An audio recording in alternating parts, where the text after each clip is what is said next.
1. The call came as night fell. John Resnick was standing on the Rockland breakwater as the lighthouse beams swept over the dark waters of Penobscot Bay. The waves crashed off the granite slabs, sending cold spray into the air. He wondered who could be calling at this time of the evening. His cell number was known to only a handful of people. When he finally answered, the voice on the line was a whisper. It had a sense of urgency about it. "Who's this?" Resnick said. Deep breathing down the line.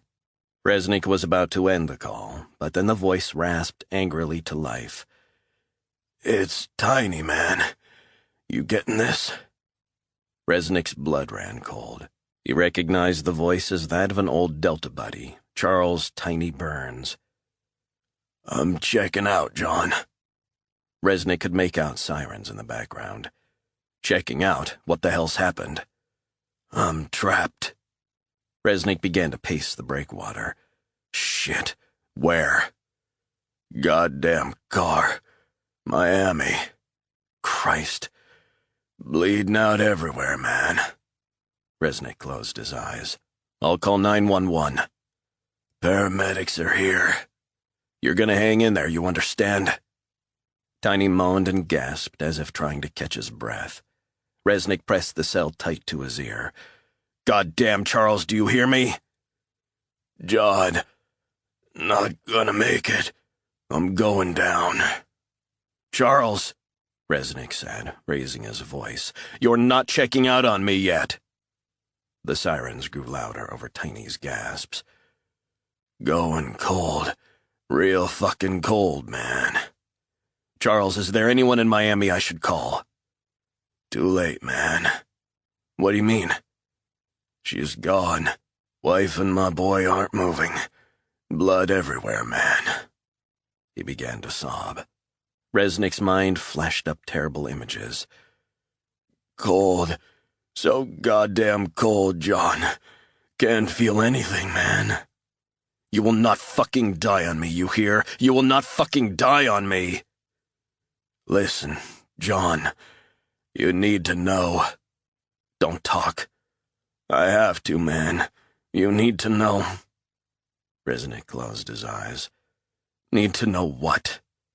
A beat. "They got me." "What?" "Yeah. Be careful, man. They're gonna kill us all." The last moments of Charles Burns's life were played out in a mangled wreck on I-95, amid the skyscrapers and residential towers of downtown Miami. According to eyewitnesses, his car flipped over after he lost control. Paramedics arrived on the scene after 2 minutes, but there was nothing they could do. Major trauma to the heart, lungs, and liver, as well as a broken spine and 2 broken legs. His wife in the passenger seat and kid in the back were both killed as the car careened into oncoming traffic, as was the elderly driver of another vehicle. Within the hour, the story had made the metro section of the Miami Herald website, which described the crash in graphic detail. They quoted anonymous police sources, saying the driver might have fallen asleep at the wheel. The following day, the Herald reported that officers close to the investigation cited the driver's mental health issues, which may have contributed to the terrible crash. The steady drip of stories continued for 5 consecutive days, and they covered everything there was to know about the former Ranger and Delta Force operator, who was dubbed a good guy but troubled by unnamed former colleagues. The newspapers and local cable channels built up a picture of a veteran who was having difficulties integrating back into society. They interviewed his neighbors in the low-rent Overtown area, just north of downtown Miami, and they pieced together in gruesome detail the final moments of Tiny's life. They seemed to have the whole story. Everything, that is, apart from the call he made to John Resnick. A week after the crash, under a perfect blue Miami sky, Resnick stood on the periphery of a group of mourners at the Burns family's graveside, where the funeral of Tiny, his wife Linnell, and their 8-year-old son John was commencing. Tiny's family and friends held each other tight for comfort and support. Tears spilled down the mourners' faces as a few began to sob openly. It took 6 big guys to carry Tiny's coffin, while there was a smaller coffin for his wife, and a child-sized coffin for his son. The minister dabbed his brow with a white handkerchief and began to recite the Lord's Prayer as the coffins were lowered into the 3 plots. Then he read some passages from the Bible and talked of the man who had fought for his country. He didn't mention the time Tiny had spent living in a shitty trailer in Del Rey after a temporary split from his wife, and no one there had heard about him working the doors of dangerous nightclubs and bars across Miami. The relentless grind of making ends meet. As the harsh sun beat down on the mourners, Resnick's mind drifted. He replayed Tiny's final words over and over in his head. The sound of his voice, the desperation. But most of all, what had he meant by, "They're gonna kill us all"? The words had been plaguing Resnick. He'd thought of little else in the days following the crash. His gaze wandered around the 70 or 80 mourners. Standing on the far side of the cemetery was a fair-haired guy wearing a navy suit, white shirt, and black tie. Resnick recognized him as Pete Dorfman, a Delta operator from way back. "Ashes to ashes, dust to dust," the minister said. Resnick stepped forward and stared into the grave, as close family threw handfuls of earth onto the coffins. After the minister brought the funeral service to an end, everyone hung around, exchanging commiserations and hugs. Then as they drifted out of the cemetery, Resnick caught the eye of Dorfman, who smiled. "Long time no see, John," he said. Resnick shook his hand. "Yeah. Think everyone's heading down to the Deuce in South Beach for a drink, where Tiny used to work. How does that sound?" Resnick nodded. "Meet you there in an hour." The Deuce was a windowless dive. Inside was a horseshoe-shaped bar with a pink neon sign flashing on and off. A Ramones song was playing full blast as Resnick and some of the others filed in. It was hardly a typical after-funeral venue. A few disheveled barflies looked up from their drinks.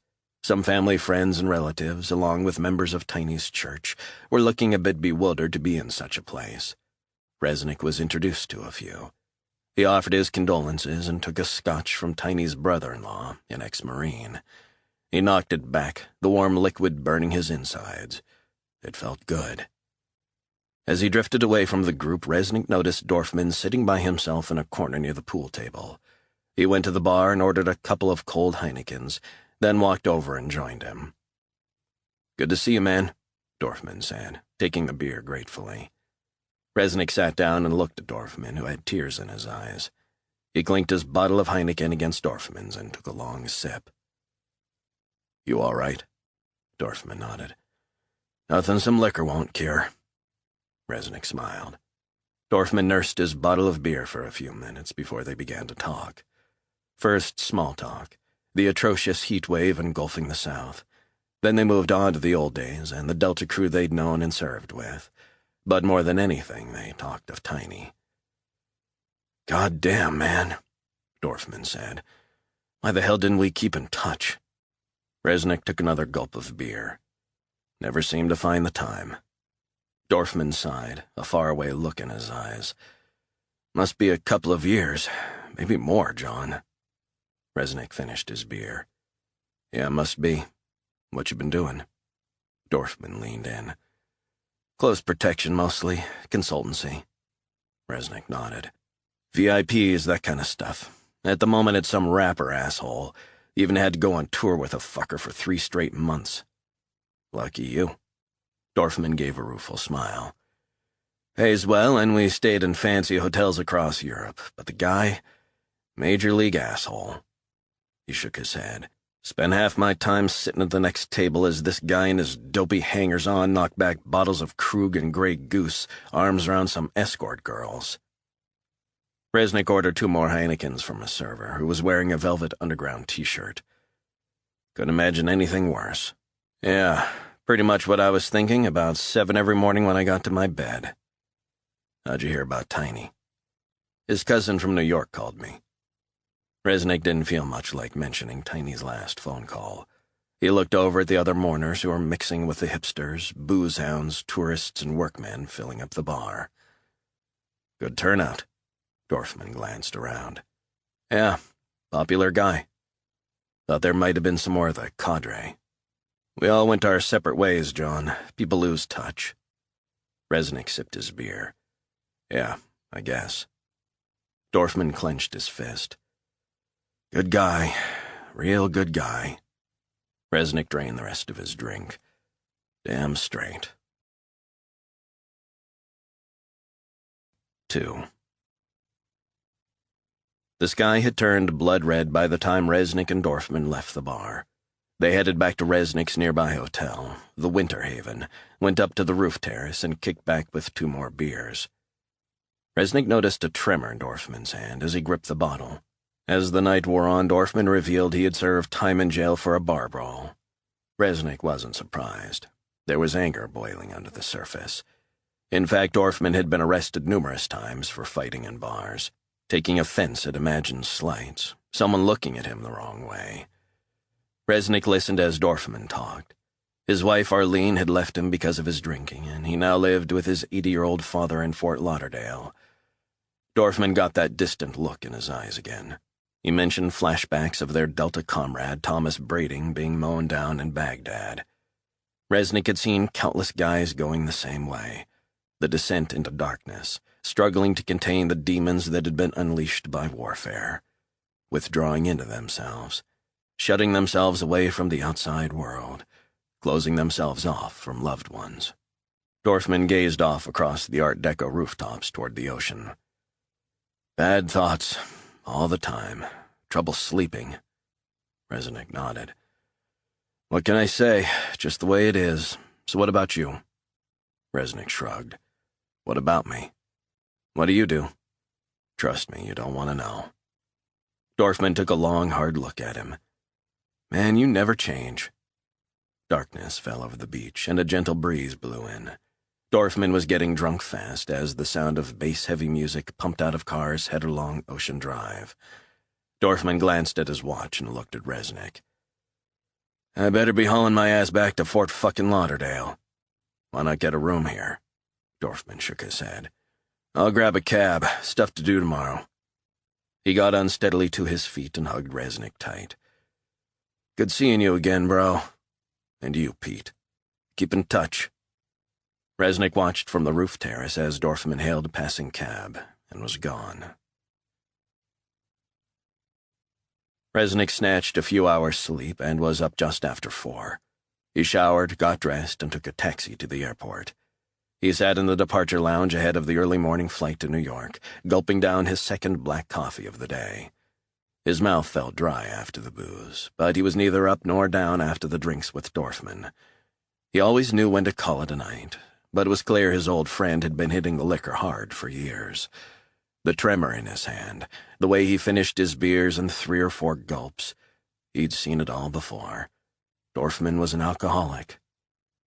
His thoughts turned to the visit to New York. He knew his daughter was staying in the city as part of a trip around the museums and galleries in Manhattan, and he was looking forward to surprising her by turning up unannounced at the Guggenheim and taking her to dinner. His cell phone rang and he checked the caller ID. It was Dorfman. John, Dorfman said. Sorry to bother you so early. You okay? No, I'm not okay. What's the problem? Where are you? Airport. Why? You need to get a copy of the Herald, John. Why? Just do it. I'll call you back in 5 minutes. The line went dead and Resnick wondered what had gotten into him. He sounded even more agitated than he had the previous night.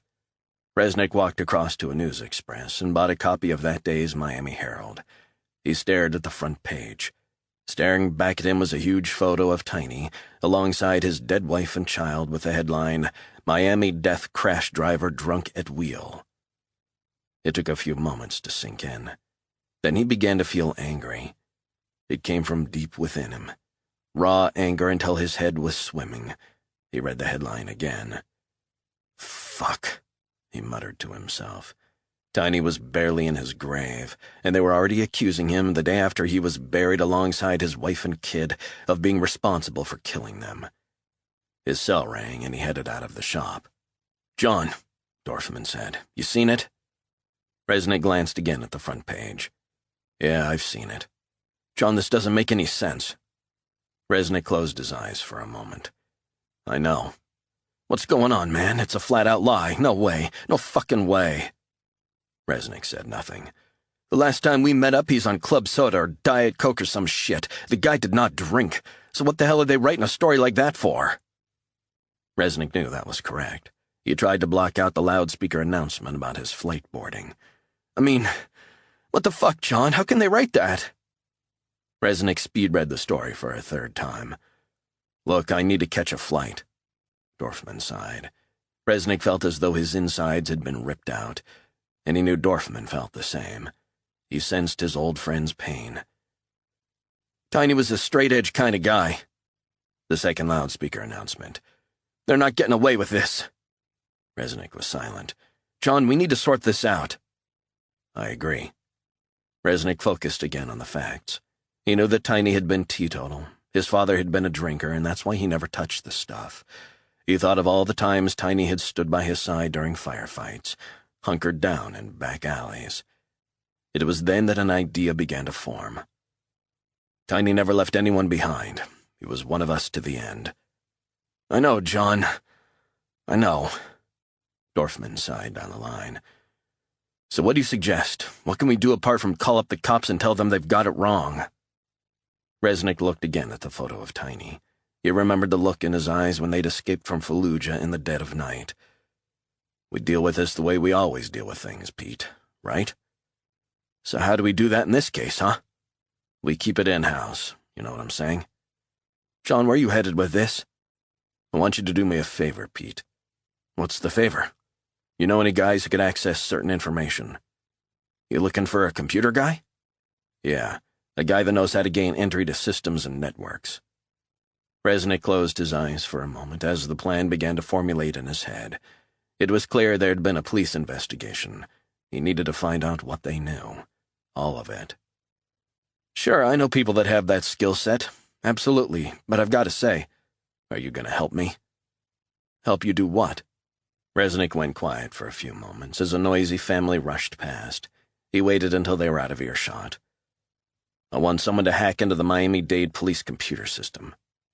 Leave it with me. 3. Resnick ignored the last call for the flight to New York, but the decision to change his plans at such short notice didn't sit well with him. He hadn't seen his daughter in months. His one consolation was that Lauren hadn't been expecting to see him. He felt bad, but then he thought again of his old Delta buddy and his last words, and he knew in his heart of hearts that he needed to know more.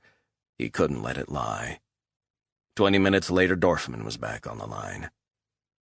This is how it's going to work. A friend of a friend is a private investigator, fanatical about security. And this investigator, he vouches for this guy. Cybersecurity expert, apparently. One of the best in America. I need to know more about him. This is what I know. This guy is ex-NSA. Ex, as in fired? As in, I can't stand working for peanuts anymore and I want to earn some real money. And he works out of Miami. Dorfman lowered his voice. Here's the thing. This guy is using technology that's not even on the market. It's not even at research and development stage. He's kind of out there, if you know what I mean. Is he good? Good? Are you kidding me? What I mean is, can he gain entry to highly encrypted computers without leaving a trace? John, listen to me. This guy will get you anything you want. He's dropped out of sight of the government. Likes to stay on the move. So how do I call him? You don't. What do you mean I don't? I mean, you've got to speak to him in person. Resnick didn't like the sound of the setup. What kind of hacker wanted to meet in person? Why? Why what?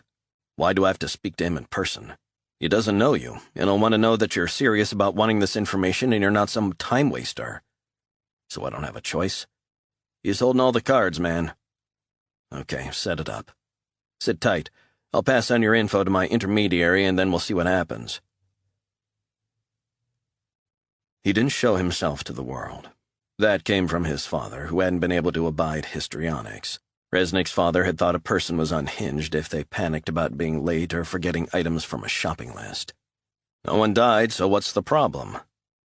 His father had hated the latter part of his life, working that soul-destroying job in a fish-packing plant in Rockland. But he never bitched about it. He just put on that same impassive face and got on with it.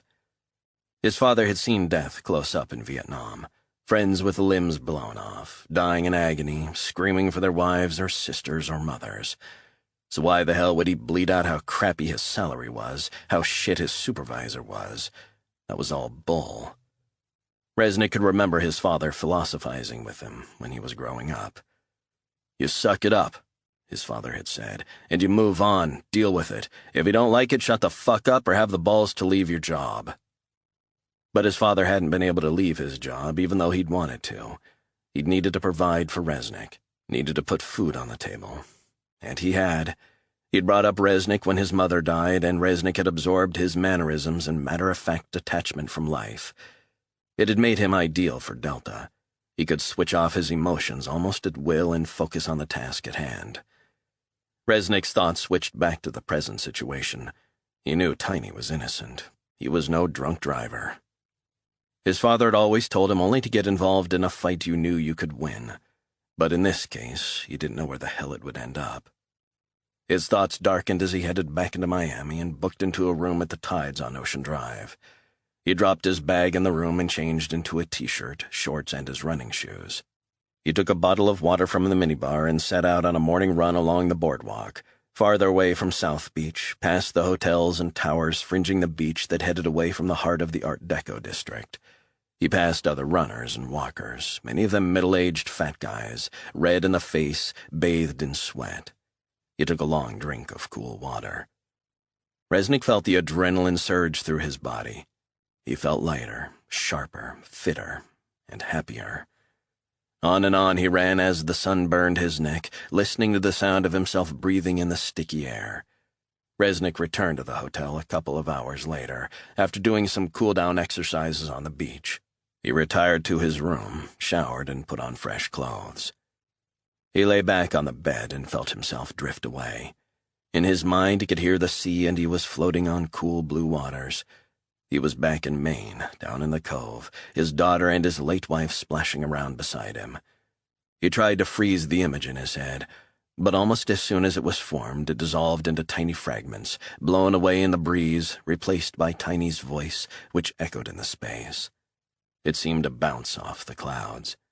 Resnick thought again of the hopelessness in Tiny's voice, as if he had accepted his fate. His words played over and over, reverberating in the darkest recesses of his mind. He wondered what Tiny was getting at. Who was gonna kill us all? What made him say those particular words? As Resnick mulled over these questions, he fell into a deep sleep. The beeping of his cell phone snapped him out of his slumber. He opened his eyes. His room was dark. He checked his watch. 10:42 p.m. Then he leaned over and picked up his phone and opened the new message. People's Barbecue, Overtown, Miami. Ask for Barbara. Be alone. Bring $1,000 in cash and no phone. Resnick went through to the bathroom and splashed some cold water on his face. He took the SIM out of his cell and placed it with the phone in the hotel safe alongside his gun. Then he went downstairs and hailed a yellow cab on Ocean Drive. The driver glanced in his rearview mirror. "Where to, bro?" "Overtown. You know it?" The guy winced. "Overtown? Are you sure?" He shook his head. "You ever been there?" "No." "Bro, you better be careful. Are you sure it's Overtown?" "People's Barbecue." "Yeah, that's an Overtown. Area's a shithole, bro. 24-carat shithole. Garage dump, you know that?" "You want to just drive?" The driver nodded. "Not a problem, bro. A lot of the guys wouldn't take you there, but I ain't afraid." Resnick said nothing. "You going for food or something else?" "Just drive and we're gonna get along just fine." "Got to warn you, bro, those fucks don't value shit. Once dropped off a kid who wanted to score some dope. Read about him in the papers 3 days later. Shot in the head and dumped in an alley. Overtown, man." The driver turned onto the MacArthur Causeway and drove fast across the bridge that links South Beach with Miami. He didn't say a word after Resnick didn't engage him in further conversation. 10 minutes later, the roads became more potholed. There were overgrown front yards, vacant lots and darker streets, broken streetlights, a few kids shuffling around on the sidewalks. The driver pulled up outside People's Barbecue. He glanced around at the surrounding streets. "You want me to hang around, bro?" "I'll be fine. How much do I owe you?" "30. The driver took the money Resnick handed him and shook his head. "Be careful, man." Resnick stepped out of the cab and walked into the restaurant. The smell of spicy cooking and barbecued meats filled the smoky air. He sensed everyone in the restaurant was looking at him. He met each of their stares, and everyone looked away, a few muttering under their breath. A waitress came up to him. "Hey, honey, want to take a seat?" "I'm looking for Barbara." The girl smiled, brushing some hair from her face. "Not a problem, honey. Just go through the back." Resnick headed through an alcove and into the back of the restaurant. A small 20-something kid wearing a bandana was sitting on a ripped couch in the tiny staff room. "You Barbara?" "Only on the weekends, man." Resnick said nothing. The kid cocked his head for them to go outside. Resnick followed him out a fire escape door and into an alley. "You're not far," the kid said. "Couple blocks from here on the southwest corner of Northwest 8th Street and Northwest 6th Avenue, you'll find what looks like an abandoned warehouse." "Who do I ask for?" "That's all I know. Take care. And I mean, take care, man." The kid held out his hand, and Resnick handed over a $50 bill. He winked and went back inside, leaving Resnick in the alley, trying to get his bearings. He walked down the alley, crossed over the street, and headed away from the restaurant. He sensed he was being watched. Low-rise apartment blocks, an old woman staring down at him from her open window. He looked up, and the woman smiled down. "God be with you, son," she said as she shut her window. Deeper into Overtown, past abandoned lots and boarded-up shops. A car slowed down, and a guy shouted, "You want some Coke, man?" Resnick ignored him and kept on walking as the driver did a sharp turn in the street and blocked his path. The passenger jumped out and walked up to Resnick. "I don't like people ignoring me, you understand?" Resnick saw the driver, grinning. The guy pressed his face into Resnick's. His breath smelled of liquor. Resnick brushed past him and walked on. "What the fuck you doing, man?" the guy shouted. Resnick continued walking. Out of the corner of his eye, he saw a knife. He swiveled around, pushed the guy's knife arm away, and kicked him hard on the balls. The man fell face first onto the ground. Resnick picked up the knife and threw it into a front yard. Then he kicked the guy hard in the head. He turned around just as the driver skidded away at high speed. Resnick left the man lying unconscious on the ground and walked the remaining 2 blocks to the warehouse. He turned onto a badly lit street with broken glass and trash strewn on the sidewalk. Up ahead, in front of the warehouse, the lights from a car flashed 3 times. He walked toward the car. A young man stepped out with an airport-style wand scanner and ran it over Resnick's arms, legs, and torso. "Clean," he said into a 2-way radio. The kid took a key out of his pocket and opened a box attached to the wall. He pressed his thumb against a fingerprint identification scanner, and the outer door of the warehouse opened. "Come with me," he said. Resnick followed him inside as the door slammed shut. Blue fluorescent lights came on automatically. They went into a cage elevator and up 4 flights to the top floor. The elevator stopped and the kid pulled back the metal door. He nodded for Resnick to leave the elevator and shut the door after him. Resnick's gaze wandered around the space. As far as the eye could see was a loft-style apartment. Hardwood floors, white walls, aircon ducts, jumbo TV screen showing CNN and Fox News. But right at the far end, at a huge desk overlooking the Miami River through tinted glass windows, was a 30-something guy wearing shorts, a white polo shirt, and sneakers. An Apple computer with a huge monitor sat on a pale wood desk in front of him. He turned and stared at Resnick. "What is this place?" said Resnick. "My office. Bought it for $20,000 at auction. One of the benefits of rampant foreclosures." Resnick said nothing. "You made it here in one piece. I'm impressed. So you're the guy I need to speak to?" "Could be." Resnick walked over to him. "I was told you could help me." "Maybe I can. It all depends." "On what?" "I'm in the information business for a price. I provide information to individuals, companies, and voluntary groups, pro bono, so to speak, if I like what they're all about." Resnick looked out the window. "Nobody bothers me down here," the guy said. "Who the hell wants to hang out in Overtown?" "You do." "It's shit. Trust me, I grew up here. But the nice thing about it is you're left alone." "What about the cops or the FBI?" "What about 'em? Can't they trace your calls and stuff?" The guy smiled. "What do you think?" "What's your background?" "MIT. "And after that?" "You ask a lot of questions." "I like to know who I'm dealing with, that's all." The guy nodded. "I worked for the NSA a while. You might have heard of 'em." "So how come nobody's figured out you're working here?" The guy rubbed his eyes. I know how to mask what I'm doing. This warehouse doesn't appear on any Google map. It officially doesn't exist. Signal is jammed 100 yards in all directions. Satellites can't pick it up. Encryption I use will be available to the military in 5 years' time, if they're lucky. Resnick nodded. The hacker pointed to a sofa adjacent to his desk. Take a seat. Resnick walked over and sat down. Okay, I hear this is about a former Special Forces friend of yours. Sorry to hear about this accident. Read about it earlier. Said he was drunk as a skunk, right? I don't believe a word of it. That's why I need your help. The guy cleared his throat. What kind of help? I need you to be more specific. I need original toxicology, traffic accident, and forensics reports on the death of Charles Burns. Interesting. Resnick remembered reading a name in the Herald article. Sergeant Francis O'Brien. He's the chief investigator for traffic accidents at Miami-Dade. The hacker swiveled around in his seat and faced the huge screen. He tapped some keys, and within a few seconds, lines of indecipherable programming code were displayed. 10 minutes later, the Miami-Dade police computer had been accessed. Voila! He tapped a few more keys and scanned the names on the monitor. Got the toxicology report from the police lab. Resnick got up from the sofa and stared at the screen. Son of a bitch. The hacker printed it out and handed it over to Resnick. Resnick scanned it, double quick time. I don't understand. It says his alcohol count was 3 times the legal limit. That doesn't square with what I know about my friend. I'll see what else we can find. A few minutes later, he said. Something else concerning your former friend. 2 items. Resnick leaned forward and stared at the screen. Looks like the main report from the investigating officer, said the hacker, and another from Reinhardt Traffic Forensics. You got that already? Said Resnick. The hacker continued tapping keys, and the printer on his desk began to print O'Brien's report. Moments later, he handed over the 9-page document. Resnick sat back down and read the report.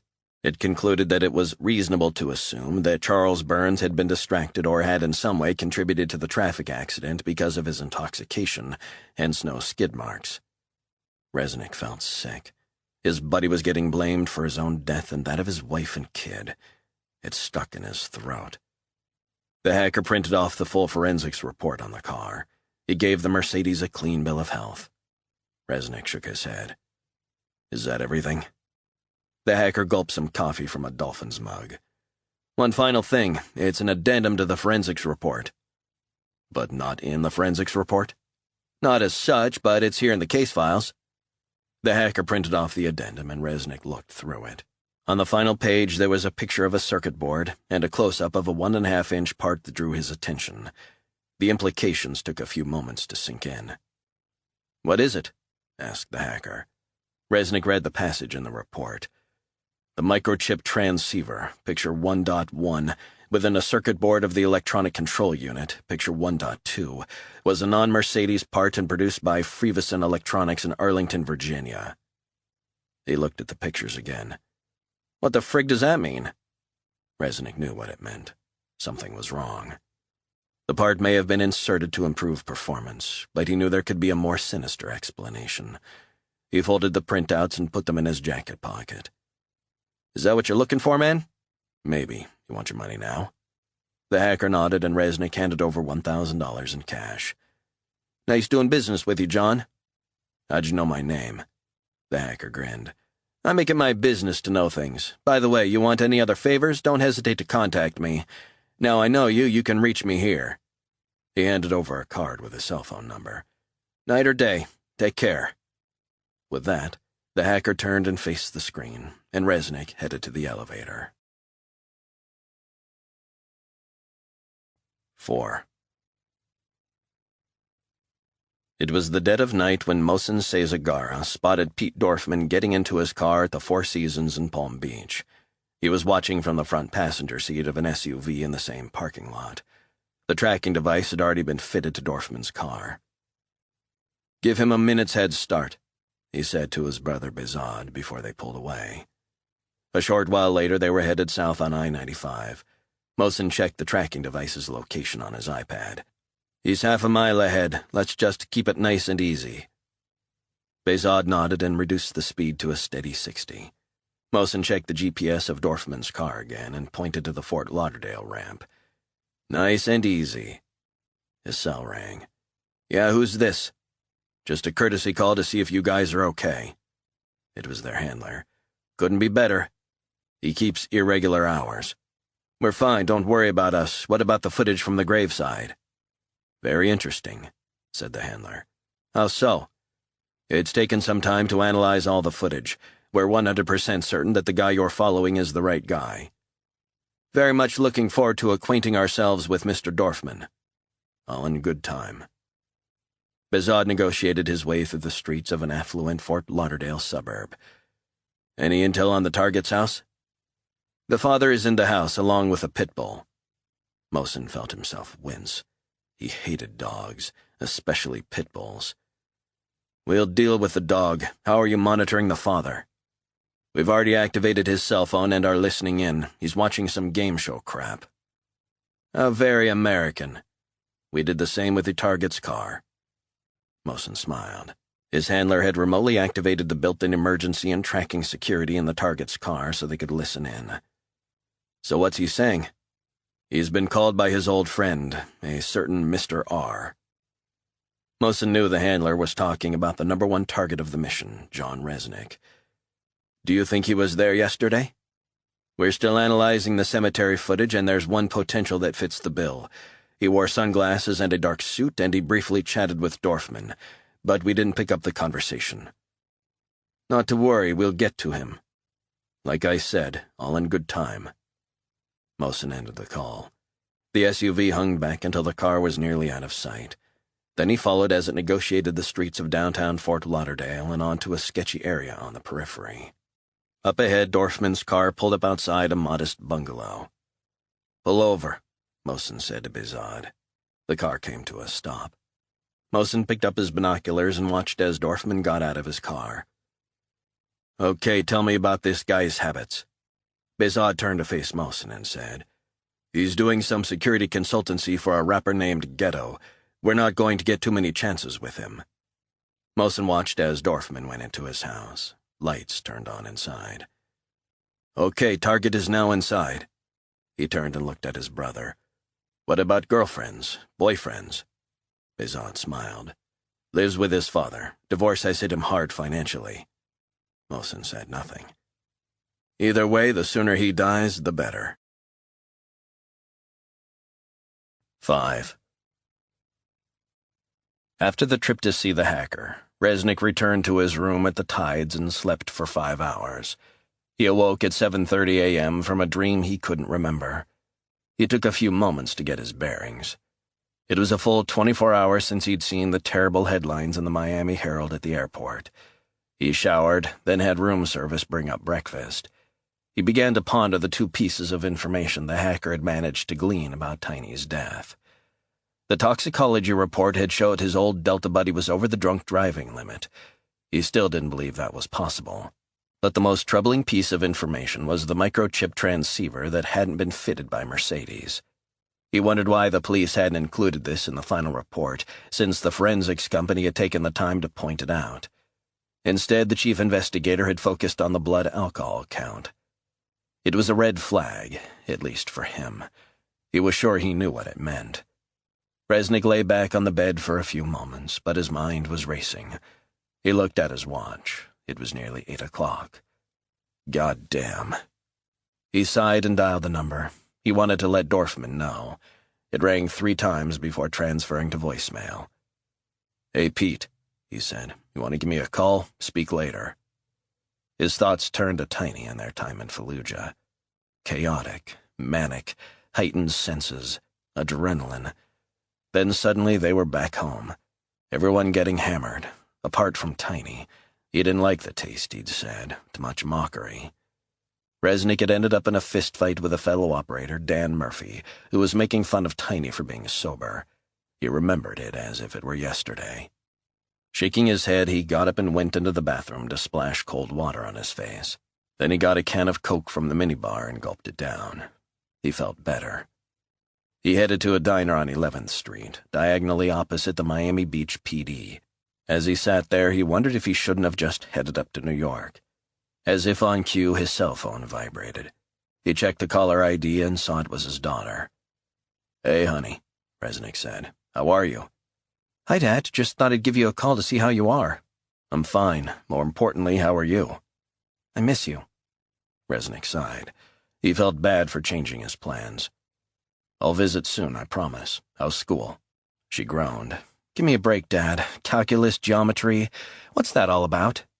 "Who the hell knows? But I want you to work hard, got that?" Resnick was grateful that his daughter, at an all-girls boarding school in upstate New York, was getting the best education she could. He'd read her reports. She was a straight-A student for sure, and her teacher said she showed promise in science. "Where are you?" she asked. Resnick knew his phone had been encrypted, so his location couldn't be known to anyone but him, and probably the NSA, but still, you could never be too careful. "Never you mind. Listen, I've got to go. I'm going to be out of range for a few days, but I'll be back in touch by the weekend." "Promise?" "Promise. Love you, honey. Gotta go." Resnick finished his coffee and went back to his hotel room, where he waited for Dorfman to call back. It was night, and Resnick was in his darkened hotel room. He looked down at the neon-lit strip of Ocean Drive. The noise of pimpmobiles, tourists, clubbers, and the thumping bass of passing cars, all filtering up to his room. In the distance, the moon shimmered on the black Atlantic Ocean. He opened a window and breathed in the warm night air, heard the sound of breakers crashing over the beach. He thought again of Tiny's funeral, and he thought of Tiny being buried in the rock-hard soil of a Miami graveyard beside his wife and child. He began to pace the room. Resnick wondered why Dorfman hadn't called. He called his old friend's number again, but there was no reply, just the voicemail. Resnick wondered if he should just call on him at his home in Fort Lauderdale instead.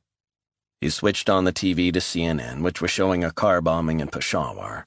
He looked at the mangled wreck on the screen, thinking of Tiny's car crash. At that moment, an idea began to form.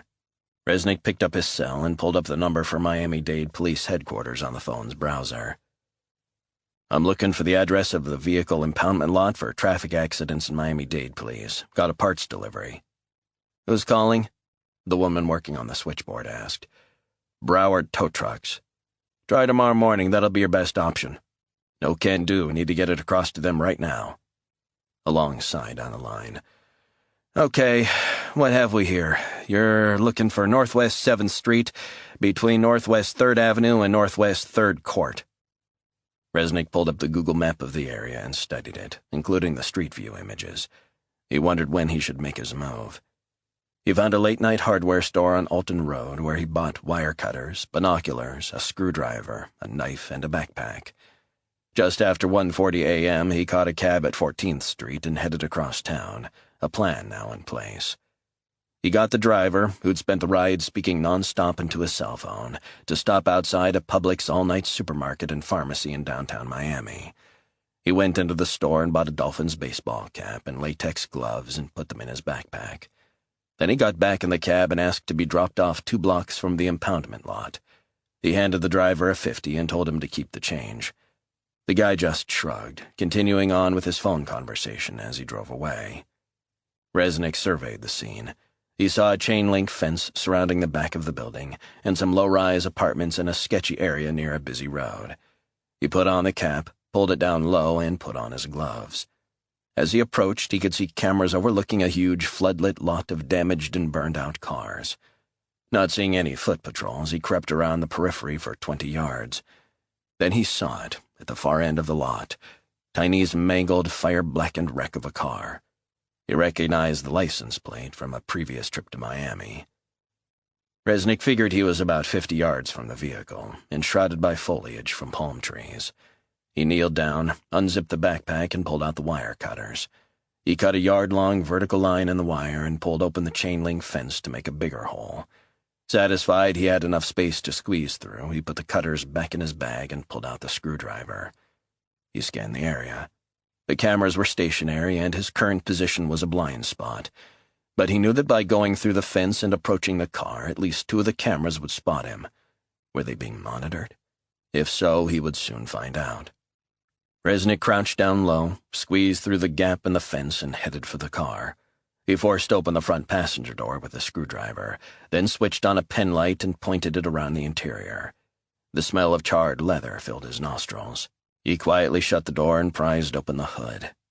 He shone the light on the engine, his gaze fixed on a plastic fuse box on the driver's side. He leaned across and pulled off the box's cover. Then he unplugged the ECU connectors, unscrewed the bracket, and removed the electronic control unit to reveal a complex circuit board. He spotted the wireless transceiver, lodged into one of the ports. He got out his phone and photographed it from different angles, getting the consignment number, THR 4870303, and serial number 0393836950483748. He peered close and saw the name Freevison Electronics, as mentioned in the forensics report. Resnick knew such a microchip device was designed to work in a modern car by processing information from the vehicle's sensors. It monitored everything from the outside air temperature to how much gas was left in the tank.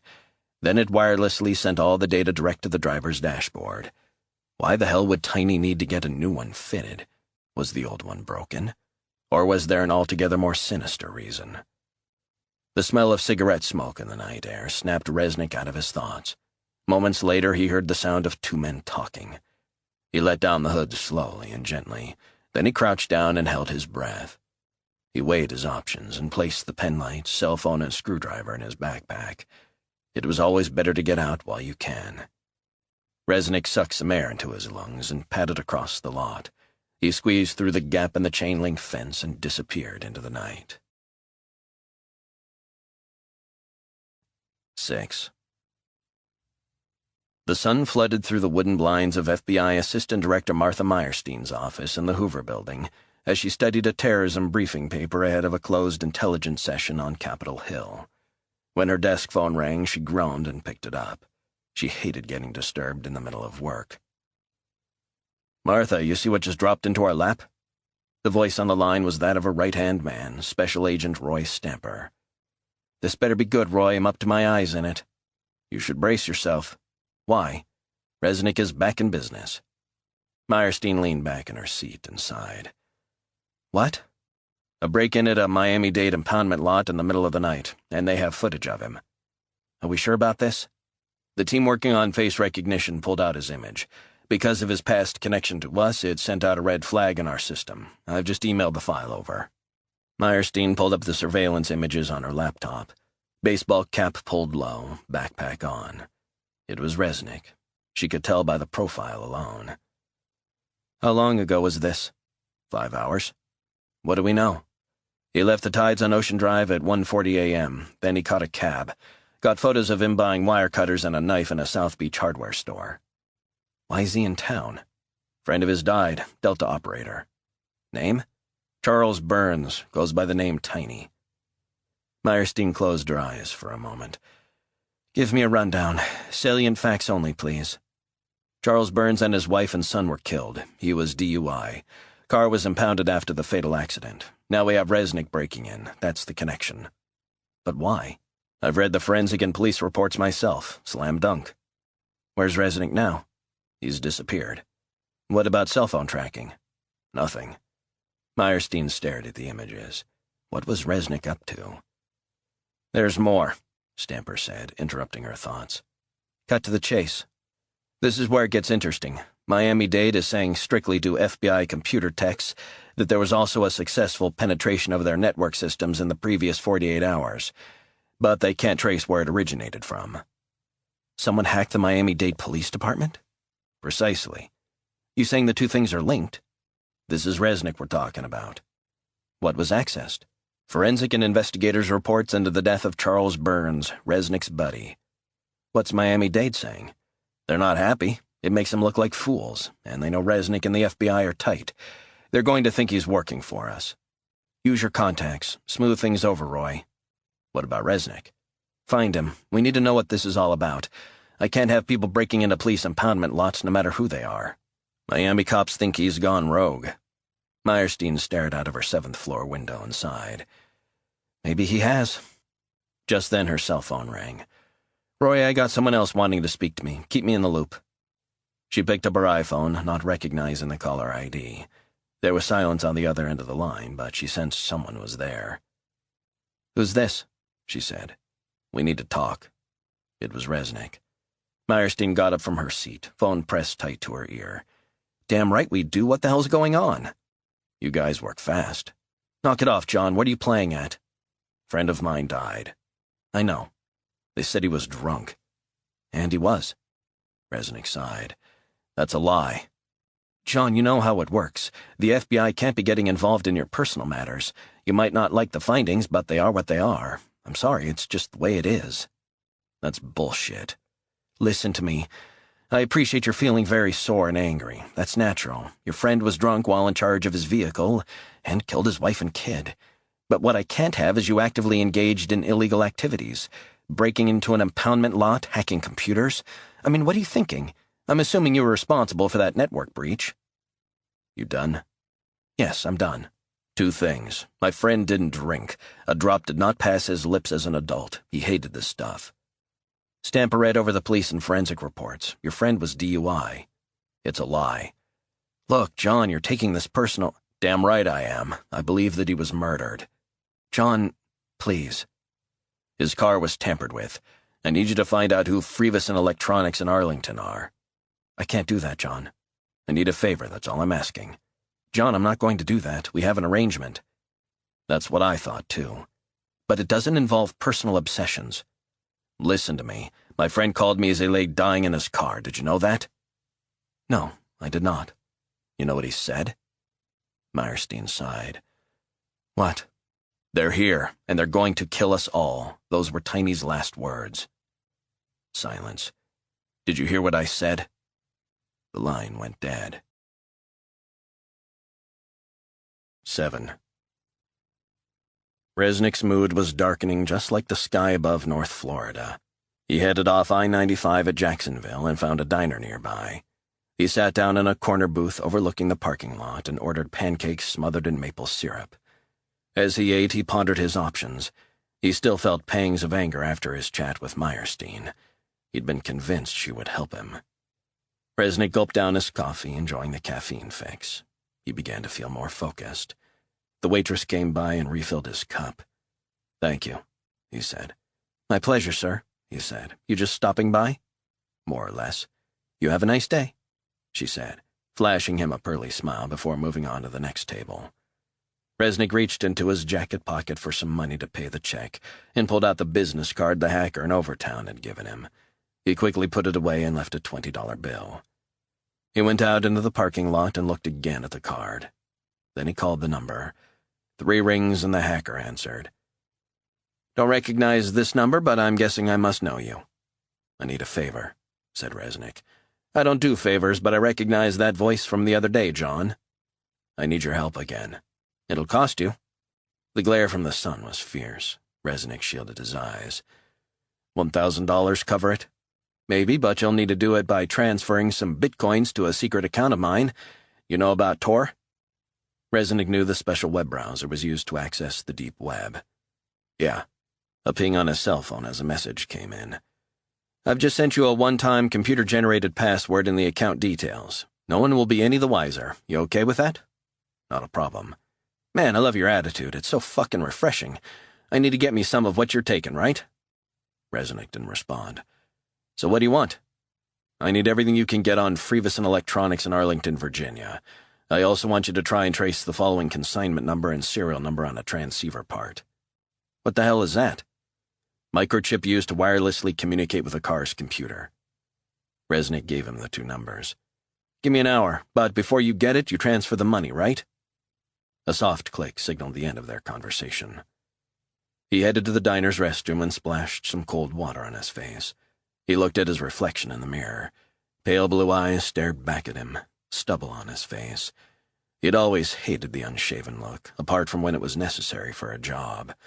The look reminded him so much of his father when drinking had taken hold. The same malevolent stare. The look that said he didn't give a shit if he lived or died. He pulled out his phone and logged onto Tor. He punched in the 21-digit password and pulled up the secret bank account details. Then he paid the $1,000 into the hacker's untraceable account via Bitcoin. He left the diner, got in his rental car, and headed north. Just under an hour later, as he crossed into Georgia, his cell rang. Got something for you, the hacker said. Yeah, what have you got? Listen to this. Shoot. The microchip in his car was part of a consignment of 1,000 transceivers, which had to get special documentation and clearance from the State Department before they were exported. Resnick's senses were all switched on. I'll need more details about the shipment. I'm going to find that out, but it'll take another hour and another 1,000. You hustling me? Do you want the information or not? You'll get your extra 1,000, my friend, but I better get the information I'm looking for. You have my word. I'll get your information by close of business. 8. Meyerstein stared out of her office in the Hoover Building at the storm clouds rolling across the sky over D.C., still troubled by the earlier call from Resnick. She was trying to finish reading an update on the disappearance of a Doomsday cult member, but her thoughts were drifting back to the incident in Miami. Her phone rang. "Meyerstein," she said, expecting to hear Roy Stamper on the line. "Martha, you want to pop through?" The voice was that of the FBI's director, Bill Donahue.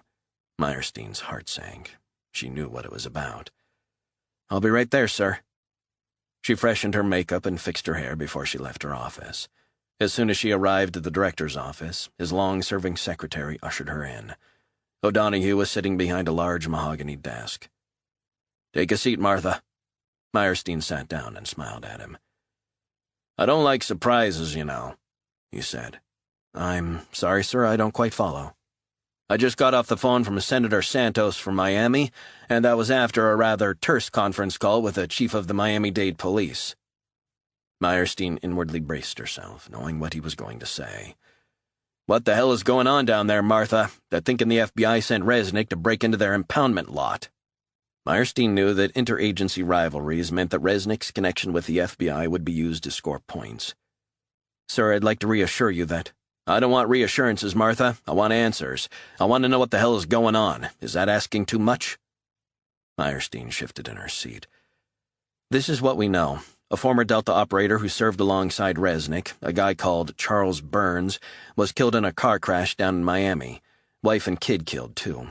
Moments before he died, he called Resnick and said something along the lines of, 'They're gonna kill us all.' Accident investigation by Miami-Dade police showed he was DUI. She sighed. "Resnick believes the car was tampered with and he broke into the impound lot. He called me. He called you. Where the hell is he?" "I don't know. I told him he was being irrational, upset at his friend's death."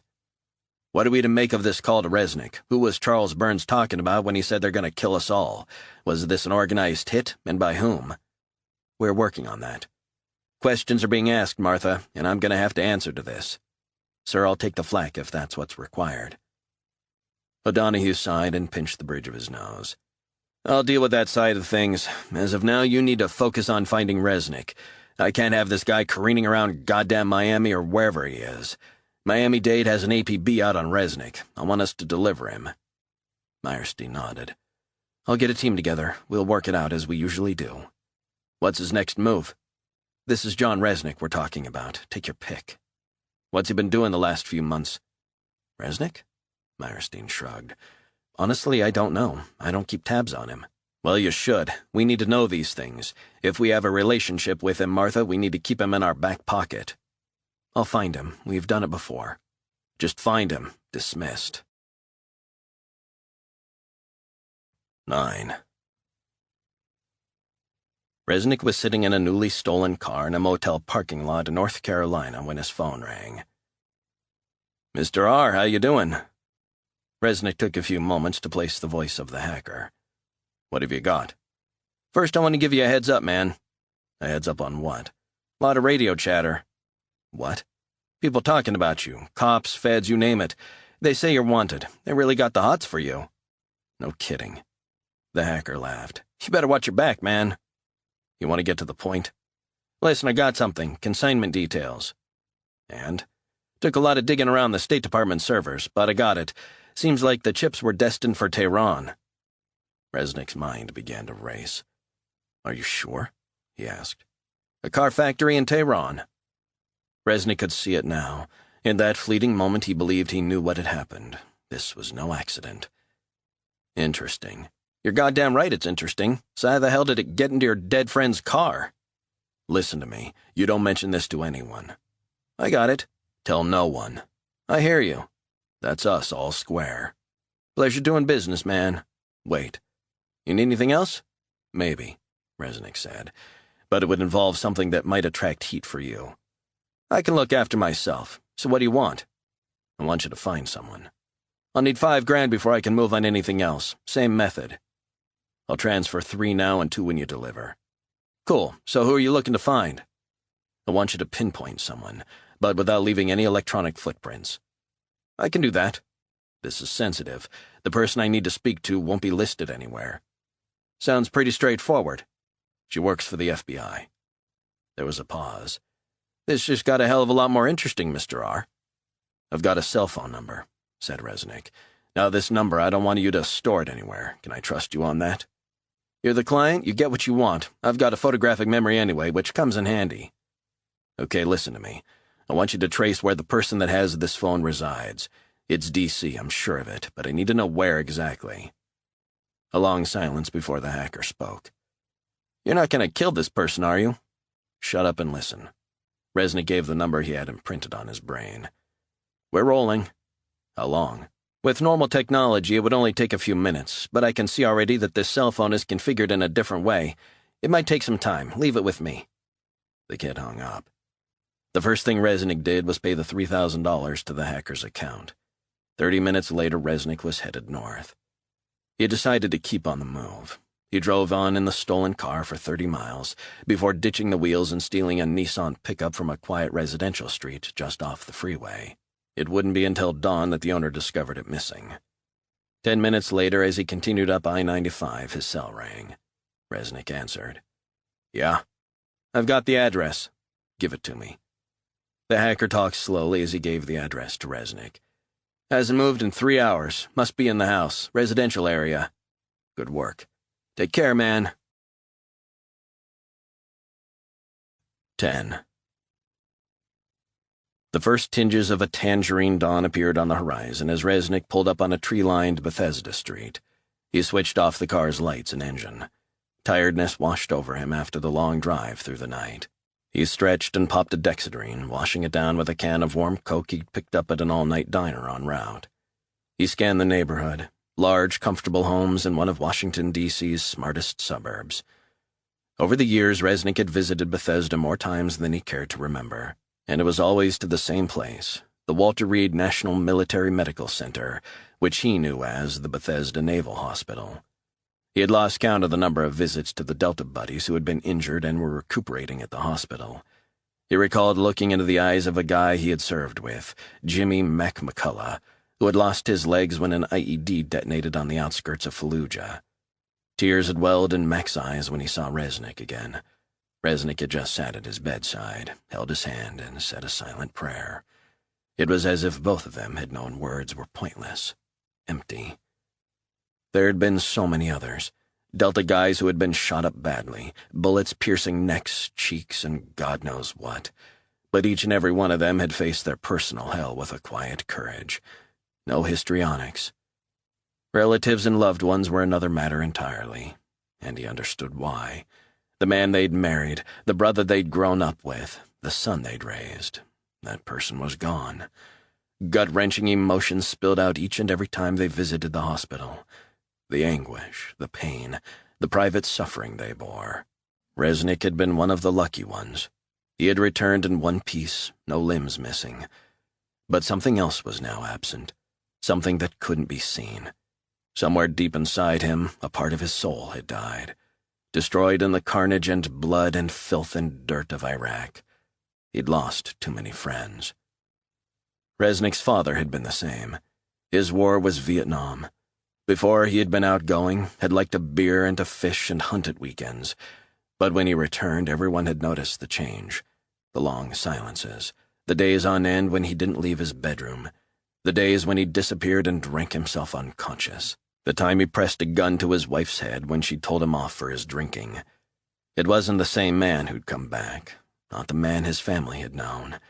He'd returned home broken, consumed by guilt at living when his friends had died. But time began to heal, and his father had landed a job at a fish-packing plant in Rockland. He'd hated the work, the drudgery, the shit money, the insecurity. But he'd done it because he had to. Resnick admired him more for that than anything else. As a boy, he had watched from his bedroom window as his father returned home from working overtime after a 15-hour day, driving up the dirt road to their home.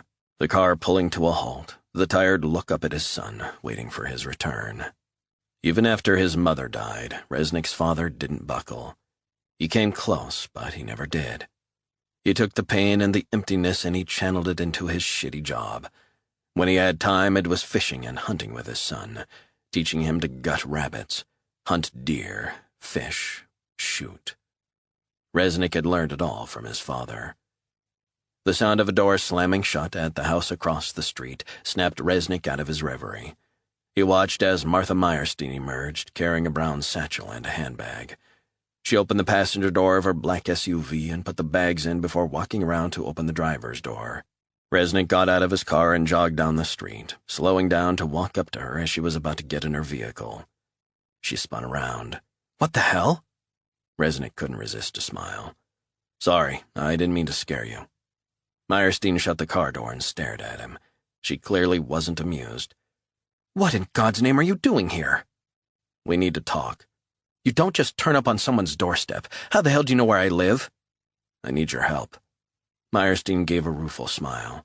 "You need my help? John Resnick needs my help? Do you know that the FBI are looking for you?" "Well, they found me." Meyerstein said nothing. "You needed my help before. Your scientist and the missing diplomat. I answered your call both times." "Are you saying I'm obligated to you?" "That's exactly what I'm saying." Meyerstein's gaze fixed on him for a few moments. "I don't think talking this over in the middle of a goddamn Bethesda street at the crack of dawn is the time or place, John, do you?" "You want to suggest somewhere else?" Meyerstein sighed and looked at her watch. "I've got a meeting with the director at 9, and I need to prepare." "Look, it doesn't matter. I'll deal with it from here." Meyerstein took a step forward. "I just don't get you, John. Breaking into a secure police compound. Now you're outside my home, my own house, where I live with my family. This is not good, John. You know there's an APB out on you? So arrest me." "I don't want to arrest you." "Help me, then." Meyerstein blinked slowly. "You've got 2 minutes before I need to leave, and you're on the clock. In my car, now." Resnick got in the passenger seat of the SUV and turned to face her. "Two main problems. Firstly, the car was going more than 100 miles an hour and there were no skid marks." Meyerstein said nothing. "Secondly, I told you there was a transceiver placed in the Mercedes my friend was driving before he died. I asked you to find out more about it, but you refused, right?" She nodded. "Things have moved on." Meyerstein glanced at her watch. 1 minute. "Would it surprise you if I told you the transceiver was part of a batch destined exclusively for a foreign country?" "So? So what if I said this foreign country was Iran?" "Okay, you've got my attention." "Here's the thing. The transceiver is a wireless device, and it's used in all cars, but sometimes they can be modified." "Modified in what way?" "This part was one of 1,000 perfectly legally exported to Tehran, probably to be fitted on Iranian-made cars, but I've inspected this one up close. It's been modified." "Modified for what?" "Modified for remote control assassinations involving cars." "What the hell are you talking about?" "Boston Brakes. Heard of it?" "Yes, I've heard of it." "Radio-controlled assassination technique. High-end. Almost always by order from a government." 11. Just after midday on the West Coast, high up in the Hollywood Hills, Jerry Morlock stood beside his pool smoking a Cuban cigar. He stared out at the smog haze over downtown L.A. as the cars snaked along the freeway. He dragged heavily on the Cohiba, exhaling the smoke through his nose. Morlock never tired of the vista, the relentless buzz of the city day and night, a city in permanent flux. Incomers, outsiders, immigrants, hustlers, workers, and the destitute, the gangs, the shootings, the deaths, the constant movement, the fear that standing still would render a person obsolete, the uber-rich on Rodeo Drive, the flash cars, West Hollywood, the bars, the clubs, the strip joints, Sunset, the paparazzi, the cool, the wannabes, the cops, the creeps. He thought back to his early days in the city, in the country, the late 1970s, living hand to mouth. He had nearly starved. By rights, he should have curled up in a ball and just let the dogs chew on his bones. But he never had. He'd worked hard. He'd washed dishes at a shitty South Central diner. He'd hustled for dimes in the valley. He'd washed cars, windows. He'd been a valet. Then he'd gotten a job in the kitchens of the Beverly Hills Hilton. He'd washed more dishes. He'd worked his ass off. It was the American way. He'd gone to night school to study accountancy. He spoke perfect English. He was smart, and he learned quick. He'd learned that if you want to get on, you have to be prepared to step over people on the way up. Don't stop to admire the view. It might not be there in the morning. His big break had come when he set up his own tax consultancy in a tiny office in Century City. His client list grew and included screenwriters, directors, film scouts, and actors. Then, quite by chance, over lunch with one of his clients, who was a hot new director, Morlock had mentioned in passing that he'd read a terrific screenplay, an L.A. thriller, by another one of his clients. The director read it and agreed to be attached to the project if Morlock got the funding. Within 3 weeks, the $15 million deal was made. The film grossed $32 million. And so began his rise to riches as a movie producer in Los Angeles.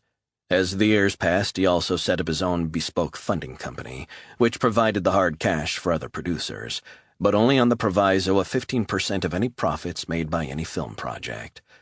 The money kept rolling in. He had grown to love the city, the house, the upscale neighbors, the privacy, the luxuries only wealth could buy, the smart private schools for his children and grandchildren, the foreign holidays to Italy, the chalet in Gstaad, the jet-set friends. What was not to like? But in truth, while the material wealth allowed him to enjoy his life, cocooned away from the smell of the streets, the sweat from immigrant labor, the stinking trash-strewn alleys, he felt empty, bereft. The emptiness had never left him. The soul couldn't be nourished by money.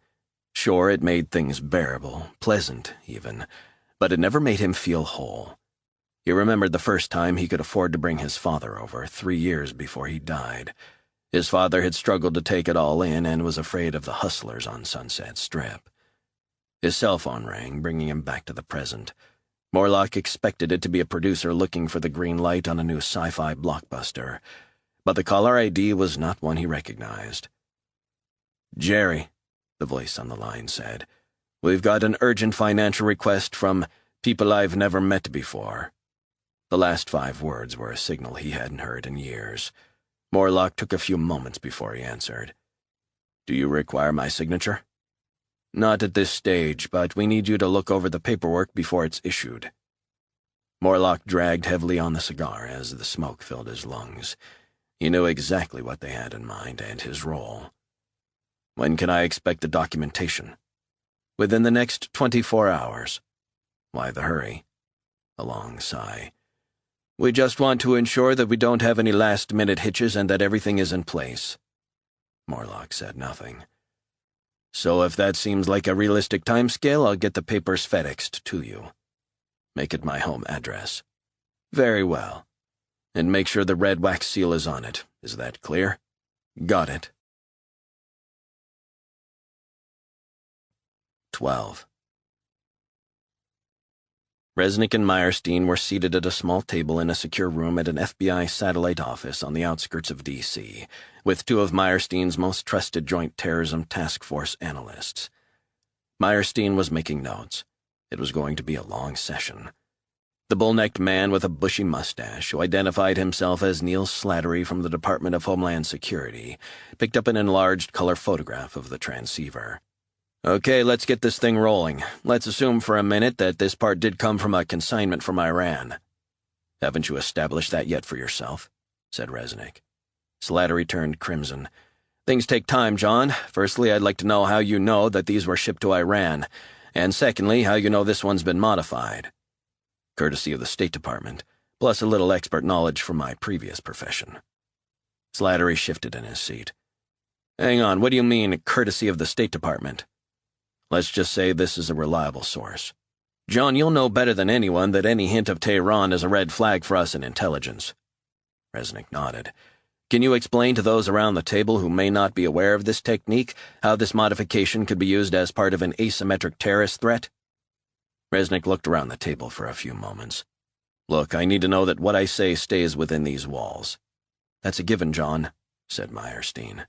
Resnick stared at her. I also want a guarantee. What sort of guarantee? If I'm going to tell you a little bit about what I know and what I've done, you need to know that some of these operations were highly classified, unacknowledged to this day, so I can't go into details. John, said Meyerstein, I trust everyone around this table, including you. Resnick nodded. This is how I see it. My friend Charles Burns was assassinated by remote control, made to look like an accident. For you guys who work behind a desk, I'll explain.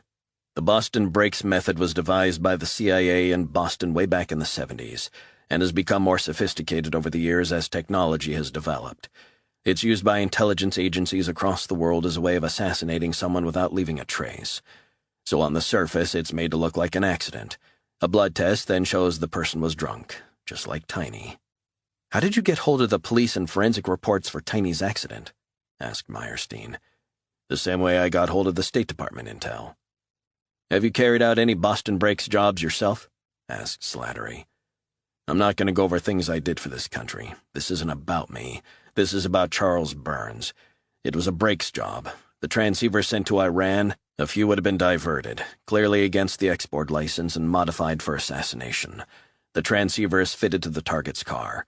When the target is driving, the transceiver is wirelessly activated and someone remotely takes control of the car, crashes it at top speed, and the target is killed.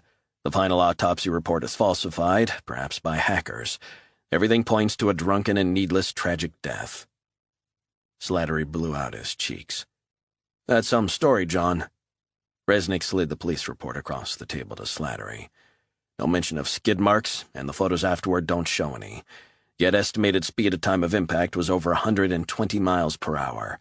The fact Tiny was teetotal, the non-Mercedes part fitted to the car. It all adds up to a remote-controlled assassination. Meyerstein leaned over, picked up the report, and flicked through it. If someone, even if they are wrecked with alcohol, is trying to stop, there would be a skid mark as they tried to control things. There was silence as everyone stared at Meyerstein. A nervous cough came from Special Agent Fareed Nazari, the FBI's top Iranian expert and analyst, who had remained silent until now. I encountered one such case a few years back, he said. We pinpointed a military link to the suspect. Resnick nodded. That's where this will come from. Special forces, elite, very secretive. Nazari said. But if I can play devil's advocate, there is no proof that this is actually what happened. If we are to run with this and take things further, we need more than what we have. Okay, said Meyerstein. Let's kick some hypotheticals into play. Let's just say for a minute that part of a consignment for Iran was modified by the intelligence services within Iran and then diverted to their operatives in America for an assassination. Question is, why? Why what? Why Charles Burns? Resnick felt uncomfortable for the first time as the gazes of those around the table focused on him. I've thought about that. There is a link. John, I trust everyone in this room. You're free to say whatever you want. I believe Charles was targeted, and yes, by Iranian operatives. But why? Resnick felt ill at ease. He wondered how much he could say, or if he should even say anything about what he knew. Meyerstein stared at him. John? He sighed. I think this is revenge. Revenge? Revenge for what? Resnick took a good look at the faces around the table. Intense expressions from Meyerstein and the two analysts. But there were things Resnick knew that they didn't. The sort of things that Pentagon generals knew but were concealed from those lower down the chain. Compartmentalization. Do you know the last time there was a successful Iranian assassination plot on American soil? Yes, I do, Meyerstein said. Early 80s. Absolutely. July 22nd, 1980, to be precise. Iranian dissident Ali Akbar Tabataei was gunned down. Resnick took a deep breath and exhaled. I believe this is retaliation for an operation Charles Burns was part of, carried out 6 years ago. Meyerstein looked directly at him. Go on. Charles Burns was part of a team who tracked down and killed Iranian nuclear scientists. How do you know that? Slattery asked. Because I was there. I led Charles and several other operators on these missions. 13. Everyone was quiet as Meyerstein looked around the room. She fixed her gaze on Nazari. Fareed, I don't know anyone who knows more about Iranian machinations than you. You want to jump in here? Nazari scratched his chin with his thumbnail. I think we've got to be careful that we don't misinterpret things. Misinterpret what? Resnick said. What I mean is that we don't add 1 and 1 and make 5. Just because this consignment went to Iran, it doesn't mean Iranian intelligence is involved. It could be a proxy. True, said Meyerstein. It's not the first time a government has been set up to look like the bad guy. False flag operations, you know the drill. Nazari nodded. Absolutely. It's important to keep an open mind. Let's look at the worst-case scenario and work back from there, continued Meyerstein.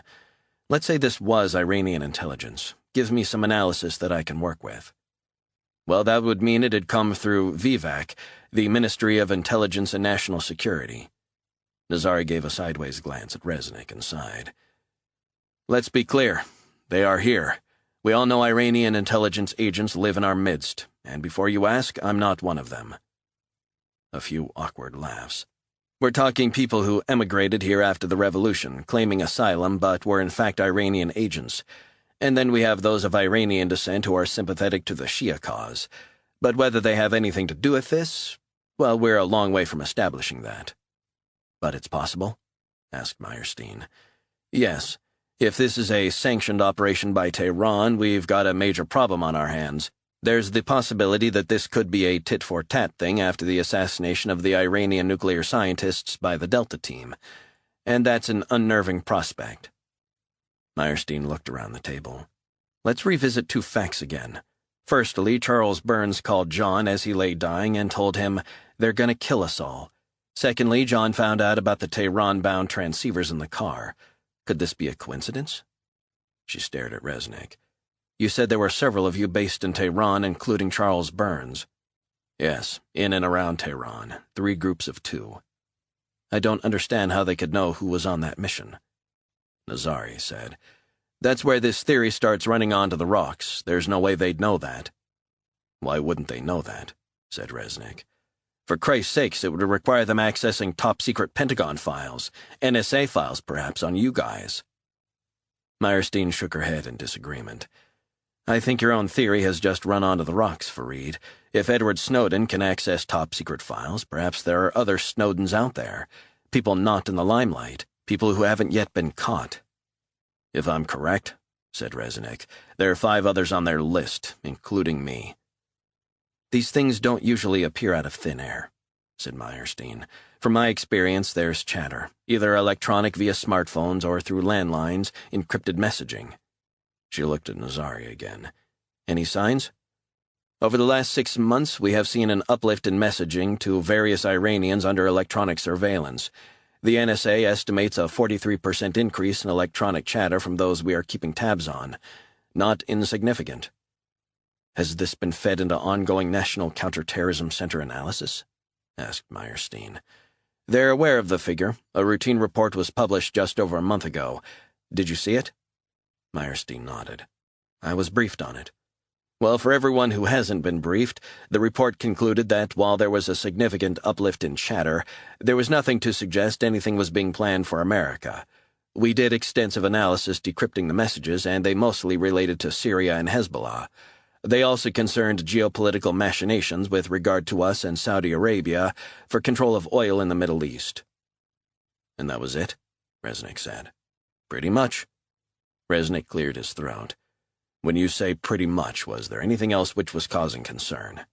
It just had everyone scratching their heads. Some of us thought it could be disinformation.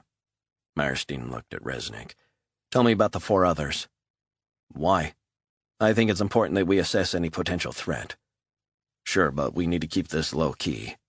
I don't think we're ready to equate this man's death with a possible Iranian hit squad, Nazari said. That's my opinion. It could be a disproportionate response at this stage.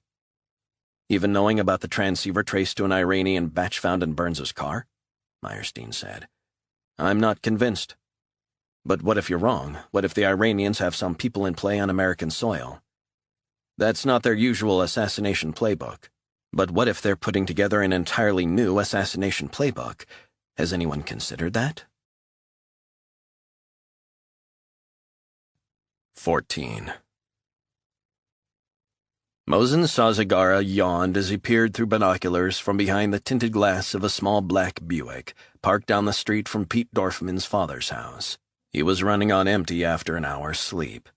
They'd had to abandon their earlier plan to neutralize Dorfman after some cop cars began cruising the neighborhood, following reports of a missing child. But it was only a temporary blip. He checked his watch. 9:01 a.m. He adjusted his Bluetooth headset. "Still no sign of life," he said. Couple of beeps in his ear. "Copy that." Mosen smiled. He had all the time in the world. He had been waiting for this moment for the last 18 months, ever since his team had assembled and given the mission. He had studied the life of Peter Dorfman. He had watched him from afar. The assassination had been aborted on 3 separate occasions. Each time the abort signal had been like a dagger through his heart. He had grown to detest Dorfman. Mosen had followed Dorfman across Europe and now to America, observing his decadent Western lifestyle. But he sensed today was going to be the day. He could imagine Dorfman's last gasp, the look on his face for a split second as he realized how it was going to end. Dorfman wouldn't know who was responsible, why it was happening, and that in itself was rather pleasing. "Stand by," the voice said in his ear. Mosen glanced in his side view mirror as a jogger kneeled down to tie his shoelaces. The minutes dragged. Dorfman's father had left the house over 30 minutes ago for his morning exercise with the dog. His route was the same every day, a 4.5-mile power walk around the sidewalks of his quiet community. A beep in his headset. 1.5 miles from the house. ETA? He's stopped for a rest. You've got 15 minutes, 20 max. It's a green light. I repeat, this is green. Mosen took a moment to compose himself. He knew this was as good as it was going to get. "Copy that." His stomach knotted. Game on. He started up the car, headed farther down the street, and parked directly outside Dorfman's senior's house. Mosen pulled on his forensic gloves. Then he pulled back the slide of his Glock, checked the silencer, and put the gun in the back of his pants. It was his insurance in case things went wrong. He leaned over and opened the glove box, then reached in and took out the military-grade stun gun, capable of dispensing a 1 million-volt shock. It was disguised as a flashlight. He gripped it tight. Mosen picked up the backpack at his feet, took a deep breath, and opened the car door. His heart was beating hard as he walked down the garden path, shielded by palms. He pressed the buzzer and the bell rang. Inside, footsteps padded down the hall. The door opened and a familiar face was staring back at him, eyes bloodshot. In a bizarre way, he wanted this moment to last, this frisson of anticipation. "Peter Dorfman?" said Mosen, giving a broad smile. Dorfman rubbed his eyes. "Yeah?" Mosen smiled and pressed the stun gun to Dorfman's neck. The man's body went into spasms as he began to fit wildly. Then he collapsed backward onto the floor of the hallway, eyes wide. The adrenaline surged through Mosen's body as Dorfman tried to crawl toward the kitchen. Mosen shut the door. He kneeled down beside Dorfman and pressed the stun gun to the back of his neck. "How does that feel, tough guy?" Again, Dorfman began to fit violently for a few seconds. Eventually, he didn't move. Mosen was on the clock. He checked his watch and counted down from a minute. He then checked Dorfman's neck and wrist for a pulse. Nothing. He turned over the body and took out his iPhone. He took 6 shots of the corpse and sent the photos to his handler, thousands of miles away. He headed upstairs. He retrieved a cell phone from a bedroom and a MacBook Pro from an adjacent study and popped them in his backpack. Then he went back downstairs. He dragged the body down to the basement. At the bottom of the steps, he leaned Dorfman's limp body against the railings. Inside the side pocket of his backpack was a pre-tied hangman's noose. He placed it carefully around Dorfman's neck. Then he tightened it. He threw the other end of the rope over a wooden beam and hoisted Dorfman's body up until it was hanging, limp, 2 feet off the ground. Then he tied the rope to the steel railings. He felt sweat on his brow. Mosen saw a storage box and tipped it over under Dorfman's body to make it look as if the victim had stood on the box before he hanged himself. Mosen took some more shots of the hanging body. A voice in his ear said, 5 minutes. Mosen put on the backpack. We're going home, he said, issuing the code words now he was ready to leave. He headed upstairs and took one final look at the hallway where he'd killed Dorfman. He felt fantastic. Mosen headed out the door and into the harsh Florida sunshine, then climbed into his car and drove away. A glance in the rearview mirror, and Mosen saw he was smiling. 15. It had been 24 hours since Meyerstein's team had begun investigating the Iranian link. In the secure room, she ate in silence along with Resnick. They stared at the 5 names on the wall.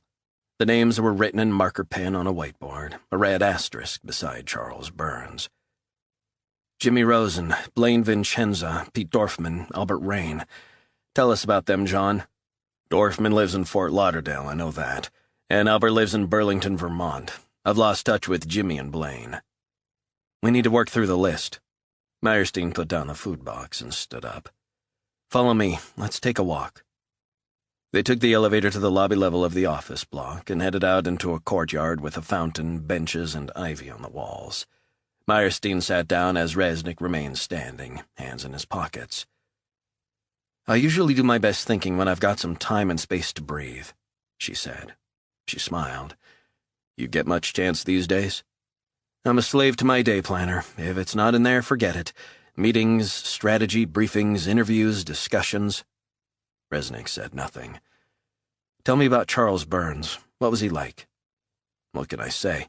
He was as tough as they come. Huge guy, but gentle with his wife and kid. Very respected. Didn't say a whole lot. Didn't have to. We knew him as Tiny, but he was the bravest in Delta. I read that you extracted him from a situation in Fallujah when you were in Iraq. Let me tell you, it wasn't pretty.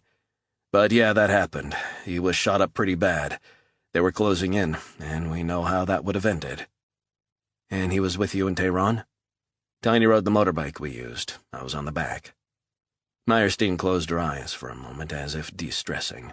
Then her cell phone rang, and she picked up. Meyerstein. A long pause. I need it ASAP. Do you hear me, Roy? She ended the call and looked at Resnick. Problem? The initial assessment of what we're facing, be it Iranians or whatever, will be with us within the hour. How's it shaping up? We'll know soon enough. Just over an hour later, they were back in the secure room. Slattery and Nazari had been working flat out to track down the 4 other Delta operators with limited success. Resnick wasn't surprised, but the lack of progress only added to Meyerstein's sense of anxiety. I spoke to Dorfman at the funeral and afterward.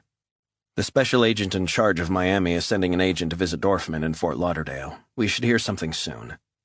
Resnick nodded. What about Blaine? He's the most routine and grounded of them all. The FBI's LA field office couldn't trace him, anywhere. Did you know Blaine outside Delta? Yeah, I knew Blaine, but I haven't seen him in over 2 years. Last I knew, he was working as a security consultant in Hollywood. Personal security for VIPs, stars, directors, producers. Well, we've tried tracing him, but nothing so far. He has 2 estranged daughters, and they haven't seen him in ages. Chelsea and Lana. You know them? Blaine appointed me their guardian to look after them if something happened to him. So why are they estranged? Blaine could never settle after leaving Delta. Wife left him, daughter sided with her. Meyerstein sighed. Some people never get a break. Her phone rang and she answered it straight away. Roy, finally. What's the latest? She closed her eyes. When? A long silence. She ended the call and turned to face Resnick. He could tell something was wrong. What is it? He asked. Meyerstein looked at him straight in the eyes. John, I'm sorry. What is it? The agent in Miami. He turned up at Dorfman's father's address in Fort Lauderdale. Dorfman is dead. Was found by his father. Apparently he hanged himself. Resnick closed his eyes. Motherfucker. He could say nothing more as he absorbed the news. Meyerstein ran a hand through her hair. Charles Burns in a road smash. Pete Dorfman hanged. I don't believe in coincidences. Resnick felt sick. He turned and looked at the list of names on the board. Dark thoughts began to cloud his head. 16. Meyerstein had that familiar feeling of dread in her stomach as she sat alone in the video conference room. The same feeling she felt when an investigation was running into trouble. But this was worse. She had ignored a warning from Resnick, a red flag. Would Dorfman still be alive if she had acted sooner? She pushed that thought from her mind. She was satisfied they had enough evidence to point to a link between the two deaths. She now needed to make it official and call on all the resources available to her. Eyebrows would be raised that Resnick was back on the scene, but she could handle that. Meyerstein stared at the huge split screen beaming multiple feeds. There were currently 4 people from various locations on the video call. She had listened impassively to the confirmed updates on the 2 sudden deaths of the ex-Delta operators. She gathered her thoughts for a few moments, glancing at the papers in front of her before she spoke. "There is no doubt in my mind that this group of ex-Delta operators is being targeted," Assistant Director Andrew Nuffield, in charge of the FBI's counterterrorism unit, said. "Martha, I agree." Meyerstein looked up at the screen again. "This may or may not be a sanctioned Iranian operation. What is clear is that we'd be none the wiser but for Resnick's persistence. I didn't take his concerns seriously at first. I was wrong." Nuffield nodded, as did the others. "My ongoing concern is the other 3 ex-Delta operators who were on this team alongside John. What has the Strategic Assessment and Analysis Unit come up with?" "We'll have an update in less than 2 hours." Meyerstein sighed heavily. "Meanwhile, these 3 guys who were in Tehran are at risk. We're behind the curve, and that's not a good place to be. Our resources and assets are being utilized to the max, Martha." Meyerstein looked at her briefing paper on Jimmy Rosen. "Is this right? It says here that Rosen is a white supremacist in Arizona." "That is correct. Militia nut. Loosely linked with the Hells Angels. His name has also been connected with supplying methamphetamines." Up on the split screen, a man cleared his throat. He had short gray hair and wore a starched white shirt and dark tie. "Can I cut in here, ma'am?" "Of course, go right ahead."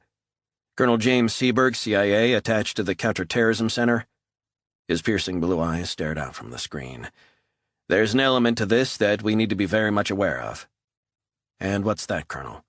"The rationale we believe for this Iranian action, if it is indeed Iranian action, is to avenge the nuclear scientists deleted by Delta operatives. Am I correct?"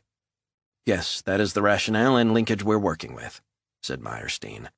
"Firstly, I think we've got to be real careful about placing too much store by what Resnick asserts is true."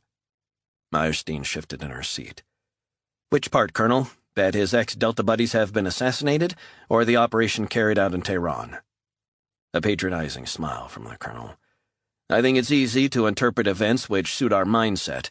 I'm not saying that the events in Tehran didn't happen. It's just that I think there are implications further down the line if we do accept these events as fact." Meyerstein shook her head.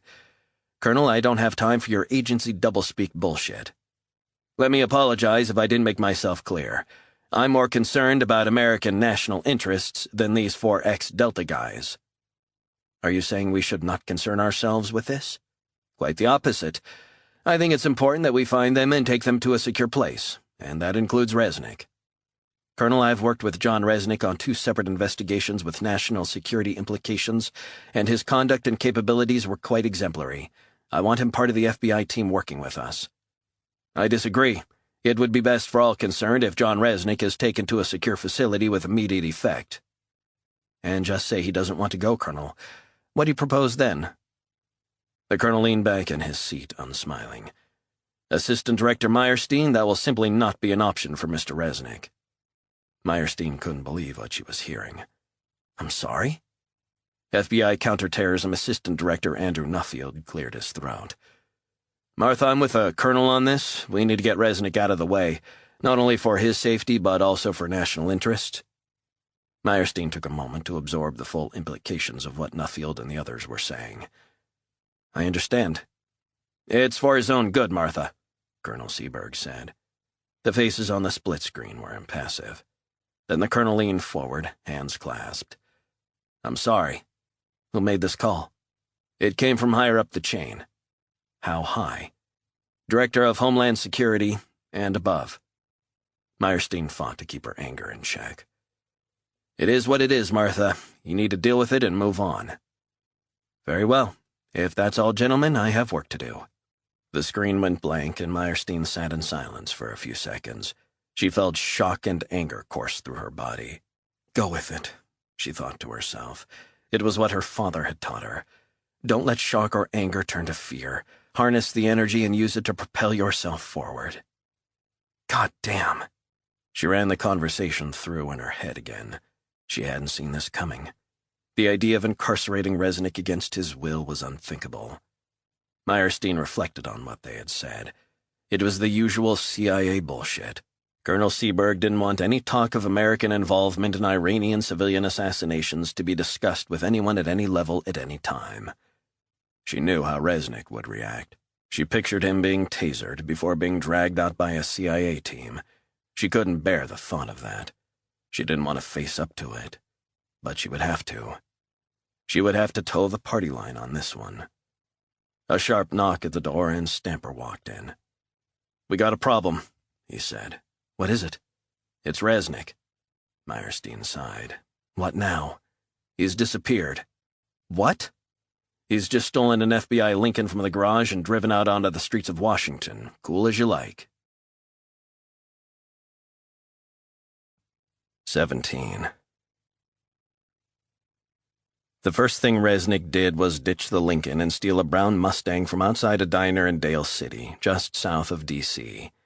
He popped a couple of Dexedrine on the freeway and felt the chemicals rouse his system. He was switched on as he headed for Richmond, Virginia, a plan formulating in his head. The miles on the freeway were being eaten up as he wondered what Meyerstein was thinking. He saw the way the wind was blowing. He knew the deaths of Tiny and Dorfman were connected. And he knew the Iranian connection would mean the American intelligence agencies would want him out. He knew how those agencies worked, how they thought. He knew the mission to Tehran had been top secret, and the Pentagon and CIA couldn't have a trace of it being divulged in any form. He knew the CIA would claim they wanted to keep him safe at a secure facility. He knew that was bullshit. It was just what was in American interests, and to hell with anyone else. They would take him off the case, keep him against his will at a military base, or if need be, kill him. Did Meyerstein see this?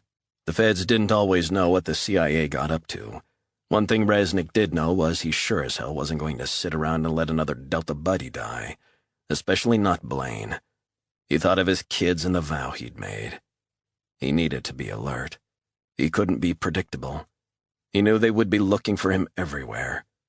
Slowly, as the miles ticked by, the plan started to take shape, crystallize. He figured a car journey to the West Coast would take a day and a half without sleep, and it would mean a number of stolen cars, increasing the risk of getting caught. The airports and train stations in and around D.C., including Baltimore, would be targeted. Richmond was only 2 hours south of D.C. and had an international airport with multiple destinations. He was going to hop on a flight. He had fake documentation already prepared for such emergencies. He just needed somewhere far enough away from L.A., but close enough to drive there in a few hours. Just before 2 o'clock, he parked up at a garage opposite the terminal building at Richmond International Airport. He went to the bathroom and into a stall, where he ripped open the lining of his jacket and pulled out $2,000 in cash, along with a fake passport, 2 fake credit cards, and a fake driver's license, all under the name Ronald Barr. Resnick ate a slice of pizza inside the terminal while he looked at the flight boards. New York, Los Angeles, Boston, Miami, and Las Vegas. He bought a ticket for a Delta flight, leaving at 4:45 p.m. He got in line, was frisked by security, and answered some dumbass questions from an official before he was ushered into coach class. Once on board and seated, Resnick closed his eyes and drifted off to sleep.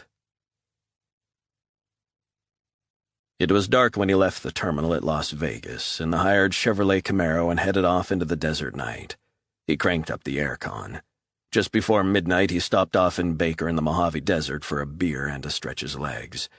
A huge thermostat in the deserted town showed it was 91 degrees. His shirt was sticking to him. Resnick went into a bar, a country song playing in the background. 2 old guys playing pool, Fox News on with the volume down. "Heineken," he said. The bartender handed over a chilled bottle of beer, and Resnick sat down on a stool. Hard day, honey? She asked. Resnick glanced up at the TV, which showed firefighters fighting fierce blazes near Los Angeles. He took a couple of gulps of his drink. It felt good. Had worse. Where you headed at this time of night? You going to Vegas? Because if you are, I'd love a ride. Sorry, opposite direction. I love L.A. You ever been there, honey? Couple times. Had a lot of fun times in L.A., let me tell you. Resnick gulped the rest of the beer, quenching his thirst. Is that right? Lot of fun. She pointed up at the TV. Don't worry, that's away in the San Gabriel Mountains, above Azusa. I take it you're not going there. Resnick pushed the empty beer bottle toward her. Same again. She got another from the fridge, prized off the metal top, and handed it to him. Resnick gave her $20. Keep the change. Thank you. She smiled. The TV flashed up a picture of Blaine. Resnick pointed at the screen. You want to turn that up? She cranked up the volume. Sure thing. The newsreader's voice said, The missing man is a Hollywood security consultant, Blaine Vincenza. Police are concerned for his safety and have asked Mr. Vincenza to contact them at the earliest opportunity, as his family fear for his well-being. He may need medication for a heart condition. Resnick stood up. Gotta go. You not staying for another? Resnick was already thinking ahead. Maybe another time. Take care, honey. Resnick headed out of the cool bar into the stifling desert night. He got back in the hire car and headed west. His next stop, Los Angeles. 18. We got something, Stamper shouted across the command room, on the 5th floor of FBI headquarters. Meyerstein rubbed her eyes and stared up at the image of Resnick on the big screen. We're sure this is him? Stamper nodded. This is the one and only John Resnick, disembarking from a Delta flight from Richmond and walking the arrivals hall at McCarran International, Las Vegas 3 hours ago. Meyerstein shook her head. How the hell did we allow him to get this far? Blindsided us again, Martha. We had to prioritize. Dulles and Reagan International were covered, not to mention Baltimore. The biggies, the obvious choices. He'll be headed for L.A. Stamper nodded. What have we got in place? L.A. field office is on this, as is Vegas. Meyerstein's phone rang, and she picked up. Ma'am, Special Agent Thomas Clarkson, we have something on Resnick. Meyerstein knew Clarkson, a smart rookie who worked on the 4th floor. We've already got the Vegas lead, Thomas. We now know what car he's driving. It's a Chevrolet Camaro. Where did he pick it up? Avis Rental at McCarran. License plate is being circulated. He's using false ID. The name's Ronald Barr.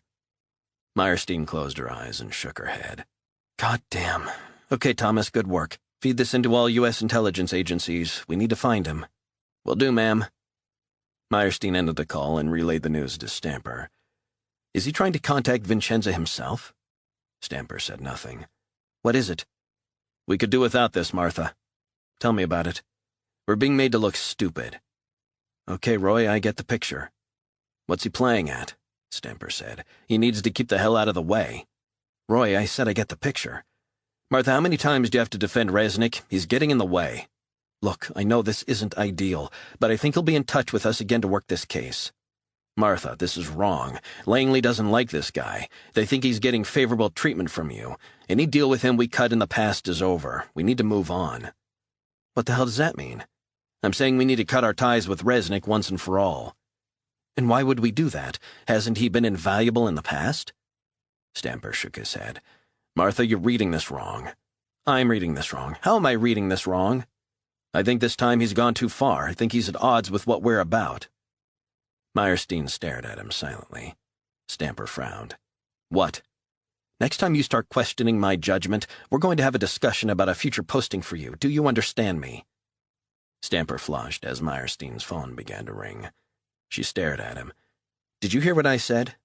Loud and clear. Get to it, then. Find me Resnick. Stamper left the room, and she answered her phone. Meyerstein. Martha, it's O'Donoghue. She was surprised he was still awake. Sir, what can I do for you?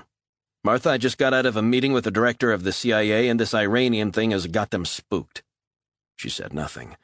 What is also worrying them is Resnick. Sir, I think— Hold on. I think it would be in everyone's interests if he's found and taken to a secure location. Do you understand? With respect, sir, I don't agree. What do you mean you don't agree? I'm giving you a direct order. Sir, I think the reason Resnick took matters into his own hands was because he knew what we had in store for him, and I think he's useful on the outside, leading us to Vincenza and the Iranians. Martha, you're too close to this. What's apparent is that you're losing control of the situation. Meyerstein bristled at his words. Sir, give me 48 hours and I'll have this cleaned up. A long sigh. We want Resnick out of the way. And I'm saying, sir, let me deal with this. What's the latest? Resnick is on the move, headed to Los Angeles. False name, but I've got a proposition for you. I'm listening. Meyerstein was feeling more and more annoyed by his tone. What I propose is that I head to L.A. and make contact with Resnick myself. That's where it's going to play out. There was a long silence before O'Donohue spoke. Okay, 48 hours. 19.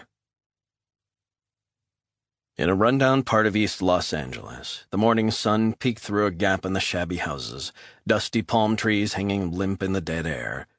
Resnick was sitting in a parked car opposite a boxing gym, drinking a double espresso. He watched as an old man opened up the gym's doors and went inside. Resnick waited a couple of minutes before getting out of the car and following the man inside. He could hear footsteps on the floor above. He headed up a flight of stairs to a hallway, photos of boxers on the walls. He noticed a few black-and-white shots of Roberto Duran, the Panamanian brawler, one of the greatest boxers ever. A guy raised in the slums of El Chorrillo, a fighter Resnick's father had admired. Manos de Piedra, hands of stone. A man who'd win at all costs. Resnick remembered his father reading boxing articles about Duran to him when he was a boy. He had listened intently and admired Duran's almost monastic dedication, unbowed and mostly unconquered. Farther down the corridor, he noticed a set of stairs leading down. As Resnick entered the spacious gym at the bottom, the old man turned around, roomy brown eyes creasing up. "Can I help you, son?" "Looking for a friend of mine." "What kind of friend?" "Way back in the day. He learned to box here. Little white kid, Blaine." A smile washed over the man's leathery face. "Blaine? You kidding me? You one of Blaine's friends?" Resnick nodded.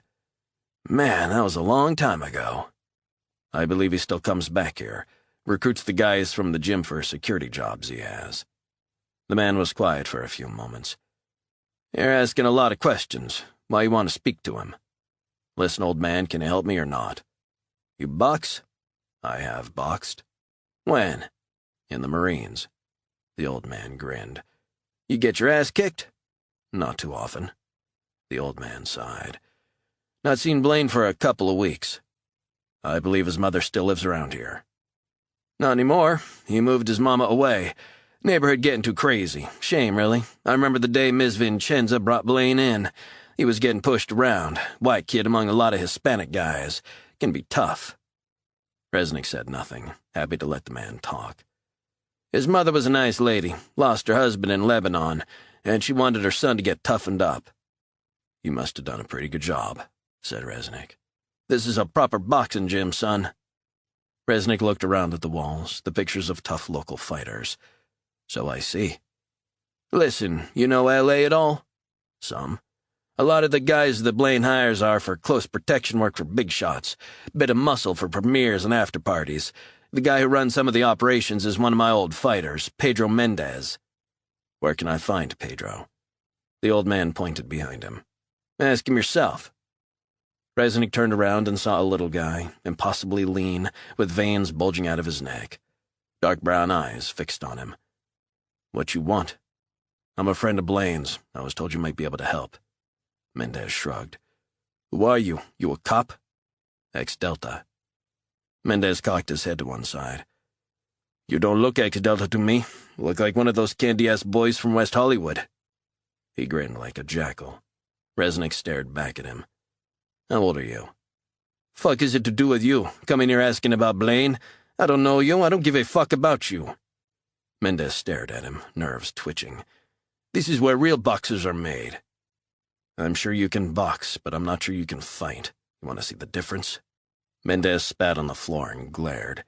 "You do a lot of talking, don't you?" He stood, snarling. He was about 6 or 7 yards from Resnick. Then he rushed forward and tried a hook with his right. Resnick slammed his left forearm into the neck of the oncoming boxer. Mendez dropped to the ground, out cold.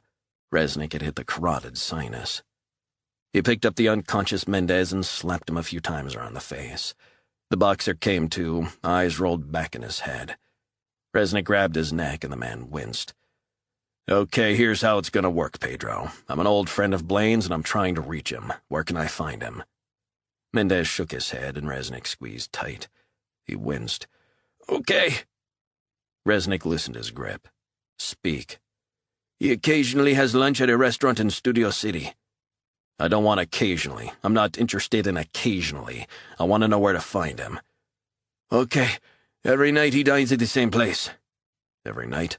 "Every night." "What's the name of the restaurant?" "Nobu in Malibu, where all the big stars go." "What does he drive?" "Ferrari, black." Resnick frowned.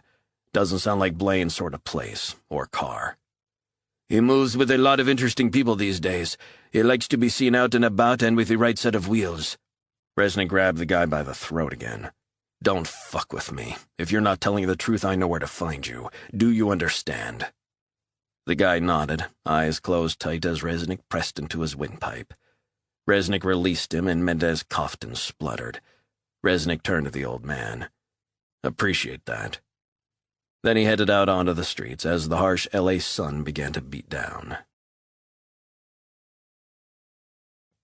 20. Just after noon, Jerry Morlock was escorted to a corner table on the sun-drenched roof terrace of Soho House in West Hollywood. The private members club was located high above Sunset Boulevard, on the top 2 floors of a high-rise.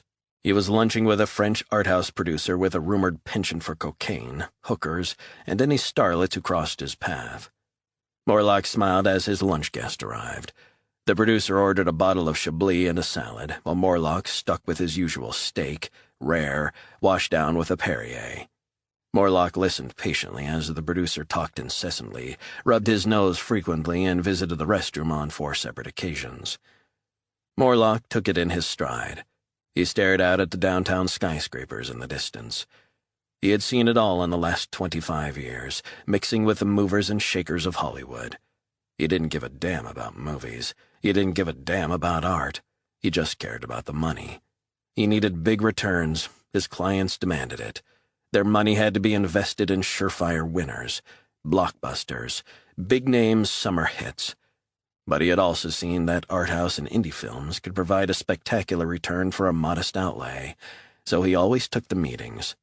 Morlock's mind wandered as the Frenchman got more animated, talking about the struggle and basic conflict of the characters, which he insisted were vital to great cinema. Morlock let the producer drone on as his thoughts turned to the mysterious call he'd received, alerting him to yesterday's delivery. The documentation had been postmarked Dubai, but this concealed the true geographical origin of the package. He knew what was inside and the intended purpose. He just didn't know who would collect or when. He sipped more water as the Frenchman prattled on. Morlock endured the lunch for another painful hour before he ordered another bottle of Chablis, to the delight of the producer. Then he picked up the check and left, alone. After descending the private elevator to the parking garage, he was about to start up his car when his cell phone rang. Morlock answered on the 3rd ring. "Yeah," he said, clearing his throat. A beat. "Good lunch?" The voice was the same as yesterday. Morlock groaned. "Interminable, if you must know." "He's very talented, they say." Morlock said nothing. "I believe there was a safe delivery." "It's all in order, got it yesterday. Is there anything else I should do?" A long sigh. "We have a fast-moving situation. I need to know more. Don't stray far from home in the next 48 hours. "Why not?" Silence. "I said, why not?" "Plans have been altered." "Altered?" "They've run into a few snags, hence the new documentation, and they'll pick it up in person." "No problem at all. Whatever you require, I will assist." 21. The sky was burnt orange as Resnick headed west on the Pacific Coast Highway. The smell of the salty air reminded Resnick of home by the cove in Maine. He had always loved the sea, the ever-changing vista, the breakers crashing onto the shoreline. It made him feel free. Resnick saw a sign for the restaurant up ahead. He drove past for a couple of miles to make sure no one was following him, before turning around and heading back into Malibu. He pulled into the parking lot of a McDonald's and switched off the engine. Nobu was opposite, on the ocean side of the freeway.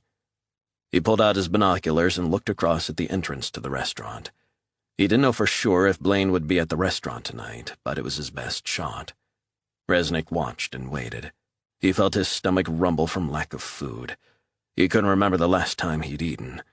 He went inside the McDonald's and ordered a burger, fries, and large Coke, then sat by the window and stared across at the fancy cars pulling into Nobu's private parking lot. After finishing his food, he went to the restroom and popped a couple of Dexedrine.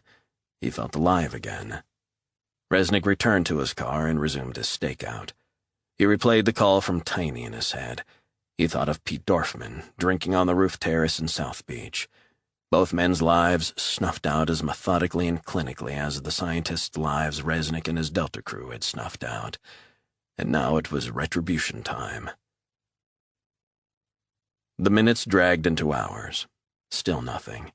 Resnick wondered if the punk at the boxing gym hadn't played him. It was a possibility. But he had to find Blaine and warn him of the threat. Just then a sleek black Ferrari cruised into view and turned into the Nobu parking lot. The car light went off, the driver's door opened, and Blaine stepped out, buttoning his blazer over his white shirt. He looked every inch the affluent West Coast businessman as he entered the exclusive restaurant. Resnick waited for a few moments. The quickest way to get to the restaurant was to jaywalk across the busy freeway. But just as he moved to get out of the car, a Ducati motorbike pulled up outside Nobu. A helmeted passenger climbed off the pillion seat and opened up the backpack of the man riding the bike. A feeling of dread came over Resnick. He sensed something was wrong, badly wrong. No, he said out loud, as he realized in that instant something was definitely going down. The passenger pulled out a small metal device and placed it underneath the Ferrari. He then climbed back on the bike, which was gunned hard and disappeared into the steady Pacific Coast highway traffic. They had taken less than 30 seconds to plant the device, and no one but Resnick had witnessed it. 22. Resnick slammed the car into reverse and cut across the highway, swerving to avoid an oncoming truck as he gave chase. He pulled up the number for Nobu on his phone, heart pounding as he peered ahead at the traffic. Through the myriad of lights, he picked out the motorbike, tearing west up the coast road. The restaurant's phone rang and rang. 8 rings later, someone picked up. "Nobu Malibu, good evening." "I need to speak to the manager," Resnick said, raising his voice above the roar of the engine. "I'm sorry, the manager isn't available just now. How can I help?" "Who am I speaking to?" "Heidi Franzen, duty restaurant supervisor, sir." "Heidi, I need to speak to a customer of yours, Blaine Vincenza. You just arrived a few minutes ago." "Sir, I'm afraid I'm not at liberty to discuss who is or isn't dining with us this evening. If you'd like to leave your number—" "Heidi, I haven't got much time. I need to speak to Blaine right now." "Sir, with respect, I don't know who you are." "My name is John Resnick." "Mr. Resnick, it's not our policy to—" "Listen, Ms. Whatever your name is, I don't give a damn about your policies." "Sir, I'm sorry, we're very busy this evening." "Heidi, do you want me to spell it out for you? There's a fucking bomb under Blaine's black Ferrari outside your goddamn restaurant. So are you going to—" She hung up. Resnick thought of Blaine and the other diners inside, oblivious. Fuck. Thoughts were tearing through his head. His cell phone rang, barely audible as the traffic roared past in the other direction. He didn't recognize the number. "Yeah, who's this?" "Don't hang up." Meyerstein's voice. "John, we've got an approximate fix on your location." Resnick took a few moments to think of his next move. "How did you find me?" "When you used the word bomb in a few sentences earlier, John Resnick, it's picked up by the NSA. "Nice to know the NSA is respecting an American's privacy." "You're in Malibu, aren't you?" "I'm heading away from Malibu, and I just want to let you know that you've got a problem, a big fucking problem." "Tell me about this bomb." 2 guys on a motorbike pulled up outside Nobu about 2 minutes ago and placed what looked like a magnetic bomb on the underside of Blaine Vincenza's black Ferrari. A pause. "Blaine? Ex-Delta Blaine?" "The very one." "Copy that." Listen, you need to clear the restaurant. You need to get Blaine. No one touches that Ferrari. Got you. Resnick swerved as he overtook a truck, narrowly avoiding clipping another car. John, we have a chopper in the air now. An FBI SWAT team is 5 minutes behind you. Have you got a visual on the bike? Affirmative. But my car is no match. I'm barely keeping up. Listen, you need to seal off that restaurant. Myself and the bomb squad are on that, John. Resnick braked hard as a pickup truck got in front of him. God damn! Are you okay? Fucking Californian drivers, that's all. Meyerstein sighed. Support is only a minute behind you and closing fast. Anti-jamming signals would be first port of call for bomb squad. Could be triggered by cell phone. The sound of a radio crackling in the background. Meyerstein said, Hang on. Bomb squad's ETA is 4 minutes. Where are you? I'll be there in less than a minute. The line began to break up. What about you, John? Resnick stared at the road ahead as the motorbike headed off into the hills outside Malibu. Looks like these guys are heading off the highway. I'll be in touch. Be careful, John. Then she hung up. 23. Mohsen Sezagara was watching the Nobu parking lot through military binoculars from the upper deck of the safe house, high up in the Malibu hills. Police cruisers had sealed off the entrance, and no one was getting in or out. He adjusted his Bluetooth headset and turned to his brother. I don't like this. Something's been compromised. Let's roll with it, Mohsen, said Behzad. Mohsen watched a black Suburban pull up at the cordon. 4 men wearing dark suits got out, followed by a woman. Hang on. Who is this, Behzad? Behzad, the computer specialist within the team, took dozens of photos with his telephoto lens. Then he pulled out the SD card from the camera and slid it into the side of his MacBook Pro. Give me a moment. I'll scan against our database. These are not ordinary cops. Everyone who is anyone in the American intelligence community is on our system, said Behzad. What about Vincenza and Resnick? They're not on it. We have their details from other sources. Moments later, Behzad smiled. Well, he said, and flipped the laptop around so Mohsen could see what he'd found. Mohsen stared at a photo of an attractive woman who looked in her late 30s. Who is she? FBI Assistant Director Martha Meyerstein. It says here that she's worked with Resnick in the past. Mohsen grinned. You kidding me? An assistant director? And Vincenza inside? The orders were very clear. Strictly ex-Delta only, Mohsen. You know that. Mohsen stared through the viewfinder of the binoculars. I know what the orders were. I also know that if we do something more direct, high-value casualties such as this Meyerstein woman are not a problem. We're sending them a message, aren't we? Behzad went to the front of the deck and stared through his telescopic lens. We've got a window of opportunity, Mohsen, but Meyerstein is not on the list. Mohsen stared down at the gathering feds. Then his attention was drawn to police cars farther down the Pacific Coast Highway, sirens on and lights flashing. He trained his binoculars on the fast-moving vehicles. He wanted to get Vincenza.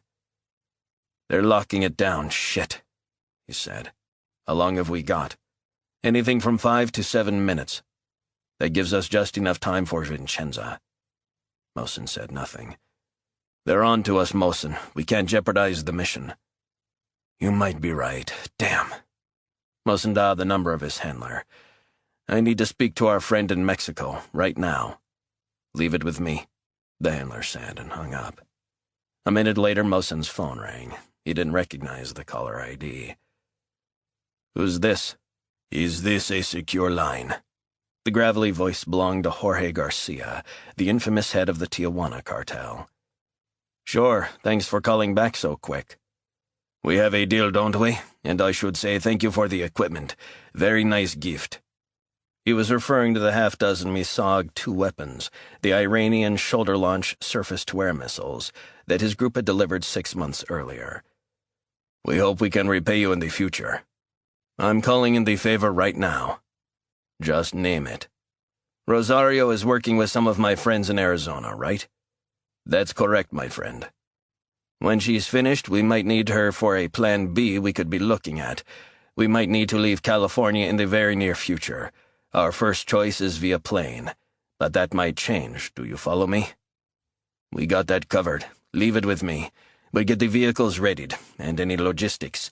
Rosario will not let you down, I promise. Can I call you on this number if I need to speak to you direct? Count on it. Best of luck, my friend, and I look forward to hearing from you again." The line went dead. Mosen relayed the details of the call to his brother. Bizod said, "I think we should pick up our papers, get the hell out of here, and regroup." Mosen smiled. "Jorge is a good guy. He has our back." "I'm not doubting that, but I don't like that the feds have just turned up. This is not good. They're on to us." "Maybe." Mosen trained the binoculars back on the Nobu parking lot. At that moment, Mosen saw a man emerge from the restaurant. "Hang on a minute," he said. "We have something. Vincenza and Meyerstein are talking. You see them?" "Got it. We have them both in our sights." He turned to look at his brother. "Very tempting, wouldn't you say? You want to kill them both?" Mosen smiled. "Why not?" 24.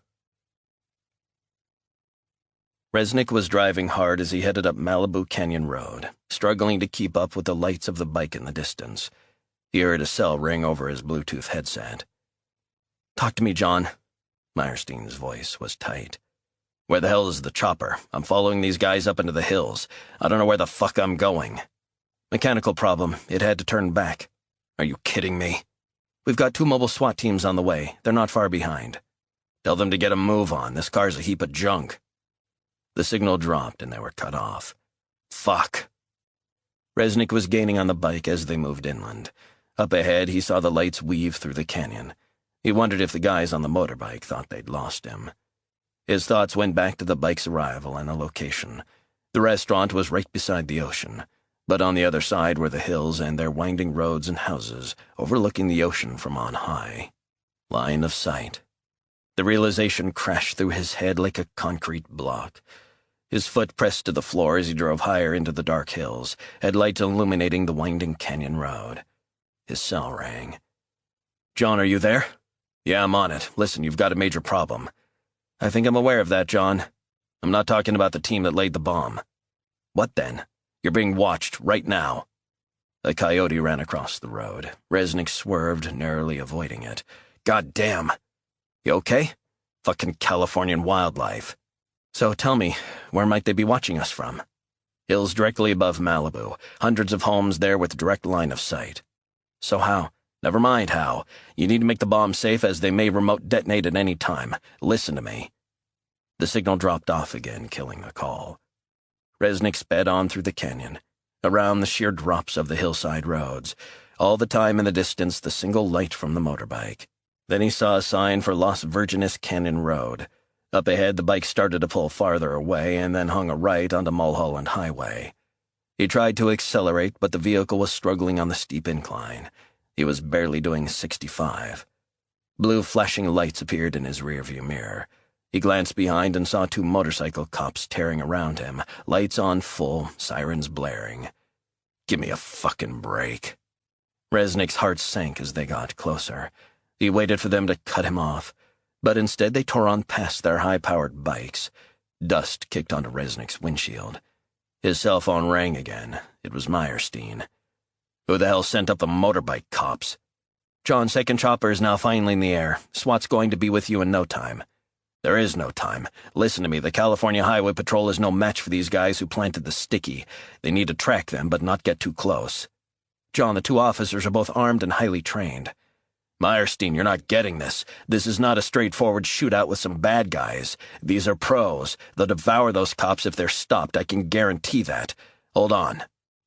Resnick sped around a tight bend as he approached the turn from Mulholland Highway. He gripped the steering wheel tight, struggling to stay on the road as it snaked through the canyon. A mile or so up ahead through the scrub, he saw blue lights flashing. He pressed on along Mulholland, the lights of Malibu down the mountains away in the distance.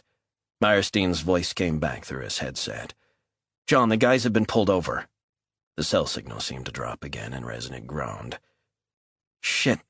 What is it?" Resnick asked. "Goddamn signal keeps dropping." Resnick turned a corner and caught sight of the blue police lights again. "Got them. They pulled them over at an overlook." "Copy that, John."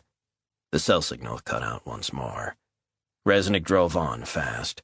A couple of minutes later, he headed around another bend and saw the two BMW cop bikes at the side of the road. But where were the cops? He pulled over by the overlook, beside some overgrown shrubbery, and got out of the car. There was blood on the ground. Shit. The car's headlights showed the soles of a pair of black leather boots sticking out from the trees. He went over and kneeled down. The body of a dead cop, 2 bullets drilled into his forehead. His mind flashed back to Tiny's last words. They're gonna kill us all. He headed over to the cops' motorbikes. It was then he saw the second cop, lying face down, dead. There was no sign of the guys who'd planted the bomb. Resnick stood and contemplated his next move. Making up his mind, he bent down, took a gun from the cop's holster, and climbed on one of the bikes, revving the engine. A police dispatcher's voice came over the radio. "Echo 5 Delta, respond." Resnick picked up. "2 officers shot dead. My name is Resnick. Refer to Assistant Director Meyerstein of the FBI. I repeat, 2 officers have been shot dead. I'm on it." "Echo 5, shut the fuck up. Assailants on Ducati bike. I'm more than 2 miles behind, heading north on Mulholland. Weapon used was a 9mm handgun, point blank." Resnick kicked the bike into first gear and sped away, clicking through the gears until he was hitting 90. A crackle down the line. "Please identify yourself, officer." Resnick switched off the radio. The wind buffeted him as the bike weaved and accelerated along Mulholland. He saw a truck and overtook it at breakneck speed. Then he saw a sign for Calabasas. He powered through the small town and farther into the hills. He couldn't see the bike. His mind raced. Had he lost them? Had they disappeared onto a side street in Calabasas? A few minutes later, Resnick was sneaking down old Topanga Canyon Road, back toward Malibu. The lights of the hillside houses and the communities of the canyon were all around him. Resnick spotted more lights up ahead, half a mile or so. The bike had stopped at an overlook. He rounded a bend and felt his heart race as he sped down the hillside highway, the smell of oak trees and burnt vegetation hanging in the balmy air. The headlights of a truck heading up Topanga illuminated the overlook. The bike was here.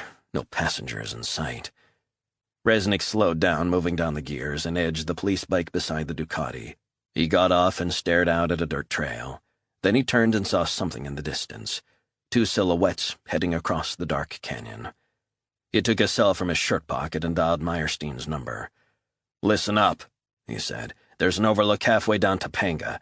The 2 guys have dumped a Ducati. I'm in pursuit on foot." He pulled his Beretta from his waistband and headed down the hillside toward the 2 figures. On the line, someone cleared their throat. "John," the voice of Meyerstein.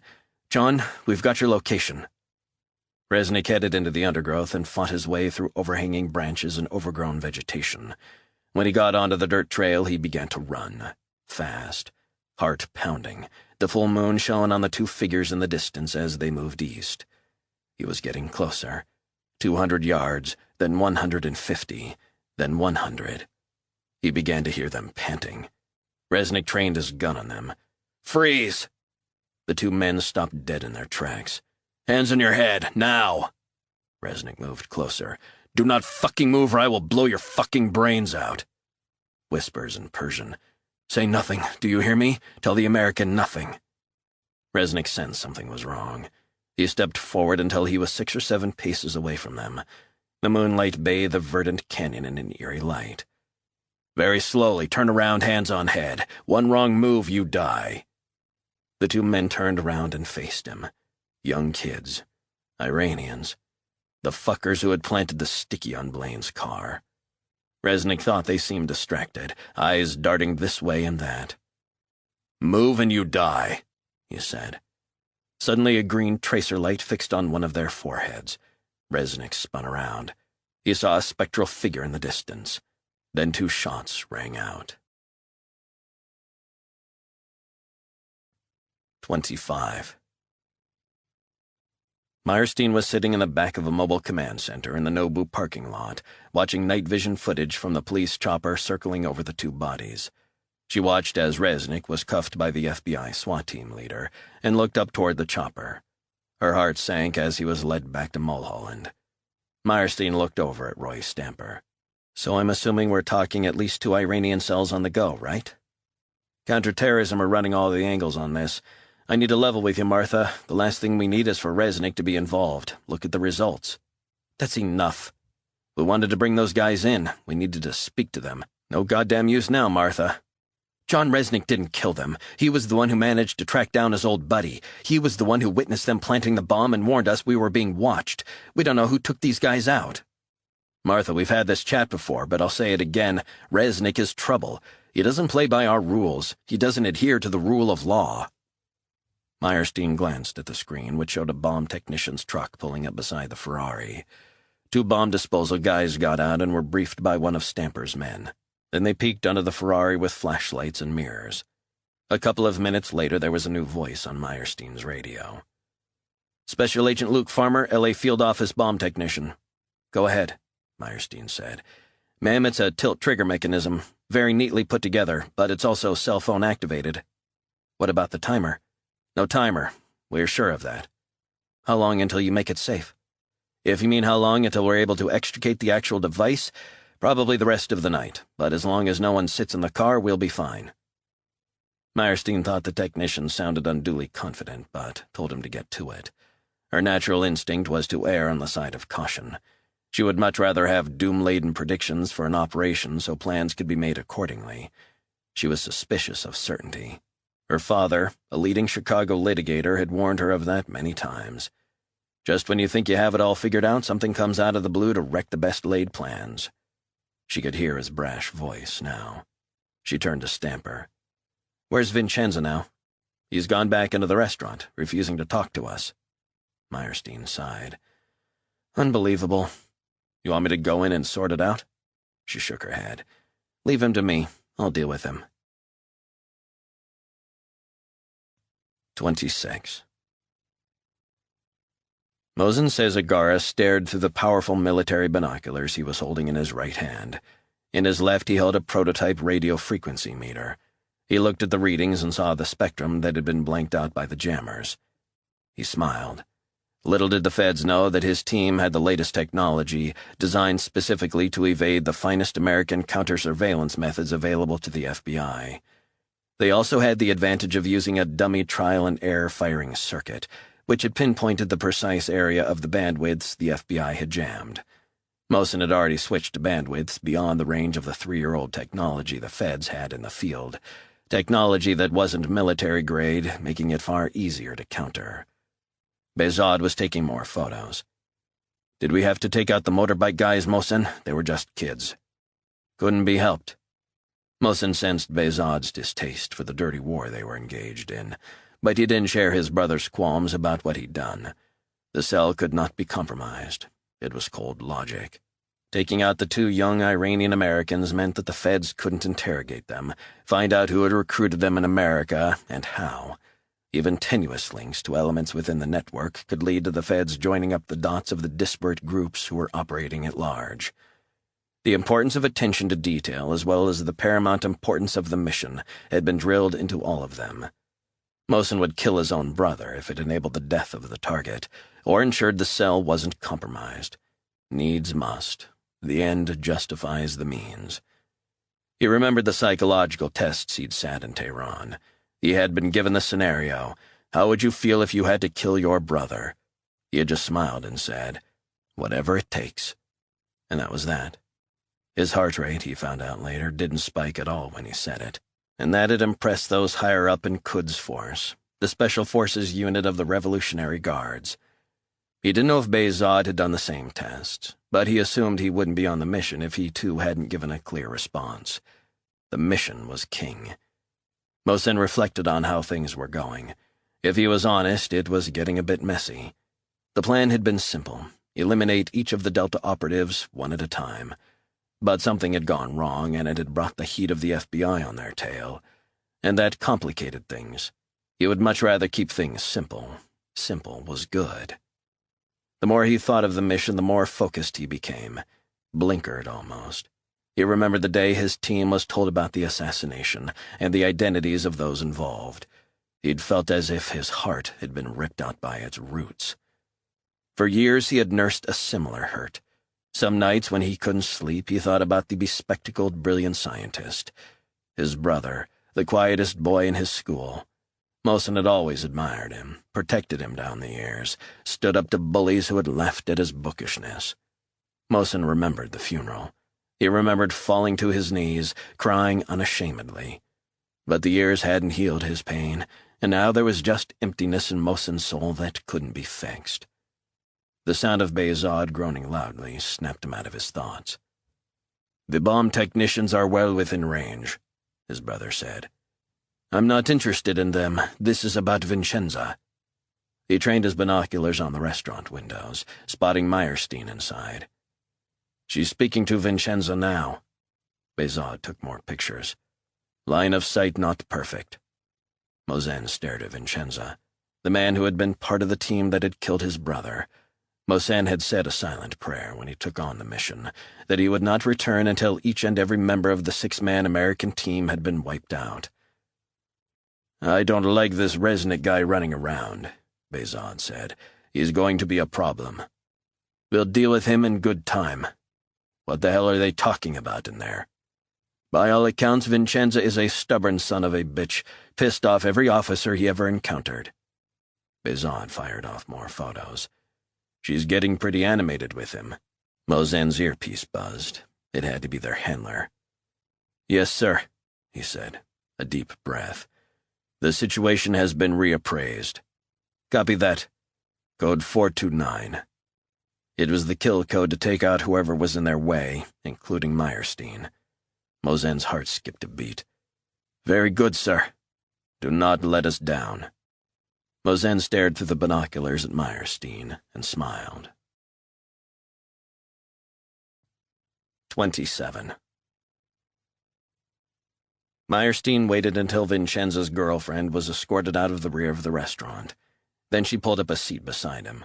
She caught a whiff of booze and cigarettes on his breath. His eyes were glazed. "Here's how it's going to work, Mr. Vincenza. We're going to take you out of here to a place of safety, just like Daisy." "Do I look like the kind of guy who needs a babysitter?" "Mr. Vincenza, I know all about you. I know about your role within Delta." He said nothing. "It was John Resnick who notified us about the bomb." "Resnick? Bullshit." Meyerstein shook her head.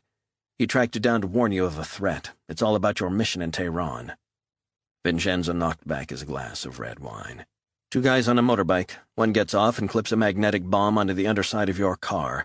A matter of seconds and they were off." "Christ, you're serious. Do you think this is a game? You have a choice. Either you exit the premises with my officers willingly, or we take you down here and now. The decision is yours." "Where's Resnick now?" said Vincenza. "Not far." Meyerstein's cell phone rang. "Martha," the director's voice said. "O'Donoghue." "Sir, I was about to call in with an update." "What's Resnick saying about what happened? That was our best chance of a lead." "Sir, I've not spoken to him. He's in transit to the command vehicle." "He executed 2 American citizens, Martha. We've got a firestorm coming our way on this."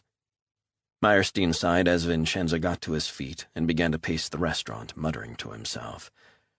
"Sir," she said, "if you'll just let me—" "Martha, he's crossed the line. He's blown the best lead we had, but I guess you know that already."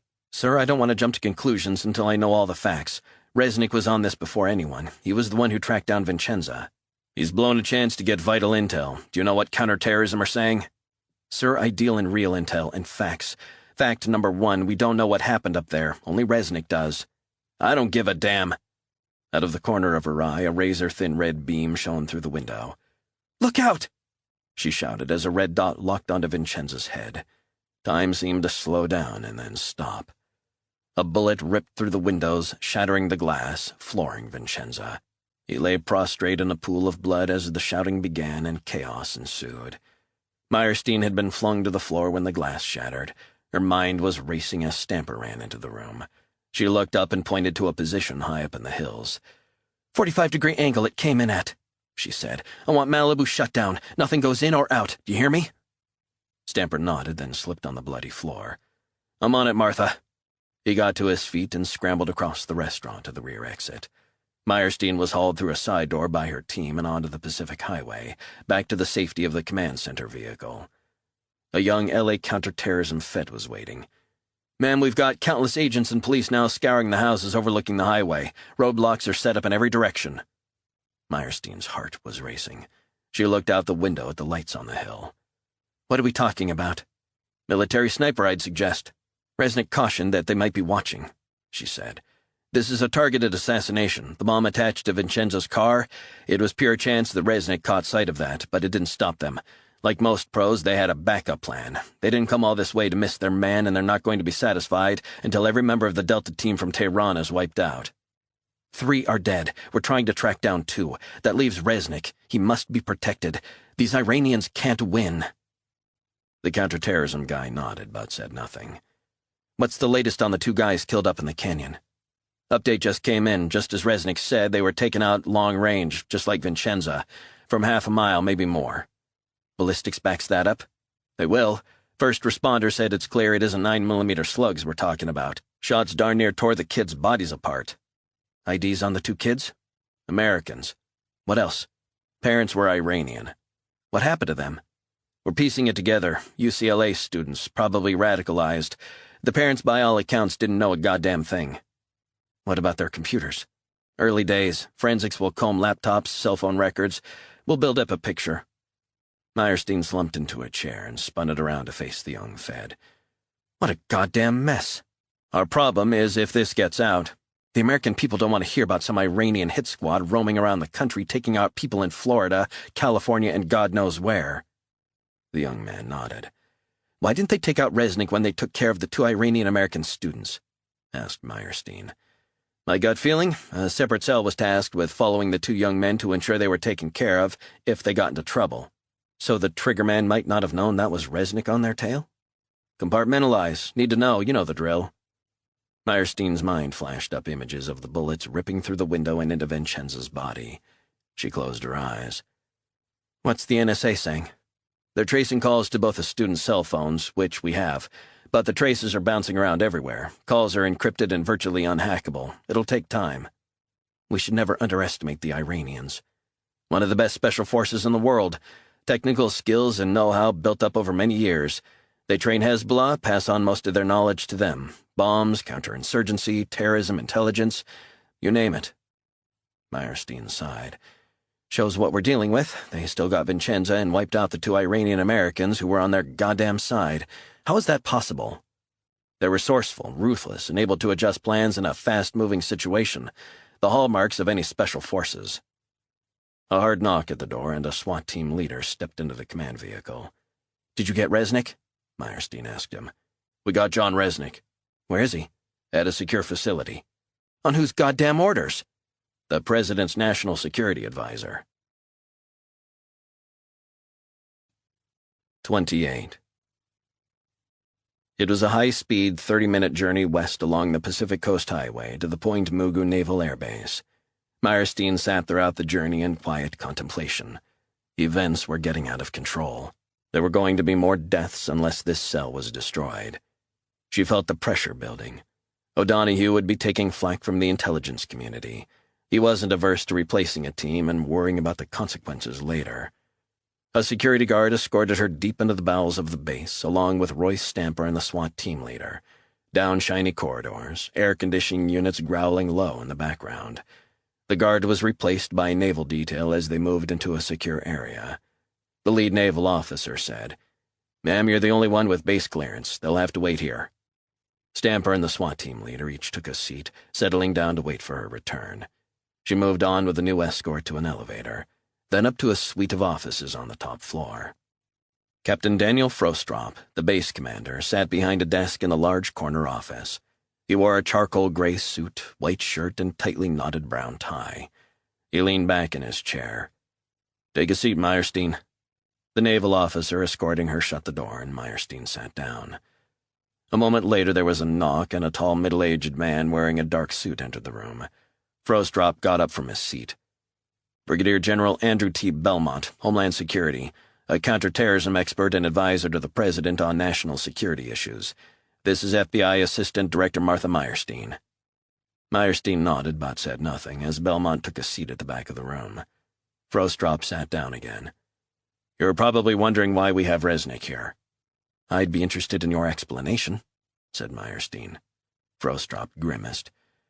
"You see, I was just speaking to General Belmont, and we both agree that this is the best place for Resnick until further notice.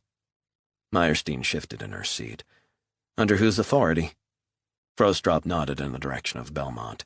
The Brigadier General held up a letter showing the presidential seal. This gives me carte blanche to decide what we do with Resnick. Do you know anything about John Resnick? I'm well aware of his record, Belmont said, and I'm well aware that he is now used by the FBI on a freelance basis. Meyerstein said nothing. Look, Meyerstein, just to clarify, I'm not here to cause you problems, or the FBI. The Bureau is the lead agency, but John Resnick, he's my concern. He's also my concern, she replied, and I respect that. Meyerstein studied Belmont's clean-cut features. She thought there was a coldness around his eyes. Has anyone interviewed him? Belmont shook his head. Not yet. We only know what the SWAT guys relayed to us. Which was? Sniper down the 2 young would-be bombers. And what does that tell you? We've got a problem, that's what it tells me. What else do I need to know? Said Meyerstein. Belmont cleared his throat. Within the last few minutes, shortly before you arrived, we got news on Albert Rain, another Delta operator. And it's not good. Rain's body has been found, washed up on a remote shore of Lake Champlain near Burlington, Vermont. Meyerstein took a long, hard look at Belmont. That's why we're keeping Resnick out of sight, he said. We can't take any more chances. You want my take on this? Belmont shrugged. Sure, go right ahead. They'll only be after one thing. Resnick.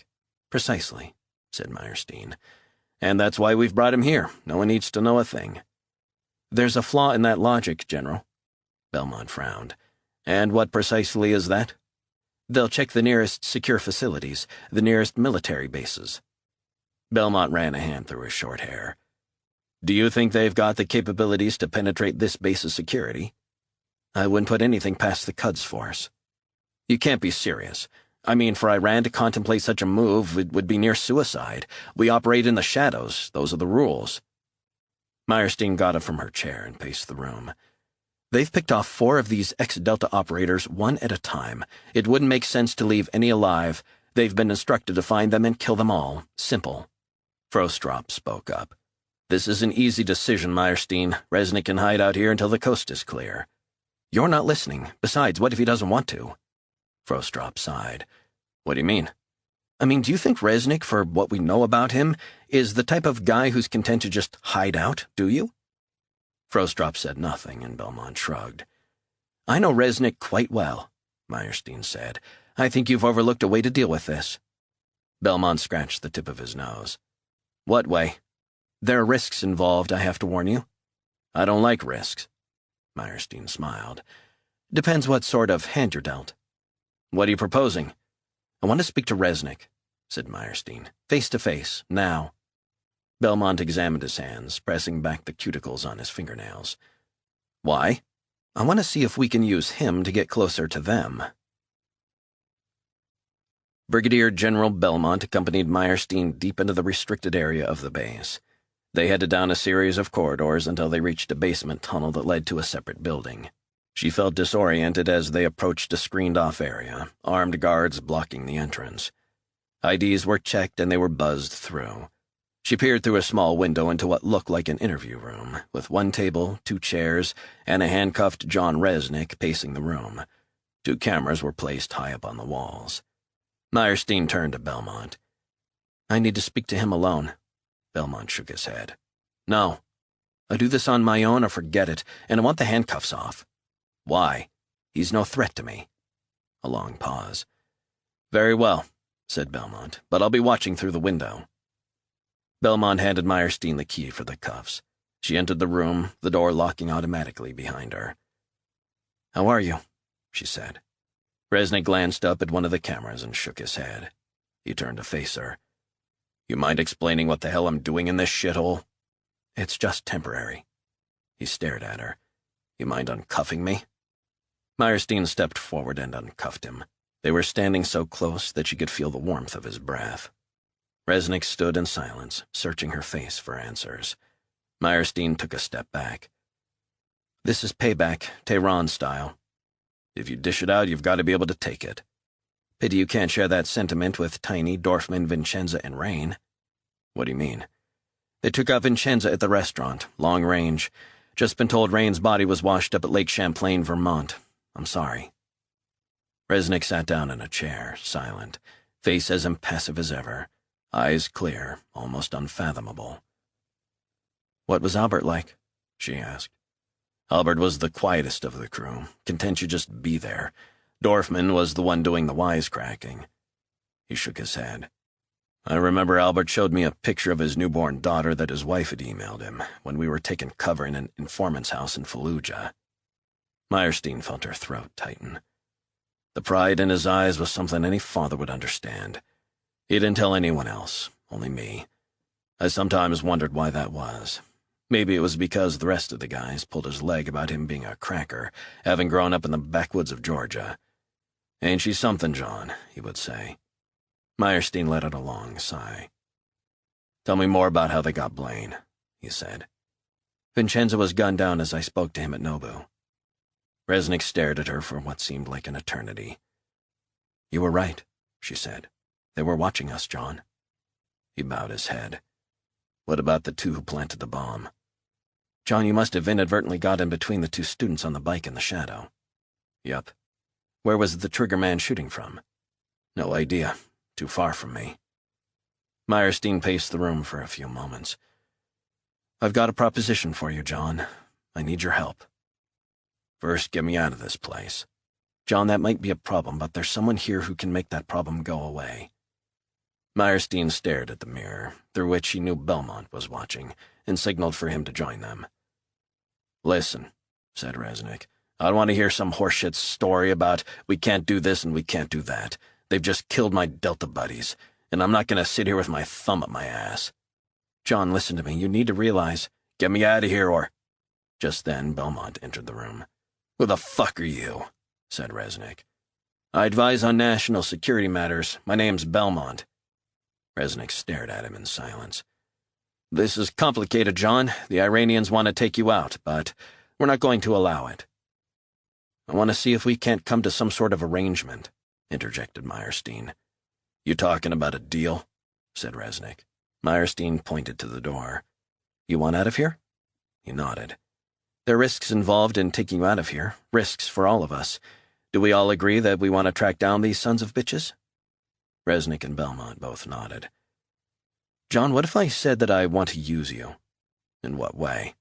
As bait for the Iranians. You want me to lure them? I'm the honey, right? I wouldn't put it quite like that, she said.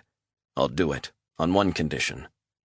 Meyerstein's cell phone rang, interrupting the conversation. Goddamn, she said, reaching into her jacket pocket. She didn't recognize the number. Meyerstein. There was a silence. Then someone spoke. You really need to get new encryption for your phone, Assistant Director. A male voice. She didn't recognize it. Meyerstein froze for a second. Who's this? Don't play games. You Americans are very fond of games. Well, guess what? So am I. I think you've got the wrong number, said Meyerstein. Oh, we've got the right number, Assistant Director Martha Meyerstein of the Federal Bureau of Investigation. What the hell do you want? We want Resnick. Meyerstein's heart skipped a beat. In 30 minutes, we'll call you back on this number. We will have more details of how this is going to work. 29. The specter of the growing threat galvanized Meyerstein.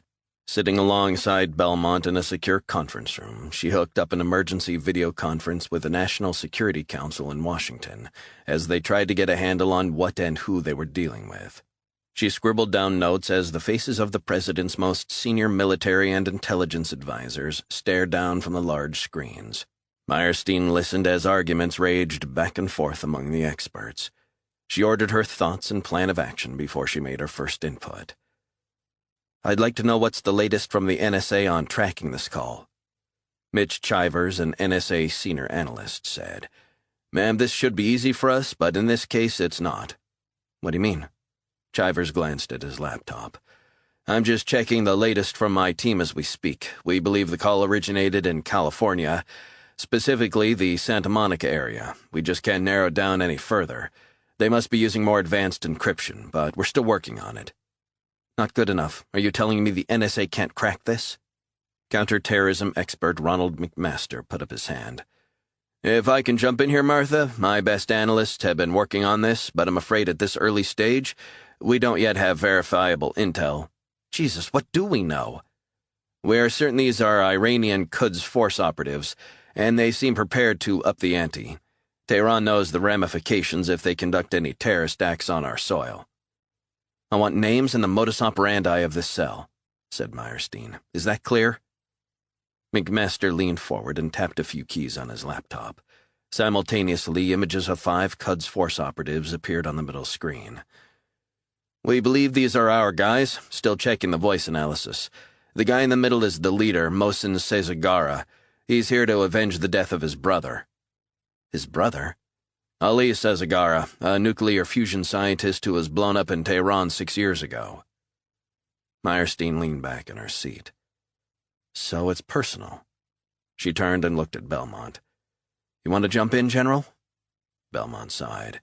It is personal, Martha. Ali Sezagara was killed just yards from his home in a Tehran suburb. Resnick led that part of the mission. He was the trigger man.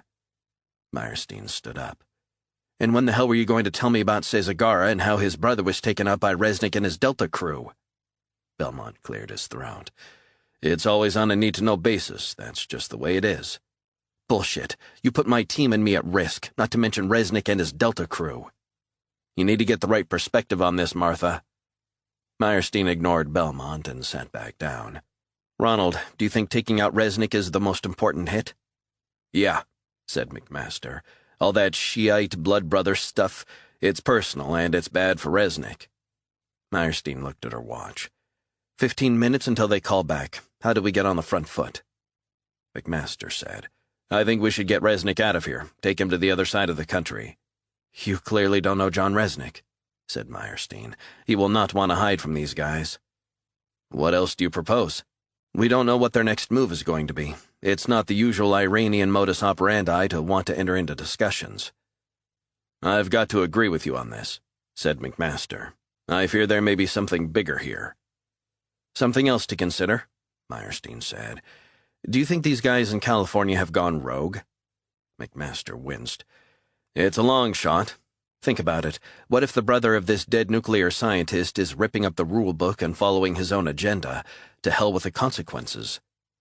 From everything we know about Quds, this is not how they play the game. They're usually tight, very, very disciplined. Meyerstein took a few moments to reply.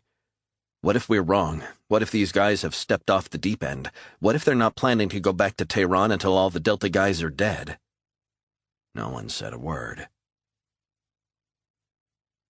Meyerstein headed back to the interview room where Resnick was leaning against a wall, arms folded. She faced him, hands on hips, and outlined what she knew as he listened intently. What do you reckon's going on here, John? With regards to why they're going to call back any minute now. Resnick stared at her. They're fucking with us, that's what they're doing. Meyerstein sighed. Is that your considered analysis? Pretty much. We're all waiting on them to make the next move, but I guarantee you they've already made it. What do you mean? They're playing you. They're playing me. They're playing all of us. My gut is telling me these guys are doing their own thing. What if I told you that one of the Iranians, that you killed his brother in Tehran? Resnick said nothing. So where does that leave us? They're going to try and kill me, no matter the cost. And make no mistake, revenge is everything to these guys. John, The shrill ringtone of Meyerstein's cell interrupted their conversation. She saw that the caller ID on her phone was changing, someone clearly scrambling the lines to avoid detection. Meyerstein felt her heart rate quicken before she answered. Meyerstein, a long sigh. Good to speak to you again, Assistant Director. Thank you for calling back. I can hear the uncertainty in your voice, Meyerstein. It betrays your true feelings. I don't want to hurt you, as long as I get what I want. Meyerstein closed her eyes. What do you want? The man began to laugh. What the hell is so funny? You know exactly what I want, John Resnick. Meyerstein looked across at Resnick, who was staring back at her, eyes cold, face inscrutable. No deal. Do you think the FBI would just hand over Resnick? That is your final answer? Yes, it is. Then sadly, we're going to have to kill some innocent Americans, aren't we? The man said. The line went dead. 30. The morning sun was streaming across the Hollywood Hills. Jerry Morlock was soaking up the rays, listening to an old Miles Davis album on his terrace, when his cell phone rang. I'm looking to speak to Jerry Franklin Morlock, an unfamiliar male voice said. Morlock was immediately put on alert. He didn't know anyone who used his full name. The fact that this man had used it told him everything he had to know.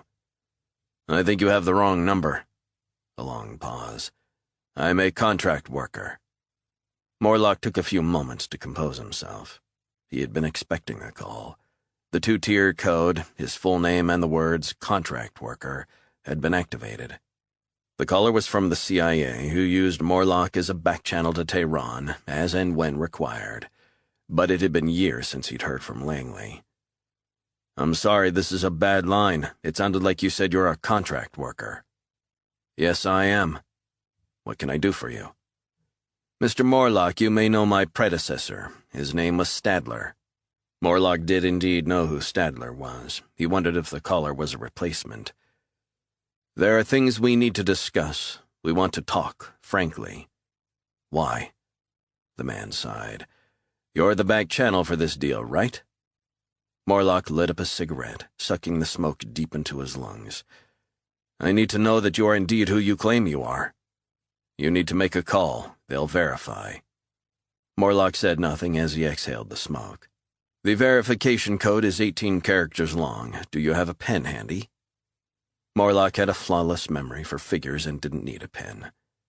I'm listening. Verification code is as follows: 944981 Delta Delta. I'll call you back in an hour. The line went dead. Morlock pulled up the contact he had saved in his phone. 4 rings and a woman's voice. Please give the verification code. Morlock recited it. There was a long pause. I can confirm our contract worker has been deployed, the woman said. Thank you. He ended the call and waited. Exactly an hour after the first call, Morlock's cell rang. He answered after 1 ring. We okay? The man said. We're good. We have work to do. I'm listening. We are quite prepared to give Iran what they want. Morlock said nothing. I mean, of course, John Resnick. Morlock's stomach nodded at the mere mention of Resnick's name. How do I know that what you say is true? I think it's important we keep this channel of communication open at this time. You haven't answered my question. Which was? How do I know that what you say is true? You've got to trust me on this. The authorization for this move came from the top. So you want me to pass on this message? That's precisely what I'm saying. I'll be back in touch. 31. Meyerstein was running on adrenaline. She endured another grueling video conference call, this time with the Pentagon. NSA analysts checked and cross-referenced leads on the whereabouts of the caller they believed was in the Santa Monica area, but they couldn't pin down the location. Meyerstein felt frustrated and apprehensive. She'd had too much coffee for her own good, her nerves shredded. She picked up her cell and dialed her home number in Washington. Martha, her mother said. You okay, honey? Hi, yes, I'm fine. Just got a couple of minutes, checking in to see how the kids are. Just perfect. They miss you, obviously. Always asking when you'll be home. Meyerstein closed her eyes. She felt bad. She always did when her work took her away from her family. But she knew the demands of the job. It was no 9 to 5. I've got a bit of a situation at work just now, so I haven't got long to talk to them. You mind putting them on? I'm sorry, honey, but they're at after-school clubs, piano and soccer. Damn, I'm working on Pacific time. Sorry. You're in California? Meyerstein blew out her cheeks. Yeah, goddamn, I don't even know what time of day it is. Martha, I know. It isn't easy, honey. Your father was away a lot when you were growing up, too. Do you know what he used to say when I said how much you were missing him? What was that? He'd say, She knows I love her, she knows I care for her, and I will always provide for her, despite being away from home most of the time. He was always good at being rational. Meyerstein sighed. It's tough, it really is. I know, but you're tough. Look, the kids are great, and I'm only too delighted to look after them. Who better, right? Thanks, Mom, appreciate that. Now, don't be worrying too much. They're safe and well, and in good health, thank God. Tell them I called, and that I love them, and kiss them good night, will you? Each and every night. Mom, love you. Meyerstein had never felt so conflicted. Even when she was home, she struggled to stay interested in what her kids were up to, as she was always exhausted after work. The more she thought about it, the more she worried she was becoming adrift from her family. The job was doing that to her. Day by day, month by month, year by year. It was eating away at her from within. She wondered if it was time to reassess her priorities. "Meyerstein, video conference room," she heard Belmont shout. Meyerstein switched straight back into work mode as she headed back to the video conference facility. A huge screen was showing the FBI's National Counterterrorism Center in McLean. "Gentlemen," she said, "any developments?" Ronald McMaster punched a few keys on his laptop. A grainy photo was displayed of a man with light brown skin, cell phone pressed to his ear. "Got a breakthrough, ma'am. This is the latest shot we have of Mohsen Sezagara." "Where and when was this taken?" Counterterrorism specialist Mac Jackson put up his hand. "Hi, Martha. Yeah, this was taken 72 minutes ago at a laundromat in Santa Monica." "How are we only getting this now?" "Long story. Face recognition matches throwing up other IDs, but we're satisfied this is one of our guys. But here's the kicker. He doesn't live or work in Iran." "You've got to be kidding me." "The face recognition matches a naturalized American citizen with dual Iranian citizenship. He lives in Corpus Christi, Texas. New identity." "Shit." "Indeed." "What does he do?" A long sigh, but no answer. "I said, what does he do?" McMaster cleared his throat. "He's an engineer at defense contractor Methvens and Fisher." "No, that can't be right. Jesus." Meyerstein stared up at the faces on the screen. "Okay, let's focus here. How many times has he visited Tehran?" "He's made 7 return trips to see his brother-in-law in Hamadan in the last 5 years." "Tell me about Mohsen Sezagara." "He's not married, fitness fanatic, 35. Black belt in karate, member of 3 gun clubs in Texas. Very well integrated and westernized, and he's operating under the name Mozen, M-O-Z-E-N, he said, spelling it out. "Have his details been circulated?" "Intelligence and Homeland Security now have them." "The cops?" "Restricted to senior levels in Southern California." Meyerstein nodded. She knew that if there was any leak from a sheriff or cop, the whole thing would turn into a media frenzy. "What about his home in Corpus Christi?" "Already combing through it. Forensics are searching his laptop, but nothing so far. Pretty advanced encryption by all accounts." "Who's pulling the strings, local or foreign?" "Maybe both, but we've run this around and we think this guy is leading the team."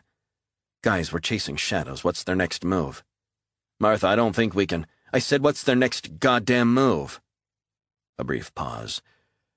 "The near-unanimous consensus is that a long-range sniper will pick off the next target, especially after Vincenzo was gunned down long-range and the 2 Iranian-American students were taken out the same way."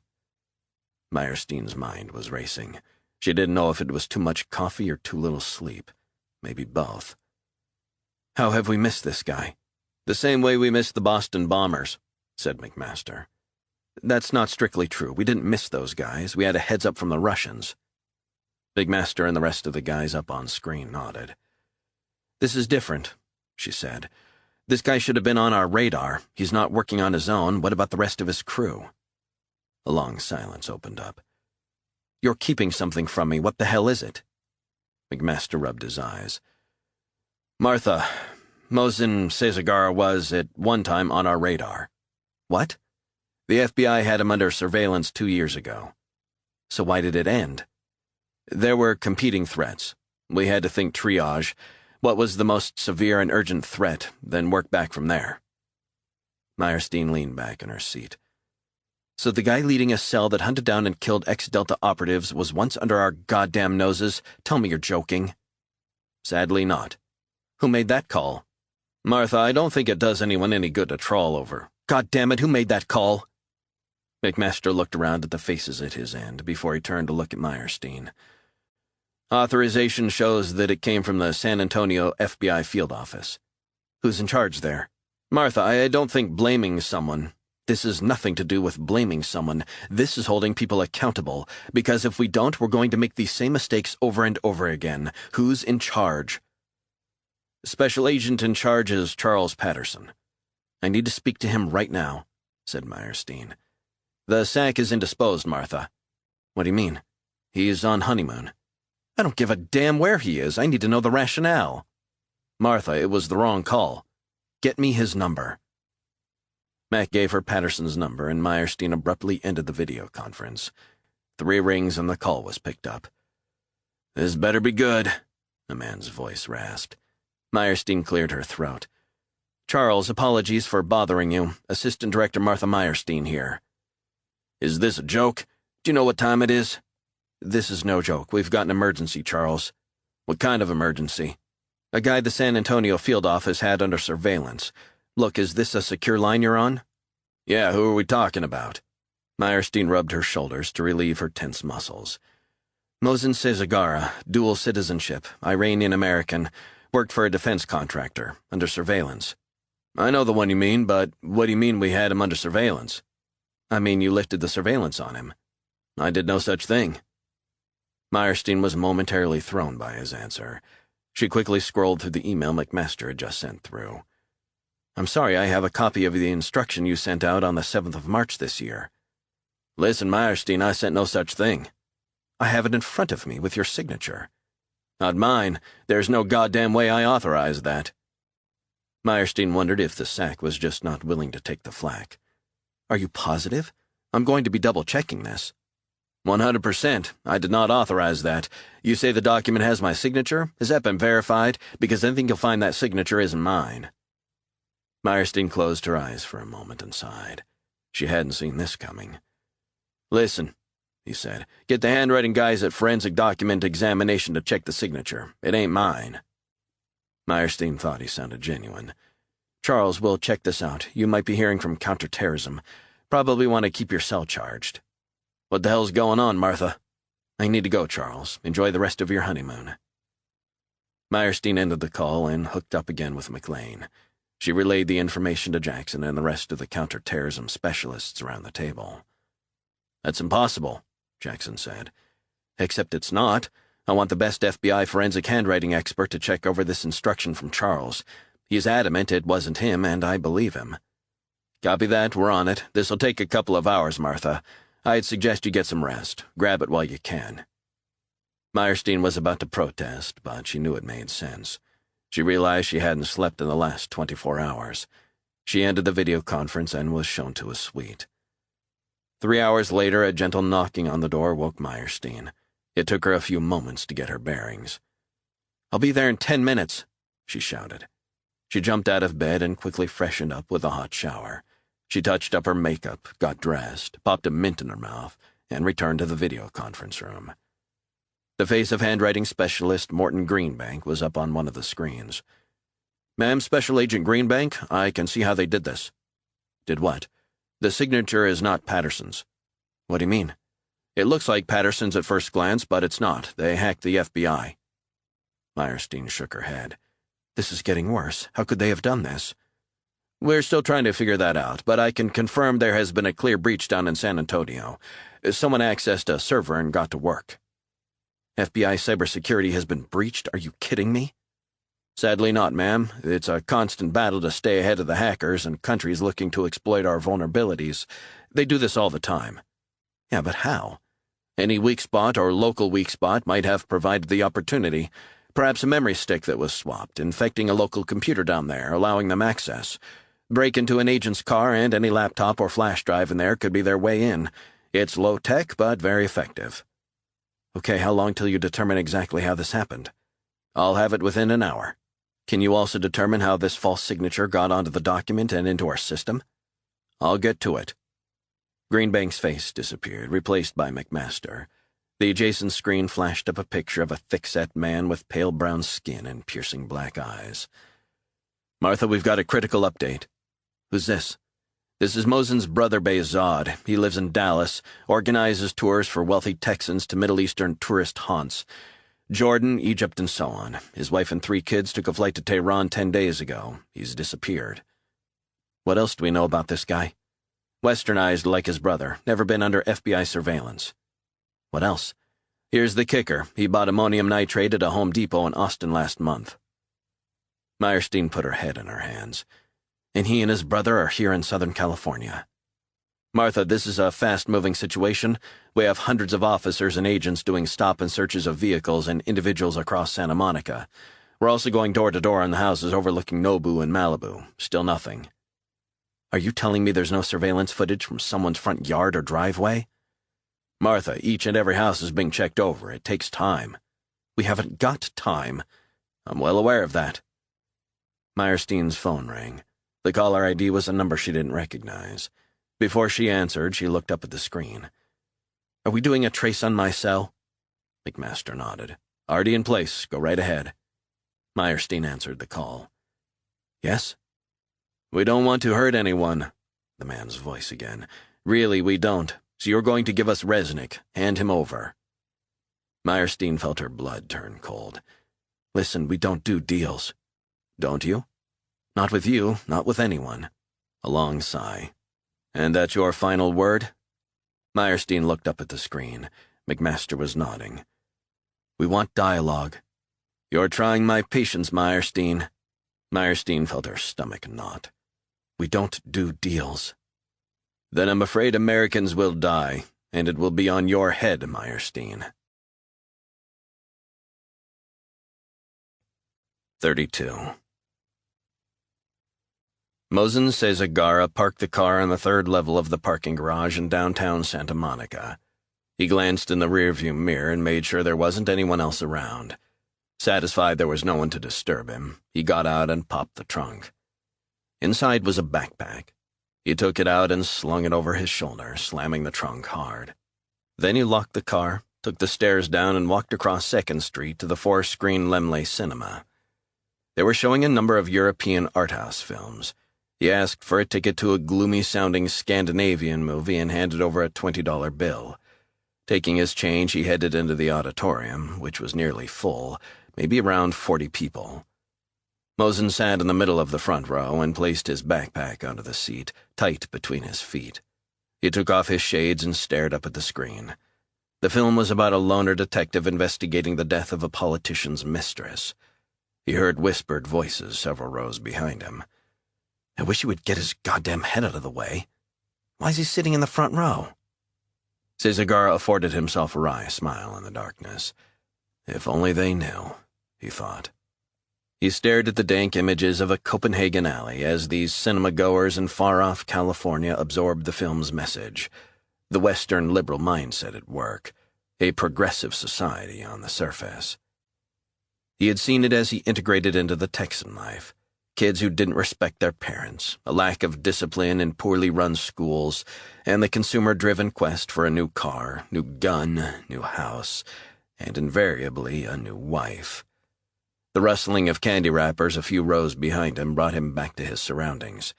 The Danish voices on the screen boomed out of the surround sound speakers. As he thought about what he was going to do, his mind was on fire. It was like he was about to be consumed by a euphoric madness. The sense of expectation grew within him, making him so giddy he nearly burst out laughing. He closed his eyes for a few moments. Discipline, you must be disciplined. He could hear his handler's voice now, the calm, authoritative tone. In his mind's eye he saw his mother again, the terrible anguish contorting her face as she buried her son, Mosen's brother, the brilliant nuclear scientist. The helplessness he'd seen in her eyes consumed and drove him. He had no remorse at the best of times, and now he felt nothing, and that was good. He was afraid of nothing, of no one. Mosen opened his eyes and felt cleansed, refreshed. He took another few moments to compose himself. Then he bent over and undid his backpack, feeling the paper McDonald's bag. Inside the bag was the cold metal of the aerosol container, the silent killer. He placed the paper bag carefully underneath his seat. The device was primed. It would fill the air with a deadly chemical, synthesized in a basement lab in a Houston suburb by one of his crew. An opium-like derivative of fentanyl, carfentanil, one of the drugs used by the Russian special forces in the Moscow theater siege, 10,000 times more powerful than morphine. Mosen contemplated the sequence of events about to unfold. Within the container was the cell phone receiver. A text message sent to the number would activate the device and release the killer chemical. Confusion would reign for a few moments. He imagined people screaming as they gasped for breath. Then they would die. A painful, bewildering death. Mosen leaned over and picked up the empty backpack. Then he walked out of the cinema and back across the street. He took the stairs 2 at a time and got back into his car. Mosen took a few deep breaths before pulling away. After leaving the garage, he drove through Santa Monica for a mile, eventually parking in a quiet street off the Pacific Coast Highway. The sky was red. He took out his cell phone. He texted the number and closed his eyes. 33. "Oh shit, this is really happening," Meyerstein said. She felt sick as she stared up at the footage from the hazmat team inside the cinema. Twisted bodies lay between and across the seats, some with their tongues protruding as if gasping for air, some with eyes wide. A few had made it as far as the exit doors, but had breathed in too much of the gas to survive. She turned and looked at Belmont. 43 dead. I can't bear to think about it." Belmont said nothing. The voice of the caller lingered long in her mind. "Then I'm afraid Americans will die, and it will be on your head, Meyerstein." Those were his last words. Her decision had cost dozens of lives. She was to blame. Why the hell hadn't she tried to play along more? She should have played for time. Shit. She tried to push the negative and corrosive thoughts to one side as the largest screen in the video conference room switched to the FBI's counterterrorism center in McLean. "Martha," said FBI Special Agent John Veach, "we got the latest assessment." "Shoot. This is a 4-man crew, all Iranian Americans." "Mosen Sezagara?" An image appeared on a third screen. It was from a surveillance camera in a parking garage in Santa Monica. It showed a tall, muscular man with a backpack slung over his shoulder. "This is him," said Veach. "Cool as a fucking cucumber. This guy walked into the cinema and watched a film for 15 minutes, no more, and then left the device primed. He triggered it by remote control from a cell phone." Meyerstein took a few moments to digest the facts. She knew the importance of viewing evidence and information dispassionately. She had to fight against this turning personal. "This is not Iran's usual modus operandi when it comes to the West," she said. "They've crossed a line. They know the rules. It points to Sezagara and his crew going rogue." "He must know that we'll wipe them out," Veach shrugged. "Maybe that's what he wants, a head-to-head confrontation, revenge for his brother." Meyerstein sighed. "Where is Sezagara now?" "After leaving the cinema and returning to the garage, we tracked the vehicle to a parking lot on the eastern outskirts of Santa Monica. Here's the footage right now." A few moments later, Meyerstein watched as Sezagara pulled up in the parking lot, got out his vehicle, and headed for the stairwell, backpack over his shoulder. Then the screen froze. "What happened?" she asked.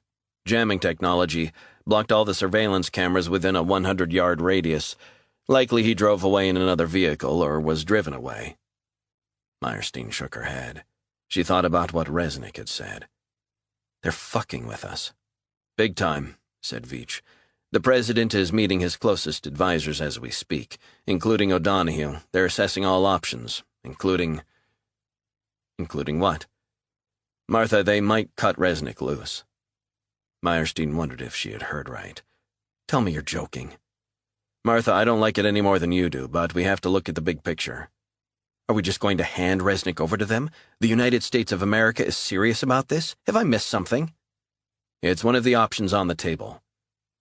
Meyerstein got to her feet and paced the room, all eyes from the screen on her. "One of the options on the table? One of the goddamn options on the table? Are you guys serious? Well, you know what? It's bullshit." "Martha, I know this is personal for you." said Veach. "You brought Resnick onto a couple of operations, but you need to see the way the wind is blowing on this one." "Go to hell. This isn't personal. What about the 43 innocent Americans just murdered by this maniac? If we capitulate to their demands, this won't be the end of it. I will not hand anyone over." "No matter the cost?" Meyerstein's heart rate was up a notch. "We don't play by their rules. Martha, the fallout from this could be immense." "It already is. No way do we bend to them. How the hell can we guarantee that these guys are just gonna melt away? This is a suicide mission for them. They know they can't go back to their regular lives or escape to Tehran." "I think all they want is Resnick," said Veach. "I don't give a damn what they want. We will hunt them down, and we will sort this out our way." "No matter the consequences?" "The consequences are already too damaging." "I'm not disagreeing, Martha, but sometimes you've got to make deals. It's the name of the game." "I can't believe what I'm hearing." "I'm sorry." "So am I." Meyerstein sat back down. She wondered how this was going to play out. Her cell vibrated in her jacket pocket. Another number she didn't know. Her stomach knotted. "Meyerstein," she said into her phone. Silence, but she sensed it was him. Meyerstein signaled to those on the video conference screen who were tracing her call. One of the feds nodded in reply. "Meyerstein," she said. "Who's this?" "Your voice sounds strained," the familiar voice said. Meyerstein cleared her throat. Yes, there's definitely tension in your voice. I'm not surprised. Are you shocked?" Meyerstein was tempted to curse him, but she remained calm. She closed her eyes and prayed that the NSA would somehow track the call, despite knowing it was almost certainly being bounced off every cell phone tower possible in order to mask the GPS location. She glanced at her iPad. Messages were coming in from the NSA trying to pinpoint the location. Vermont, Canada, Florida, California, Germany. The list of false trails mounted up. "If you're wondering, you'll never trace me." Meyerstein said nothing. "Cat got your tongue, Assistant Director?" The voice dripped with sarcasm. Meyerstein sighed. "How does it feel to have someone walk into your country and do some wet work?" "What do you want?" "You might not believe me, but I didn't want to kill those people." "But you did." "Yes, I did, and sadly it's going to happen again, and again until we get what we want." "I think you must understand there are some lines in the sand that we don't cross." "Lines in the sand get redrawn all the time, don't they?" Meyerstein closed her eyes. "America is very good at drawing lines in the sand," the voice said, "and lines on a map." "I need more time." "You're out of time. We're already at our next destination." "God damn it." "I think you're starting to understand how serious we are. We're making progress." "Give me some time." "I'll call back in precisely 1 hour's time, and then we will talk about handing over Mr. Resnick." 34.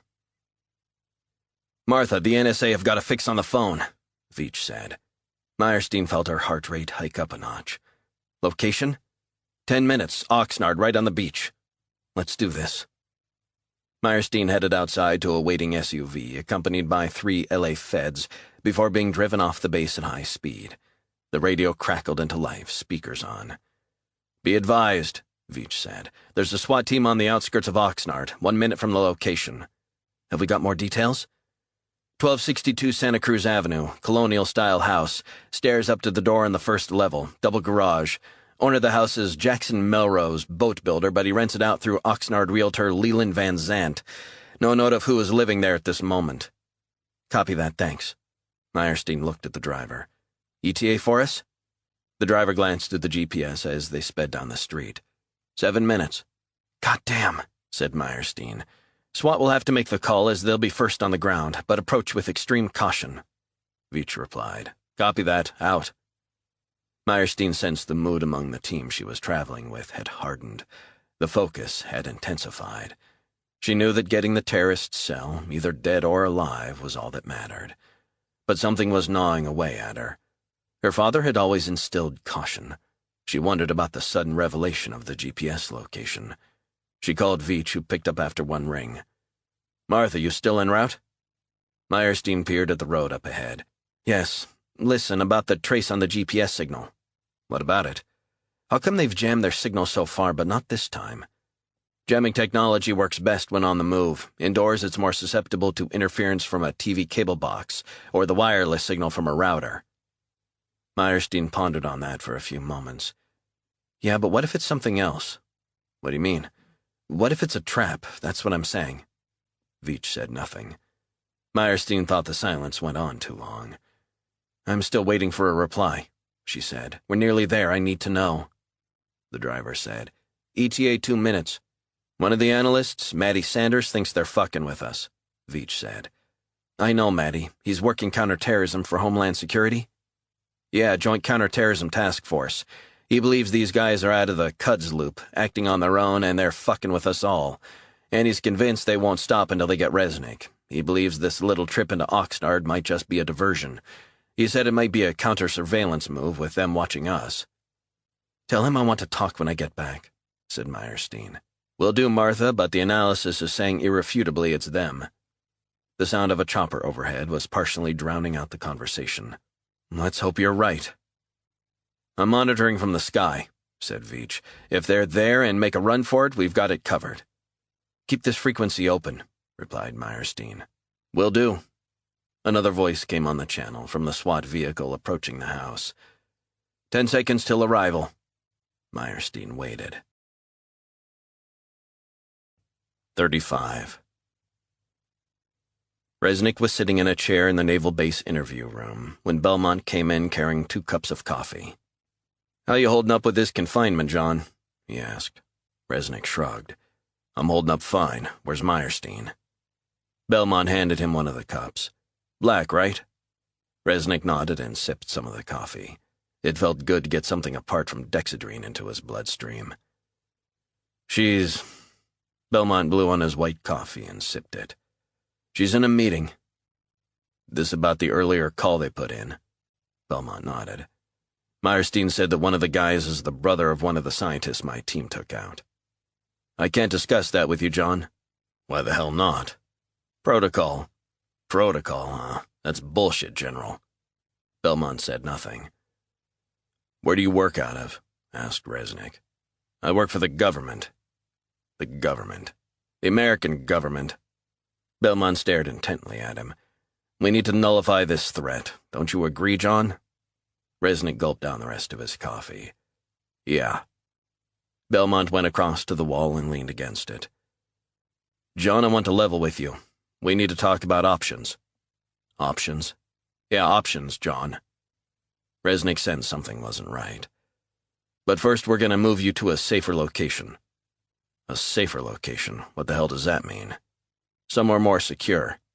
Resnick didn't like the vibes he was picking up. Is Meyerstein happy with this, General? Belmont finished his coffee and lobbed the foam cup into the trash can. Of course she is. What happens if I say I'm not going to play ball? I think you will. Resnick felt his eyes getting heavy and his mind foggy. What was that? I said I think you will. Resnick closed his eyes for a second and struggled to open them again. His vision blurred, Belmont looming large as if through a fisheye lens. He tried to speak, but nothing came out. Are you okay, John? Belmont's voice echoed as if emanating from an underground chamber. Everything went black. 36. The doors of the SWAT truck were flung open. The heavily armored team emerged and fanned out, encircling the property.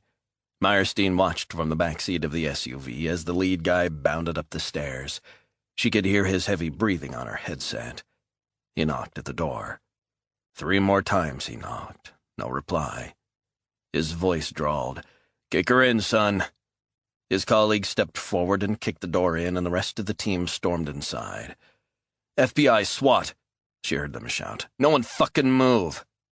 Meyerstein could see the patterns of illumination inside the darkened house from the flashlights and helmet lights.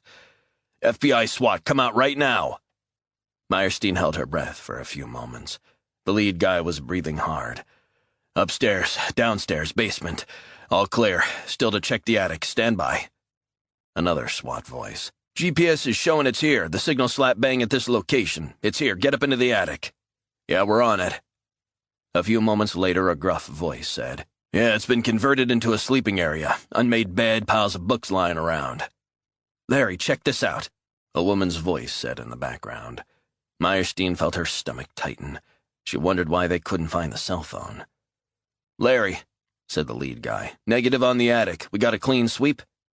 100% clean, no sight or sound of these guys. Fuck! GPS signal still shows it's right here in the house. Check drawer cupboards and every goddamn space if we have to. Tear off the walls. The cell phone is here and we're not leaving until we find it. Yeah, copy that. The search continued for the next 8 minutes as Meyerstein listened in, hardly daring to breathe. Then the radio silence was broken with the shrill sound of a cell phone ringing. A voice said, It's downstairs. Sounds like the kitchen. It was in that terrible moment that Meyerstein realized what was about to happen. She opened her mouth to shout instructions, but it was too late. A huge explosion ripped through the house. Flames shot through the windows as dust, glass, and masonry rained down on the cars outside. 37. The seconds that followed were a blur for Meyerstein. Her driver reversed down the street as flames and secondary gas explosions erupted, turning the beachside community into a blazing war zone, debris strewn everywhere. Meyerstein noticed a slight tremor in her hands as they headed back to base. Son of a bitch. Ma'am, are you okay? A young FBI agent said. Forget about me, I'm fine. Oh God, what about the SWAT guys? God damn! Her cell phone rang, making her heart skip a beat. She sensed who it was going to be, and part of her didn't want to answer. But that wasn't an option. Who's this? Assistant Director Meyerstein. I told you I'd call back.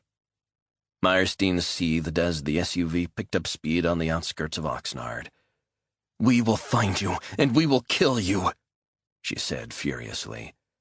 I admire your bluster, Martha, he said. Do you mind if I call you Martha? Go to hell. It's just that I feel as if I know you now. Meyerstein struggled to contain her fury. You know nothing about me. Far from it. I know a great deal about you. Is your husband still with a beautiful young student? But then you still have your great career, carved from your privileged background in the Chicago suburbs. Her blood ran cold. You'll pay for your barbarism. America could give a master class in barbarism, carpet-bombing children in Vietnam, Cambodia, and Laos with Agent Orange, arming death squads across the world, smuggling out Nazi scientists after the Second World War, illegal war in Iraq. Do you want me to go on? That's not the America that I know and love. Well, that's the America we know and hate every day. The America that visits and imposes its structures and values, whether we want them or not, and all in the name of freedom. Do you think the Iraqis live in a free and democratic society after your intervention? Was the Shah of Iran a Democrat? Do you know what his torturers did? Do you know what they did to my own father? Meyerstein closed her eyes. Those SWAT guys have families. The people in the cinema had families. You're a monster, and don't blame America for your cold-blooded butchering of innocent people. I understand the hurt of families better than most, Martha. Mr. Resnick destroyed not only my brother that day, he destroyed me, destroyed my other brother, and my sister, and my mother and father. So here's what we want. You deliver John Resnick to us, and we can move on. So you can kill him? What happens to John Resnick will be none of your concern. No. Maybe I'm not making myself sufficiently clear. If we don't have John Resnick delivered to us within the next 12 hours, we will kill many more Americans, and after that there will be more still. You will suffer. I'm sure you get the picture by now. Meyerstein shook her head as the SUV approached the entrance to Point Mugu and was waved through. She knew she had to buy some time. Delivered where? We'll be in touch. Meyerstein went straight through to the video conference room, where Veach and the other counterterrorism experts were waiting on the line. We intercepted the call again, easy as pie, he said. And we have no location. What? They're running circles around us. Veach shook his head. The NSA has their best guys working on this. What about launching a drone to try and detect the signal? You're talking signal interception, right? Absolutely. These new surveillance drones have the capability. They have direction-finding technology that can pinpoint the GPS location of cell phones or two-way radios, right? Veach went quiet for a few moments. I'll look into it. Prioritize it. I'm on it. Meyerstein sighed. I need to speak to Resnick before we decide our next move. Veach was silent. Meyerstein stared up at the screen and saw that he had averted his gaze. Am I missing something, guys? Veach turned and looked at some of his colleagues before turning to face the screen. Martha, I thought you knew. Knew? Knew what? About Resnick. What about him? Martha, Belmont and his guys have transferred him to a secure facility. On whose orders? The National Security Council. We believe he's going to be flown from there to Tehran. 38. Mosin Sezagara was sitting in his motel room, the curtains drawn, watching Fox News on the small TV, when his cell phone rang. Who's this? I have some news. The voice of Sosha Tarimi, a Cuds operative who was working with the Mexicans to trace Jimmy Rosen, who was hiding out in the Arizona desert. Tell me it's good news. He was very difficult to find, but we found him. Did Rosario help? She was invaluable. She's with me now. Do you want to speak to her? Not now. Tell me, where did you locate him?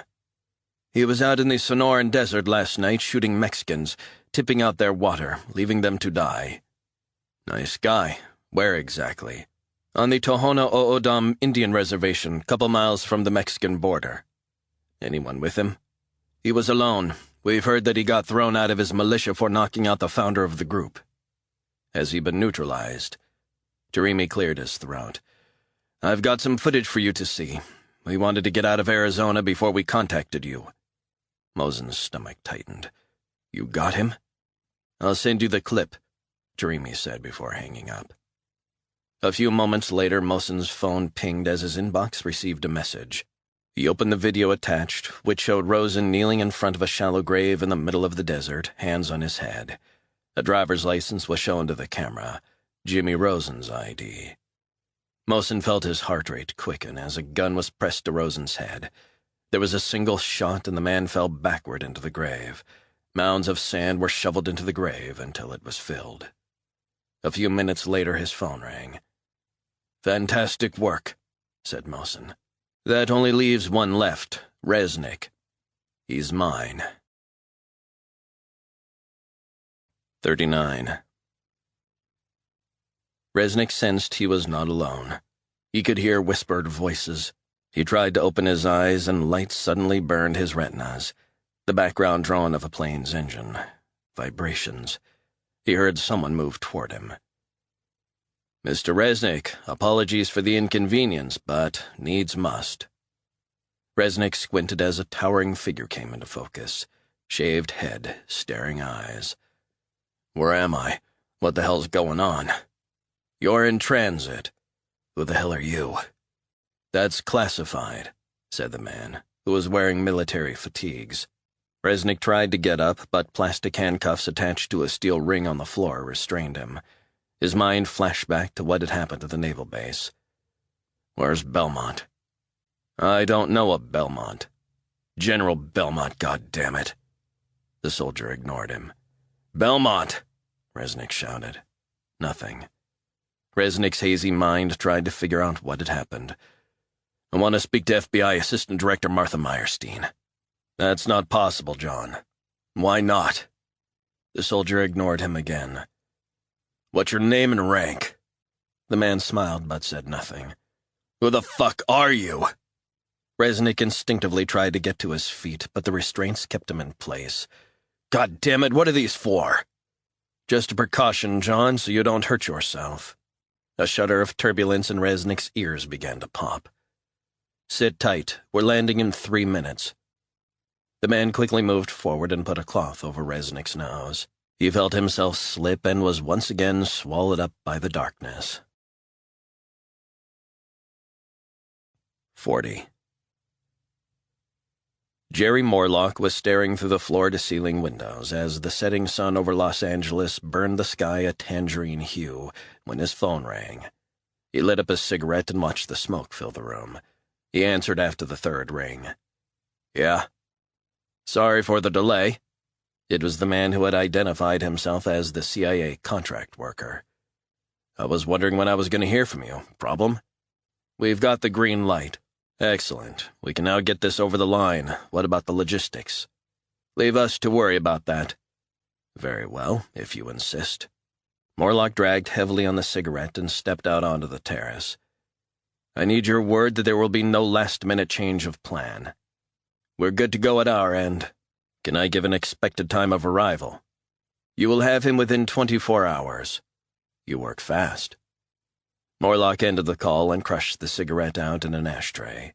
He stared at the city skyline, collecting his thoughts, then sent an encrypted SMS to his liaison man in Dubai, the most senior Iranian operative in the Middle East. The lead has signed on. Over the next hour, he fielded 4 separate encrypted calls as he was kept abreast of developments. 3 calls came from the man in Dubai and 1 direct from Tehran. When everyone was satisfied that the necessary checks and balances were in place for the deal to go through, he sat down and lit another cigarette. He looked down on the City of Angels with a sense of satisfaction. Then he remembered the documents, which had arrived by FedEx, now carefully stored away in his safe. The documents included fake passports, fake credit cards, and fake IDs for Mosen Sezagara and his brother. He felt uneasy with his role as a back-channel to Tehran. If he had his way, he would never have agreed to the arrangement. But the CIA had made it known to him in no uncertain terms that he either did as he was told, or he would be deported back to Iran, no questions asked. They had him by the balls. But he could live with that. It was a small price to pay for his freedom. 41. When Resnick came to, he was in a huge windowless room, 2 air-conditioning units growling low in the background. He was strapped to a bolted-down steel chair, plastic cuffs on each ankle and wrist. There was a metallic aftertaste in his mouth. His brain felt fuzzy. He couldn't think straight. Where was he? Why was he here? His memory was blank for a few moments. He tried to remember. He knew he had a daughter. He could see her in his mind's eye, but he couldn't remember her goddamn name. The room was cold, the walls flaking beige paint. There were scuff marks on the blue linoleum. The sound of a door opening up behind him. He couldn't turn to see who was approaching. The click of a heavy lock, footsteps getting closer. In his peripheral vision, he saw a silhouette. The man circled Resnick and stood about 10 yards in front of him, arms folded. He looked familiar, but Resnick couldn't place him. "John," the man said, "do you remember my voice?" It seemed very familiar. "Yeah, who are you?" "General Belmont." "Belmont?" Belmont stared at Resnick for a few moments. "Is it coming back now?" Resnick's brain was a rush of images, fractured memories. The sequence of events was starting to take on a semblance of order. "You... my coffee, you..." "There was no other way, John." Resnick said nothing, still trying to emerge fully from his drugged state. Fragmented thoughts flashed through his head. 4 drops of chloral hydrate and a few more on the plane. "Where exactly am I?" "You're underground in the Nevada desert, short hop from California to here. Homey Airport, a remote part of Edwards Air Force Base." "Groom Lake, Watertown Strip, Dreamland, right?" Belmont smiled. "It's known by those names, too, yes." Resnick's mind was frantic with all the connected and interconnected parts of the last few days. The trip through the desert to California, the hit on Vincenza, the chase up into the hills over Malibu, the 2 Iranian-American students taken out by the sniper. "Iran. What about it?" "I remember now." "Do you? Air Force Base, secrecy. You're gonna fly me out and pass me on, aren't you?" Belmont said nothing. "The Iranians called Meyerstein. They want me, and they've turned the screw, am I right?" "Maybe." "What kind of officer are you?" "The kind that acts in the national interest." Resnick coughed, tasting chemical residue. He spit it out onto the lino floor. You look like shit, Belmont said. Thanks, feel it too. You gonna keep me here? We're drawing up plans to perhaps move you up to Canada until this dies down. And why am I being restrained? It's a temporary measure, keeps everyone safe. Resnick stared at Belmont. You're not taking me to Canada, are you? We've still to finalize a few things, but it's important we keep you safe. You drug me, transport me to a desert bunker, chain me up, and now you say you're gonna take me to Canada for my own safety? We have ways of doing things. You're gonna fucking rendition me, aren't you? You're gonna get me off your plate and draw the heat away from those Cuds guys who are still on the loose. I've been looking at your file, John. It makes interesting reading. Your cognitive skills, high intelligence, ability to compartmentalize your work but still maintain a relatively stable family background.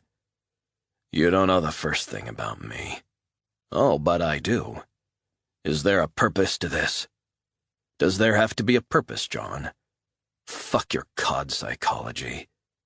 I didn't realize you had killed so many people. Resnick said nothing. You just blend in, and your analytical skills are quite extraordinary. You want to go on a date, General? Belmont gave a wry smile. Problem with authority, they say. If you say so. Whatever you think, trust me, we're only interested in getting you to a safe place. Drugged, cuffed. You gotta do better than that, Belmont. Resnick looked around the room. This is CIA. We only want to ensure that no one else suffers. I don't want you getting neutralized like your old Delta buddies. Tell me something. Did you learn that lingo at the farm in Virginia by any chance? John, don't make this harder than it has to be. I don't like this any more than you do. So why don't you let me go? I can't have you going AWOL on us. I know this place. Did it say that in my file? Belmont didn't respond. I know about the underground tunnels. I know the layout. I know what it looks like from the air. Trust me, it's not possible to go AWOL here. Belmont cleared his throat. Can I get you something to eat or drink? Are you kidding me, after the last time? John, that was purely a way to get you off that base with a minimum of fuss. I'm tasked with acting in everyone's best interests, including yours. That's very touching. John, I'm trying to help. Resnick began to laugh. Man, you're something else. What's so goddamn funny? Resnick ignored him. What's so goddamn funny, Resnick? Resnick shook his head, still laughing. Belmont took a step forward. I just want you to know that I admire the work you've done for our great country. Good for you, General. What the hell is wrong with you? That was a compliment, goddammit. Resnick stared at him. Am I making you uncomfortable, General? I'm trying to be respectful. Bullshit. You don't give a fuck about me. But that's fine, because I sure as hell don't give a fuck about you or the CIA. Belmont slapped Resnick hard around the face. Resnick tasted blood. That'd make you feel better, tough guy? You're now the property of the United States government. Satisfied? Funny. I thought I was an American citizen, a free man.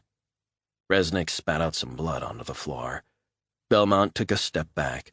His face was flushed purple with rage. You've crossed the line. I've been pretty reasonable up until now. Resnick began to laugh again. It didn't have to be like this. I've got news for you, General, whatever your goddamn name is. I don't play your stupid fucking games. Neither does Meyerstein.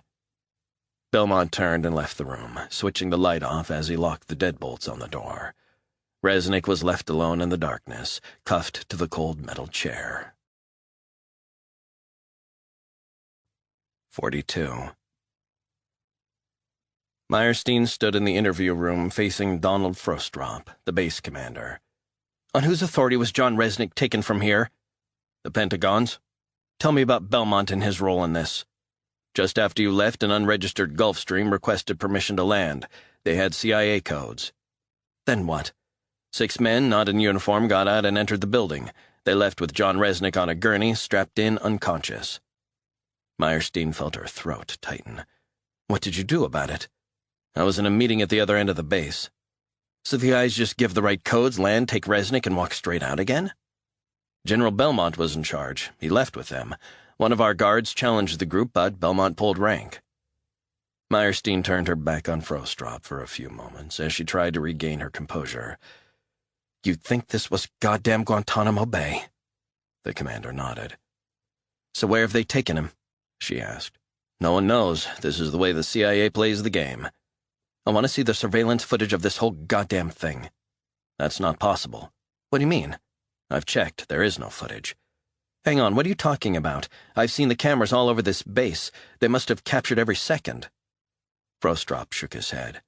"I've checked. Nothing." "How come?" "Jamming technology, or the system was hacked. No surveillance footage for the last 12 hours. Meyerstein kicked over a metal trash can. "Son of a bitch!" "It's like they were never here," said the commander. 20 minutes later, Meyerstein hooked up again with Veach and the FBI's counter-terrorism team on a video conferencing link. "Who knew about this?"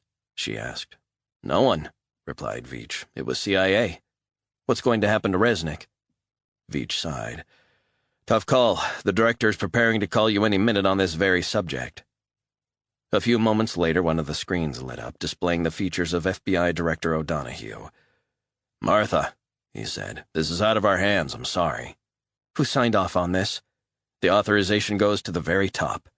"So we're just going to hand him over?" "The wheels are in motion." Meyerstein felt sick. "Where is he?" "We don't know." "I thought we were all on the same team, goddammit." "Martha, all I know is that he's in a secure facility." "And we're seriously just going to hand him over?" "We've had assurances at the highest levels in Tehran that they will not harm him, but they will put him on trial. America will deny any knowledge or involvement. Official word will be that the operation was rogue. He'll go to jail."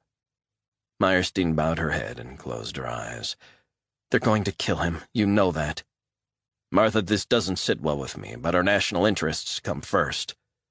"What about the hunt for the Iranian-American operatives?" "What about it?"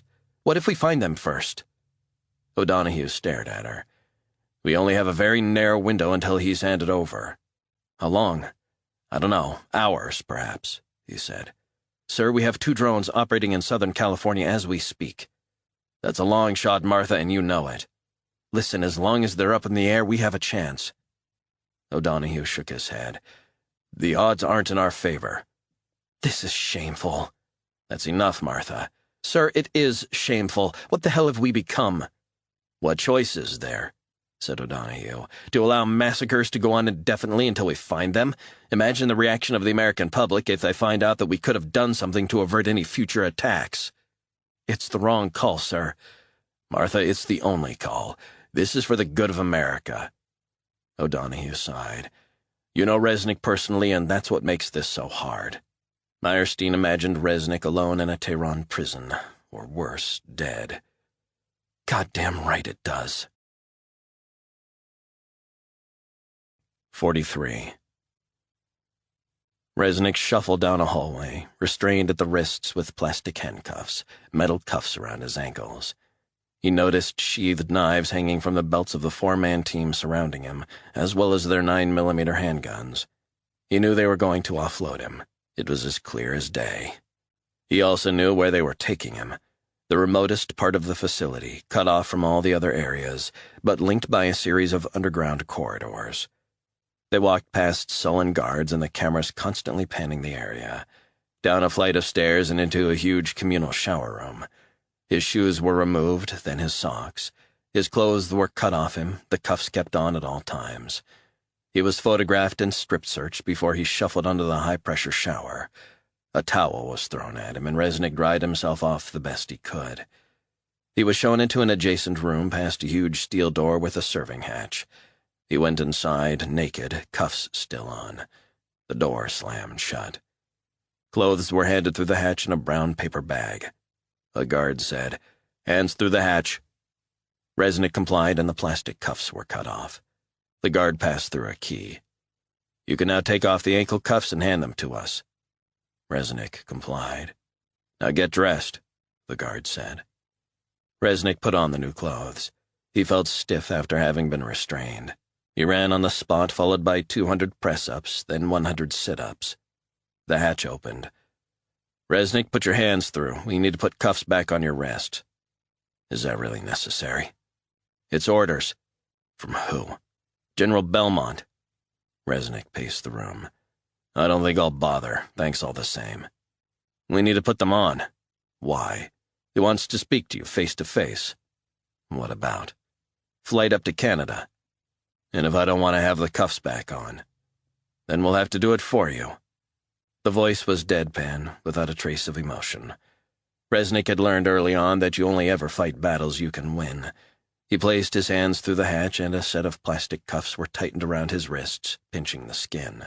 Easy, pal, he said. The guard ignored him. Resnick stepped back, cuffed hands in front of him. Can you head to the far corner of the room, Resnick? What? We need to put ankle cuffs on, too. What the fuck is this? Resnick, we have orders. You know how it works. Resnick took a step forward. The guard stared back, eyes dead. There's only one way we can do this, Resnick, and that's our way. Resnick sensed the guard's mood was darkening by the second. Are you going to comply or not? Why should I? To make your job easier? Because that would make my life more awkward, so no, I'd rather not. The guard sighed. Is that your final answer? I guess so. The guard hesitated for a second. Then he raised a taser and fired through the hatch at Resnick's chest. Pain exploded through his body. He fell to the floor. The room went crazy as the pulses shocked his body. He wanted to scream. He felt himself losing control and began to convulse, writhing on the ground. 44. Mosen Sezagara stared out of the tinted passenger window of the SUV at the sun-drenched roads of the Hollywood Hills and the towering palms shading the sidewalks. He felt his throat go dry as he thought ahead to the meeting with a reclusive man he'd never met. The car hung a left and then a right onto an affluent cul-de-sac. Mosen stared at the imposing modernist glass house at the end of the road. Straight ahead, he said. The driver nodded and pulled up outside the gates, which were flanked by palms and a high wall. He pressed the intercom buzzer. A few moments later, a man's voice said, Yes? Here to collect a parcel, said the driver. The gates opened and they drove through onto a beautifully paved driveway and down into a basement garage. Electronic doors closed behind them. I'll be 5 minutes, Mosen said to the driver. Wait here. The driver nodded. Yes, sir. Mosen got out and headed toward a door which was covered by 3 security cameras. He pressed the button next to it. Yes, said the same voice. Here to collect the parcel. Can you give me the name of the person you should collect from? Mosen knew the password. Bill. He was kept waiting for a little while. Turn and look up at the camera to the right. Mosen turned and looked up as instructed. He wondered if it was face recognition software scanning his features. Good, the voice said. Come on in. Bill can see you now. The door was buzzed open and Mosen went through. A burly man with a shaved head showed him to an airport-style body scanner. Mosen stepped through and then followed the man up 2 levels. Once he got there, Mosen looked around. Floor-to-ceiling windows overlooking L.A., a pair of huge white sofas, jazz playing low in the background. He'll be with you in a few minutes, said the burly man. Take a seat, Mr. Sezagara. Mosen nodded and took a seat on the sofa at a 90-degree angle to the huge windows. He waited for a few minutes, his heart pounding. Then Mosen heard a door open. He turned and saw a small man wearing tinted glasses, smoking a cigarette. It was Jerry Morlock. Mosen stood up. Morlock smiled and shook his hand, motioning with his smoking hand for Mosen to sit down. Please, he said. He dragged heavily on the cigarette as plumes of smoke filled the room. How are you? Mosen felt a mixture of excitement and fear. I'm okay, thank you. Morlock looked at him and nodded. Thank you for seeing us at such short notice, said Mosen. Morlock's gaze drilled into Mosen for a few moments. I believe the original operation has morphed into something much more messy. Mosen felt his throat go dry with the smoke. Mr. Morlock, we hit all the targets. Bar 1. Morlock cut him down quick. Mosen felt his pulse quicken again. Something about the guy unnerved him, something intangible. You've also attracted some attention, FBI, Homeland Security, National Security Council, in what was meant to be a low-key operation, a series of accidents. Mosen shifted in his seat. What happened to make it go so wrong? Resnick, that's what happened. He came here to L.A.? Mosen nodded, head bowed. He was trying to warn his old Delta friend, Blaine Vincenzo, right before you took the man out? Perhaps. He might have had the restaurant under surveillance, waiting to speak to Vincenzo. Very messy. Look around you. I don't like messy. I like order. Mosen nodded. There are now ramifications. This makes things so much more complicated. Mosen opened his mouth to speak, but Morlock held up his hand to silence him. Don't get me wrong, Morlock said. You carried out the reprisals to the letter, but all this could have been avoided. When an operative starts becoming the news, you know we've fucked up. Mosen nodded, keen to appease him, realizing the futility of arguing. He knew Morlock was connected to the highest echelons of power in Tehran, the military, politicians, religious leaders. He was viewed by some as a mystic, by others as a dangerous man to know, someone who could get you killed with one call to the right person. It was said by some within the Quds force that he was an American spy, a double agent. Others believed Morlock was in fact a former operative himself, his reputation forged during the revolution that had overthrown the Shah. Rumors also persisted that he had grown accustomed to a decadent lifestyle, with the private number of a Beverly Hills madam on speed dial. Mosen looked at Morlock, trying to push any negative thoughts to one side. Tell me, Morlock continued, how do you think you will integrate back into Iranian society after living in Texas for so long? It may take some time. It's a big move. How do you think your family will react? My wife will miss the mall, but, hey, that's not such a loss. She shares my values. We both want to live a purer life. Morlock smiled. Indeed. He leaned over and stubbed his cigarette out in a glass ashtray on the coffee table before walking over to the huge windows. When I look out here, do you know what I see? I'm not sure what you mean, sir. I see a city in chaos, a city without a soul, a city where the poor and the sick are left to die like dogs, a city that is choking with pollution, where the wealthy, like me, can afford to live above the smog line, where politicians are bought and sold for campaign contribution funds from anonymous lobbyists, a city at war with itself, a city that is dying, but paradoxically a city where the fantasy of the American dream is created and then spread around the world. He turned to look at Mosen, hands behind his back. How do you feel about America? It sickens me. Morlock nodded. Mosen stood up. I appreciate your help and support. He held the man's hand and kissed the back of it. Morlock leaned over and pressed a buzzer. His burly assistant came in and handed a backpack to Mosen. It has everything you need. Brand new American passport, new identity, driver's license, cash credit cards, and return airline tickets, all under your new name, Charlie Thomas. I like that name. Sir, I can't thank you enough. Morlock put his hand on Mosen's shoulder. They'll be watching LAX. My private plane will take you from Bob Hope Airport in Burbank, Gate A1. From there you will be flown to JFK.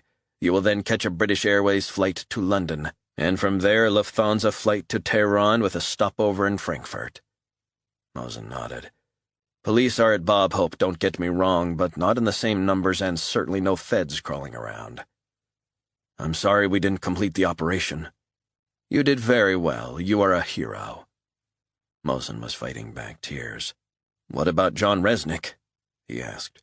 He will be taken care of. Diplomatic channels are working overtime on this. Resnick will be on Iranian soil before you touch down in Tehran.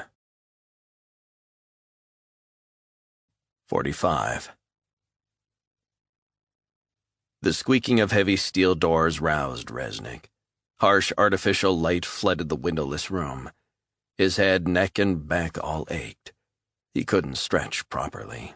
His wrist and ankles were cuffed. 3 guards approached, towering over him. They undid the ankle restraints, binding him to the chair. "You want to take it easy, guys?" Resnick said. The guards hauled him to his feet and out of the room. They took him down a series of corridors, deeper and deeper into the bowels of the top-secret facility. He became aware Belmont was now with them. Resnick heard his low voice in the background, directing operations. "Take him to room 7A, said Belmont. He saw a sign up ahead, "Intelligence Officers Only." Beyond the sign, reinforced steel doors. "Hold it right there," Belmont said. Resnick stood still as Belmont brushed past. He watched as the Brigadier General pressed his right index finger against a wall-mounted scanner, and the doors opened. They made their way down another corridor and stopped outside the 7th room on the left, 7A. Belmont pressed his index finger against another scanner. The door clicked open. Resnick was pushed inside. He took in his surroundings. A dark brown leather sofa, soft furnishings, muted lighting. He knew what it meant. They were trying to reassure him. But he knew it was bullshit. There was no reason to be at ease. Belmont remained standing. "Take a seat, John," he said. Resnick was hustled over to the sofa and pushed onto it. Belmont turned to the guards. "Everything's fine now," he said. "Give me 15 minutes. The plane's not ready to leave for another 40. The guards turned and left, and the door closed behind them. Resnick noticed there was a fingerprint scanner on the inside as well. He also saw a high-visibility safety jacket hanging on a coat hook and a pair of boots underneath. Belmont folded his arms. "I'm sorry. I can only apologize." Resnick said nothing. "We've got all your Canadian documentation lined up. Ottawa is fully up to speed, and you're going to have a new identity up there. The downside is that you won't be able to come back until this has died down. At least a year, maybe 2. Resnick winced. "We'll get the cuffs off on the plane." Resnick knew it was bullshit. He leaned forward and stared at the floor, hands still bound. What else? "There's a house by the water, Nova Scotia. I believe that's where your ancestors hailed from." Resnick knew he wasn't going to Canada. There was no home by the water in Nova Scotia. He knew it would be a Gulfstream or Cessna used by a CIA front company, flown by CIA pilots, guarded by CIA guys, and then he'd be handed over. He knew about such deals. The rendition of Islamists to shithole, American-friendly countries in the Middle East. As sure as night follows day, he knew the fate that would befall him. Torture. Death would be his only escape. He thought of his daughter, alone in the world. But he knew she'd be looked after and protected by his late wife's father. And he knew Meyerstein would look after things too. He wondered if she knew where he was. "I read that your father fought in Vietnam," said Belmont. "The Marines." Resnick nodded. "So did my father. He wasn't so lucky. He didn't come back." Resnick said nothing. "War does terrible things to us, makes us do terrible things." He sighed. "I believe you worked for the agency, on and off?" Resnick stared at Belmont. "We never really leave its clutches in all its guises. I was told that once. I think it's true." The sound of a phone ringing. Belmont reached into his pocket and pulled out his cell. He checked the caller ID and looked down at Resnick. "I need to take this." He pressed his finger against the scanner. The door opened and Belmont headed out into the hallway, leaving Resnick on his own. Resnick's mind went into overdrive. He made a quick mental calculation to see if he had enough time. This might be his last realistic opportunity. He got off the sofa and went over to a pair of boots under the coat hook. He sat down, undid one of the paracord laces and pulled it out. Then he made a bowline knot and slipped the loop around the front of his left shoe. He threaded the rest of the lace between the plastic cuffs and tied another bowline knot and slipped the other side of the lace over his right foot. It was a move he hadn't practiced for 2, maybe 3 years. He thought he heard voices outside the room. Was it Belmont? He began to pump his legs as if on a bike. Up, down, for maybe 10 seconds, until the friction from the laces had severed the plastic cuffs on his wrist. Resnick got up and sat back down on the sofa, hands tucked out of sight between his knees. A few moments later, the door opened and Belmont walked in. "My apologies for the interruption," Belmont said. He walked over to a corner table and pulled a bottle of scotch and a glass from a drawer. He poured a large measure, walked over to Resnick, and held the glass in front of him. "One for the road, John?" Resnick said nothing, but he was ready. "What do you say?" Resnick held his breath, not moving a muscle. "I'm goddamn offering you a scotch, Resnick," Belmont snapped. Resnick stared at him wordlessly. "I said—" Resnick sprung up from the sofa and grabbed Belmont by the throat, slamming him to the ground. Then he smashed his fist into Belmont's jaw. There was a terrible crack and Belmont lay motionless, unconscious. Resnick's blood was pumping. He ripped off his clothes and stripped Belmont of his. He saw that the brigadier general had a sheathed knife on the back of his belt and a 9mm under his jacket. He pulled on the clothes and did up the belt with a knife nice and tight. It was a pretty good fit. Average-size guy. He checked the jacket pocket. Cell phone, sunglasses, photo ID. He began to think ahead to his escape. He ripped up the clothes he had discarded and rammed part of his torn shirt in Belmont's mouth. Belmont started to come around. Resnick pressed a hand over his gagged mouth, then pushed one knee into his chest and the other on top of his right arm. The brigadier general's eyes opened wide and he tried to scream, but it came out muffled. Resnick pulled out the knife and cut off Belmont's index finger. The cold steel easily sliced through the bone. Belmont's face turned white as his blood spilled onto the floor. Resnick punched him hard on the temple, and he was out cold again. Resnick picked up the bleeding, still warm finger and walked over to the scanner. He pressed the severed fingertip hard against it. A green pinprick of light appeared on the scanner, and the door mechanism clicked. He dropped the severed finger and pushed open the door. The corridor was empty. Resnick turned left. At the end of the hallway there was a room marked Aircraft Maintenance Crew Only. Resnick pushed open the door. Inside were rows of lockers. He opened a few. Then he turned and saw a uniformed guard staring at him, gun drawn. "Where's your ID?" the man said. "Sorry, first day," Resnick said. He reached into his inside pocket and took out the ID card, then walked toward the guard. "Here's my identification." The guard stared at the ID Resnick held in his hand. Then his radio crackled, distracting him. Resnick punched the guard hard in the neck before he had time to react. The guard dropped to the ground, head cracking on the floor. Resnick took off the guard's gray uniform and shoes. The shoes were half a size too small, but they'd have to do. Uniform was a fraction big, but he pulled it over Belmont's clothes and it bulked him out nicely. He took the guard's ID, hanging it around his neck. Resnick was back in the zone. He walked back into the locker room and noticed a smoke alarm. Rifling through the guard's pockets, he found some cigarettes and a lighter. He pulled all the toilet rolls and paper towels from the washroom, threw them into a trash can, and placed it directly underneath the sensor. Then he set fire to it and headed out the door. Down an adjacent corridor was a door marked Aircraft Maintenance Hangar, authorized personnel only.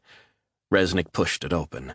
Inside, a guy on scaffolding was spray painting a small plane, and 3 mechanics were working on an engine. Suddenly, fire alarms blared out all around. Resnick's heart was pumping hard. He followed the men out an emergency exit into the cool night. On the airfield outside, a guy in blue overalls driving a golf buggy approached the group, and Resnick put up his hand as if to stop him. The buggy slowed to a halt. Resnick said, "Got a fire situation, buddy. Need to borrow this to alert the security gate."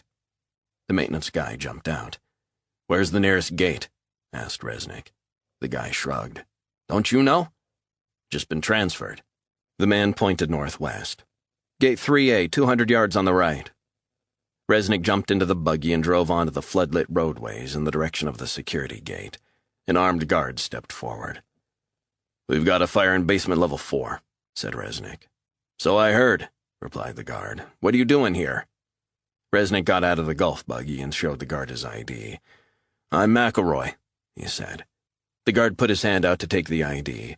Resnick smashed a fist into the guy's jaw and he fell back, his head striking the concrete, out cold. Resnick bent over, rifled in the guard's pockets, and pulled out a set of car keys. He was in luck. He ran to the nearest parking lot and pressed the fob. A Jeep's lights flashed as the alarm deactivated. He climbed in, slammed the door shut, and switched on the air conditioning. Then he drove out of the facility and headed into the Nevada desert. 46. Veach relayed the news about Resnick's escape to Meyerstein from one of the big screens in the video conference room. She stared up at him in disbelief. "How is that possible?" she asked. "Are we sure he's escaped?" "Apparently so." "What sort of bullshit is that?" "The sort of bullshit that happens when Langley gets involved." Meyerstein sighed. "They shouldn't have tried to hand him over to the Iranians." "Not surprisingly, the CIA is saying nothing." "What about Belmont?" "What about him?" "What's the latest?" "Lost a lot of blood. They're trying to reattach the finger and rebuild his nose." "What a fuck-up," she said. "Indeed. Does the president know about this?" "He does now." "What are his people saying?" Veach sighed. "They think Resnick is out of control. If they catch him, there's a good chance they might just neutralize him. This is bad." "I need time to see where we go from here. We'll talk in 15 minutes." She ended the video call and headed to the bathroom. She felt conflicted. If she was honest with herself, she was relieved Resnick wasn't on his way to Tehran. But there was the possibility of blowback from the Iranians once they realized the Resnick deal was dead in the water. She splashed cold water on her face, looked in the mirror, and saw bloodshot eyes staring back at her. The lack of sleep and the pressure were catching up with her. She looked a mess. But that was nothing compared to the situation she faced with Resnick hacking off Brigadier General Belmont's finger and going AWOL. She pulled out some face wipes from her handbag and removed her makeup. Then she applied red lipstick and lots of touche éclat to cover up the shadows under her eyes. Brushed her hair. An improvement, at least. But she still felt swamped, pulled in a million different directions. Meyerstein tried to gather her thoughts. She'd been awake for the best part of 24 hours and was dog-tired. Her head was swimming in a deluge of information. Assessment, analysis, hybrid threat appraisals, irregular warfare tactical briefings. On it went. Her phone vibrated, an unfamiliar number. Meyerstein pressed the green button, expecting to hear the American-Iranian. "Yes?" She sensed someone was on the other end, although they weren't saying anything. She thought she heard traffic in the distance. "Who's this?" she said. "Meyerstein." It was Resnick. "John."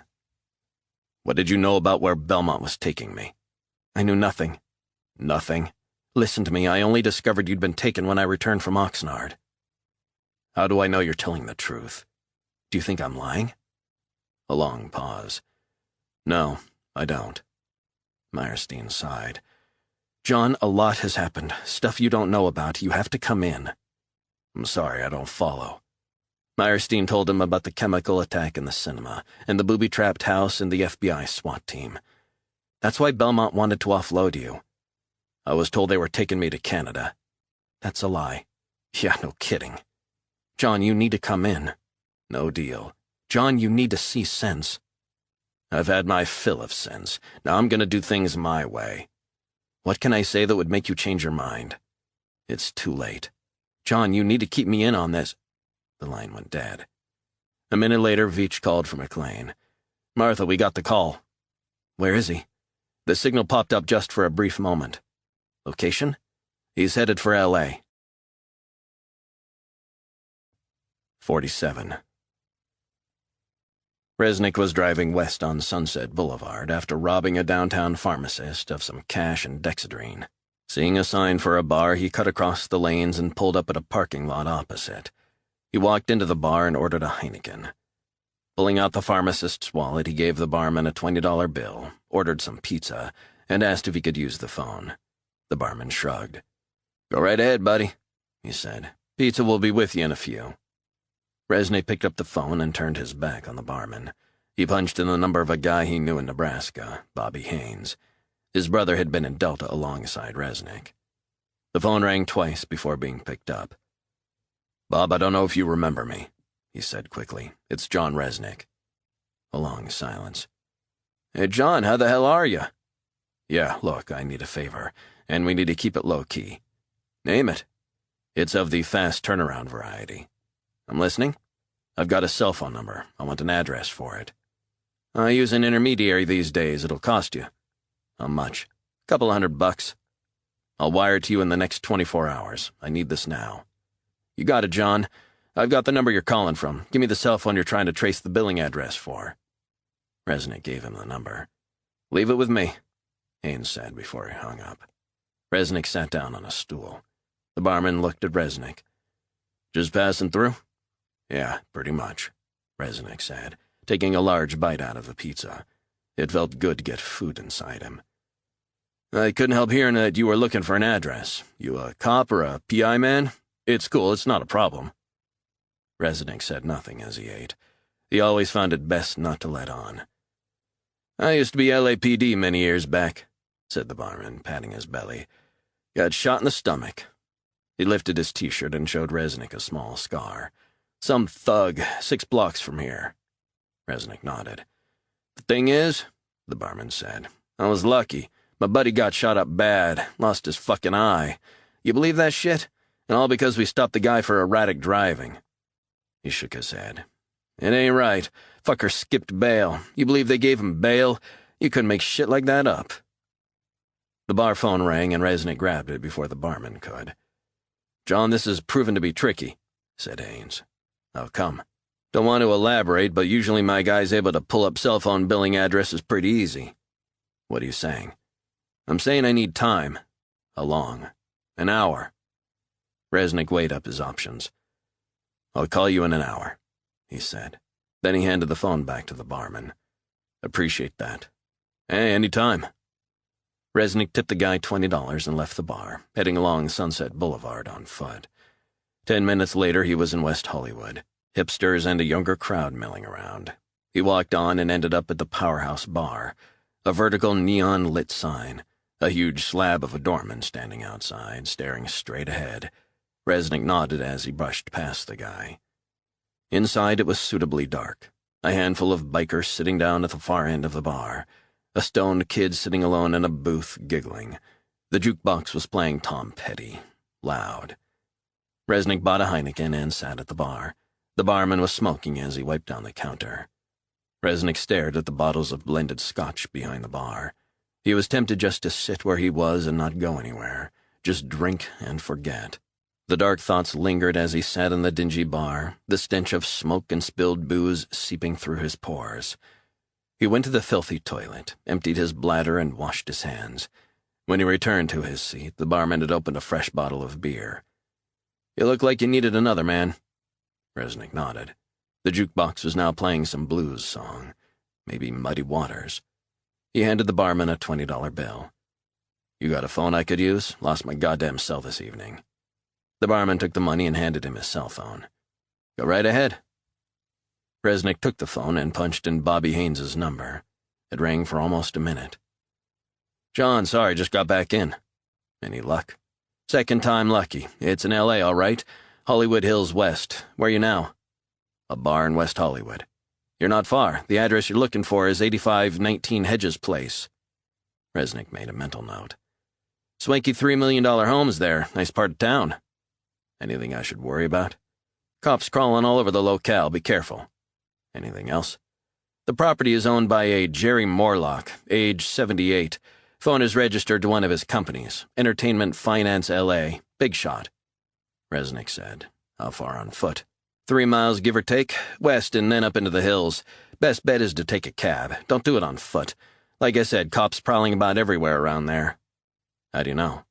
How do I know what? That cops are prowling everywhere. LAPD police scanner. Got a live feed from the internet. They even mentioned your name. Resnick didn't react. Stay safe. Resnick hung up. He finished the rest of his beer and headed out the rear exit, past a beaten-up patio full of smokers. He climbed over the rear wall, and no one said a thing. Then he headed down a deserted side street and hot-wired a parked tow truck. Resnick got back onto Sunset and headed west. He stopped off at a corner store and bought a cheap pay-as-you-go phone. He got back in the truck and punched Morlock's address into the vehicle's sat-nav.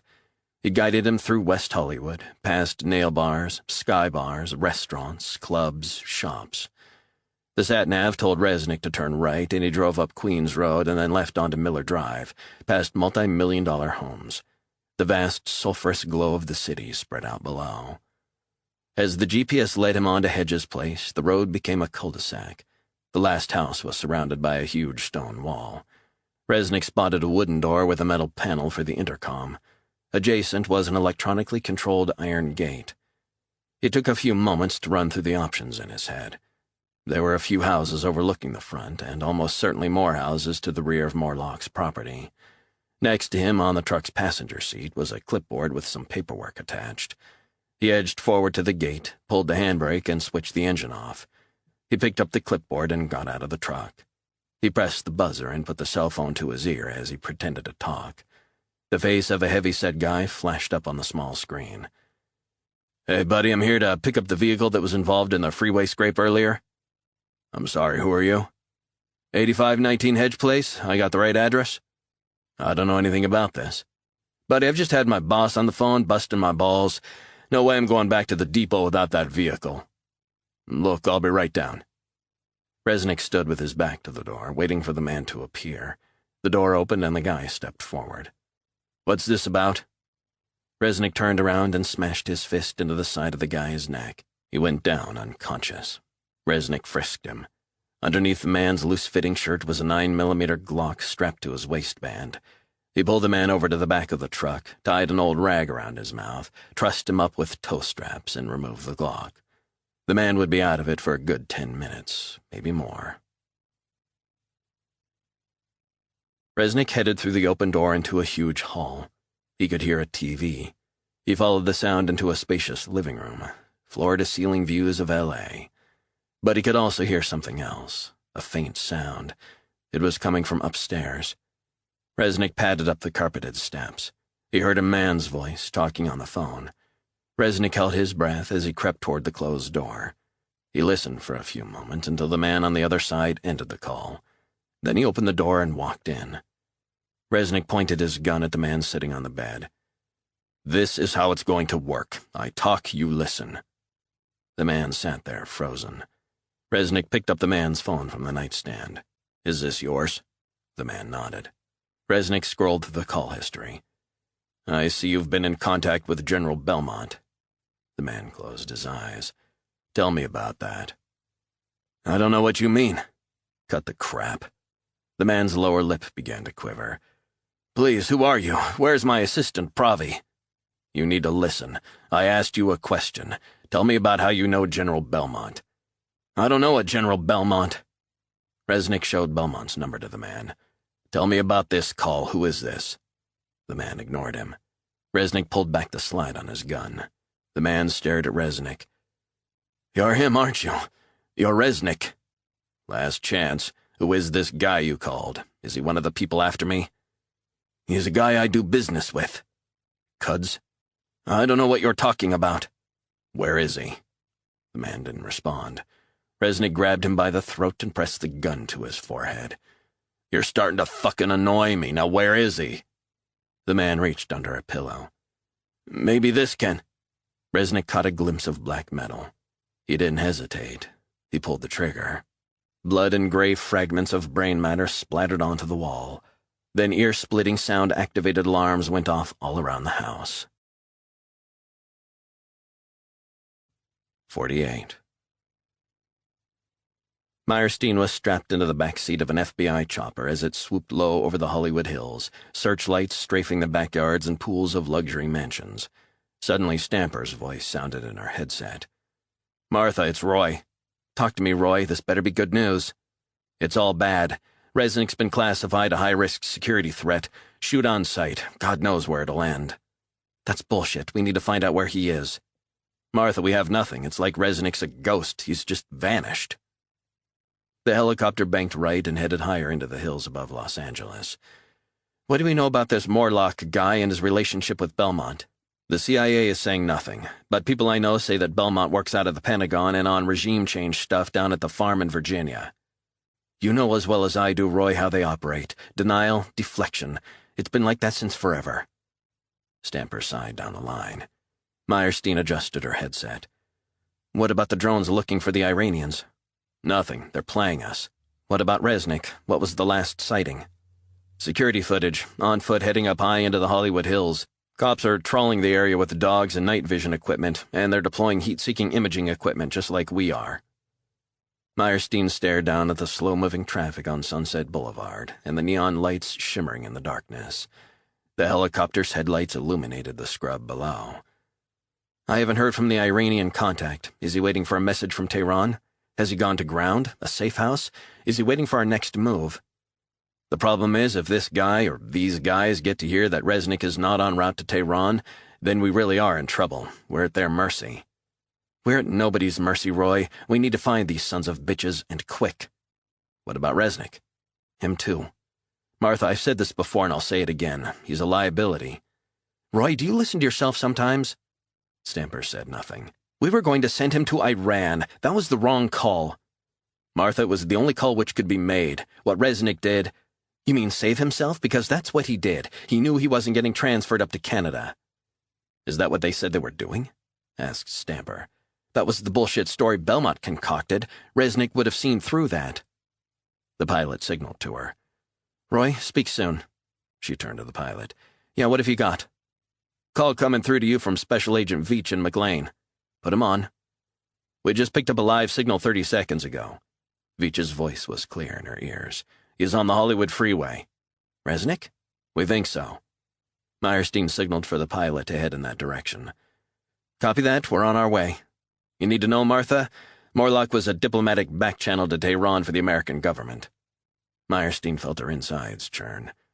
And Resnick has just killed him? In cold blood.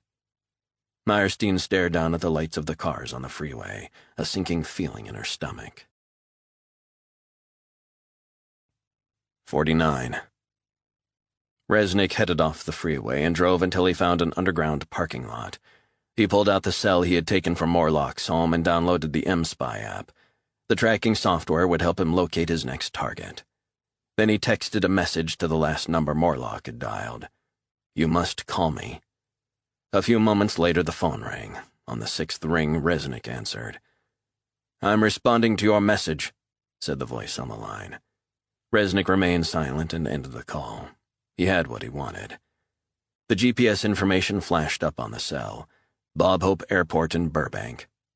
It had been a long shot, but the man who had called Morlock last hadn't switched off the GPS on his phone. Resnick's heart rate hiked up a notch. He sent another message. Can't speak on the phone. Where can I meet you at airport? A few moments later, a text came in. Directly outside Terminal A. Resnick sent a text back. See you in half an hour. New paperwork. He then took the battery and the SIM card out of the cell and dropped them both down a storm drain. Then he strode across to a nearby BMW convertible, opened up the hood, ripped out the alarm wiring, and started it up. Resnick revved the engine and programmed Bob Hope Airport into the car's sat-nav. He was 7 miles from his location, a matter of minutes up the freeway. 50. Mosen's senses were working overtime as he sat drinking a scalding hot coffee in the tacky terminal of Bob Hope Airport in Burbank. He watched as a young man wiped down a nearby table and wondered about the messages from Morlock. He didn't like it. He went over to a payphone and caught sight of his brother, who had arrived a few minutes after him, pretending to read the L.A. Times. He punched in a number, popped in a couple of bucks, and waited until he heard the familiar voice of his handler. I'm glad you called, the voice said before Mosen could speak. I'm looking for clarification. Your father has gone. The coded message meant, Morlock is dead. I just received a call. It's Resnick. Mosen went quiet for a few moments. I see. How do you know it's him? Never mind, he's not far, but you have one thing in your favor. And what's that? Resnick doesn't know there are 2 of you, and he doesn't know what either of you look like. We'll handle him, don't worry. We need to make sure this time. It's done.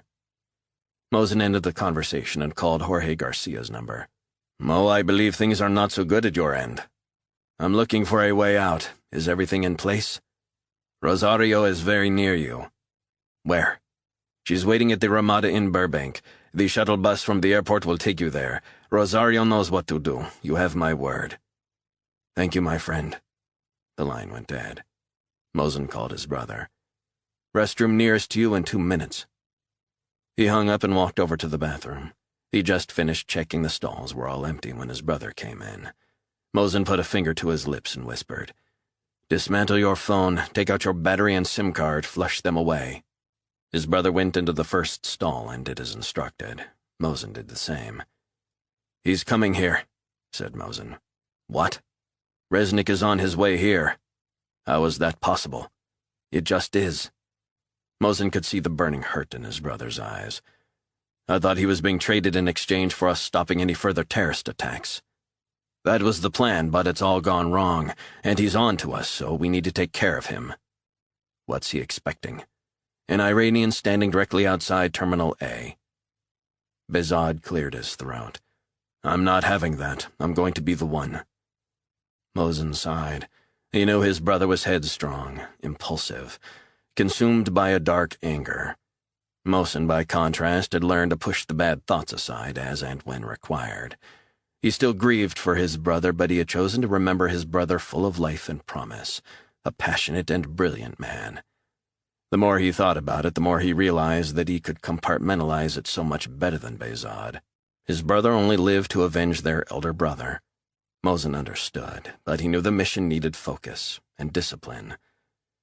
"I will be the sacrifice," Behzad whispered, "but you must promise me you will kill Resnick."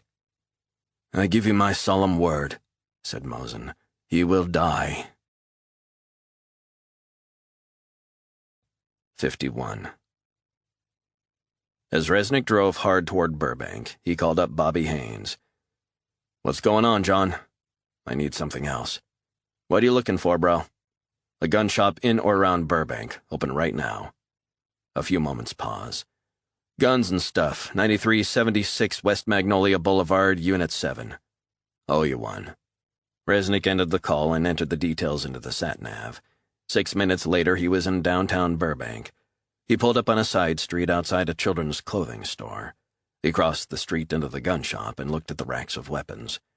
The tattooed guy behind the counter grinned. "Heading out to the range late tonight, buddy?" "Just new in town. I'm looking to see if you can help me." The guy shrugged. "What are you looking for?" "Two things, the best sniper rifle you've got and night vision sights." "Night hunter, right?" "Oh, yeah." "Love that. Okay, here's what we got." The guy went down the racks and picked out a mean-looking rifle. "Just got a load of these in, M24, all-American classic sniper rifle." Resnick held it and looked down the scope. "Good weight, balance. You know your guns, bolt action, as used by the U.S. Army, but I guess you knew that already. The M24 uses the Remington 700 action. The stock is composite Kevlar, graphite, just the best. Bipod is detachable. I've got some armor-piercing ammo which might interest you." "Indeed it does." Resnick stared down the scope again. It was perfect. The guy handed him a box. "Telescopic sights, same gear used by SEALs in Delta." Resnick nodded. "How much for it all, including the ammo?" $3,700 for the rifle. For the telescopic scopes, another 2 big ones. Ammo, maybe another $1,000, which should keep you going. But hey, I can give you the whole thing for $6,000. "You got it." The guy grinned. "Man, I love it when a customer just knows what they want," he said. "I'm also looking for a Beretta 9mm with ammo," said Resnick. "That's a good gun." He bent down and pulled out a tray of handguns. He chose a pristine Beretta, picked it up as if he were handling a gold bar, and handed it over to Resnick. Resnick pulled back the slide and stared down the barrel. "That's a good gun, my friend," the guy said. Resnick nodded. "And military-grade binoculars?" The guy bent over, unlocked a drawer, and handed him a pair of expensive-looking binoculars. "You're really going for it, aren't you? Okay, these were imported from Germany last month, straight out of the box." "Ammo for the Beretta?" The guy pulled out 4 packets of magazine ammo. Resnick picked up one packet, opened it, and slid a magazine into the gun. The guy held up his hands. "Hey, buddy, that's absolutely not allowed." Resnick flicked off the safety and pointed the gun at the guy's head. "Don't fucking move." The guy closed his eyes. "Okay, this is how it's gonna work. I want you to very carefully deactivate the security cameras and alarm system. Comprendi?" The guy nodded hard. He opened up a panel on the wall behind him and flicked a couple of switches. "We're offline now." "You sure?" "Alarms are all off. I swear on my mother's life." "Don't worry, I'll pay you, just not now." Resnick ordered the man into the stockroom, where he tied him up with duct tape and string and locked the guy inside. Then he threw the ammo, rifle, gun, and binoculars into a black nylon rifle case he took from a shelf.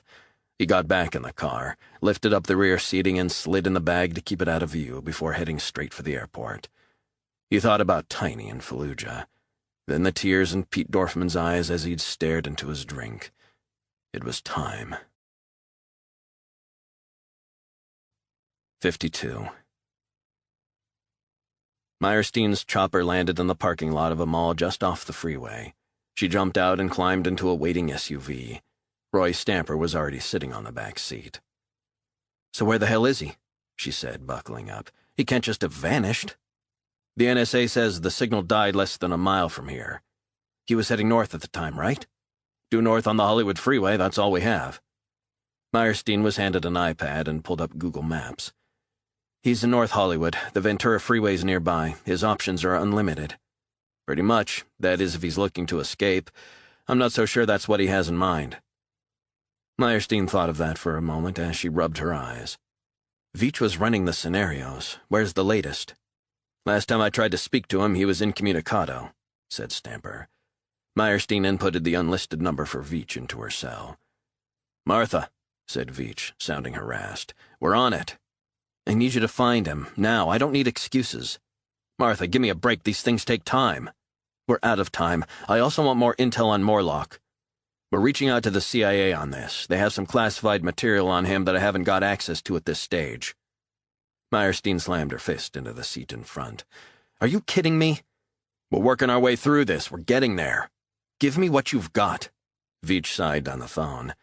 "Morlock's estimated worth is $249 million. He's a big spender. Top-of-the-line cars. What else? Who's looking over this? Give me a name." "Special Agent Sarah Monroe. Get her to call me right away." A few moments later, Monroe was on the line. "Ma'am, how can I help? I'm sifting through Morlock's finances and outgoings as we speak." "Tell me what you've got, Sarah." "As well as his thing for upscale cars, he's bought a couple of trendy restaurants in Hollywood." "Sarah, I don't mean to be tetchy, but I'm looking for anything unusual about the expenditure," said Meyerstein. "Got it. He's a very wealthy man. Buys big presents for himself and friends. This is Hollywood." "But what else? I want to know about unusual patterns of spending. Do you see what I'm getting at?" "Ma'am, I'm compiling the report, but I'm nowhere near." "Special Agent Monroe, listen to me. Give me what you've got. Not tomorrow, not in an hour. I want it now. What do you know now?"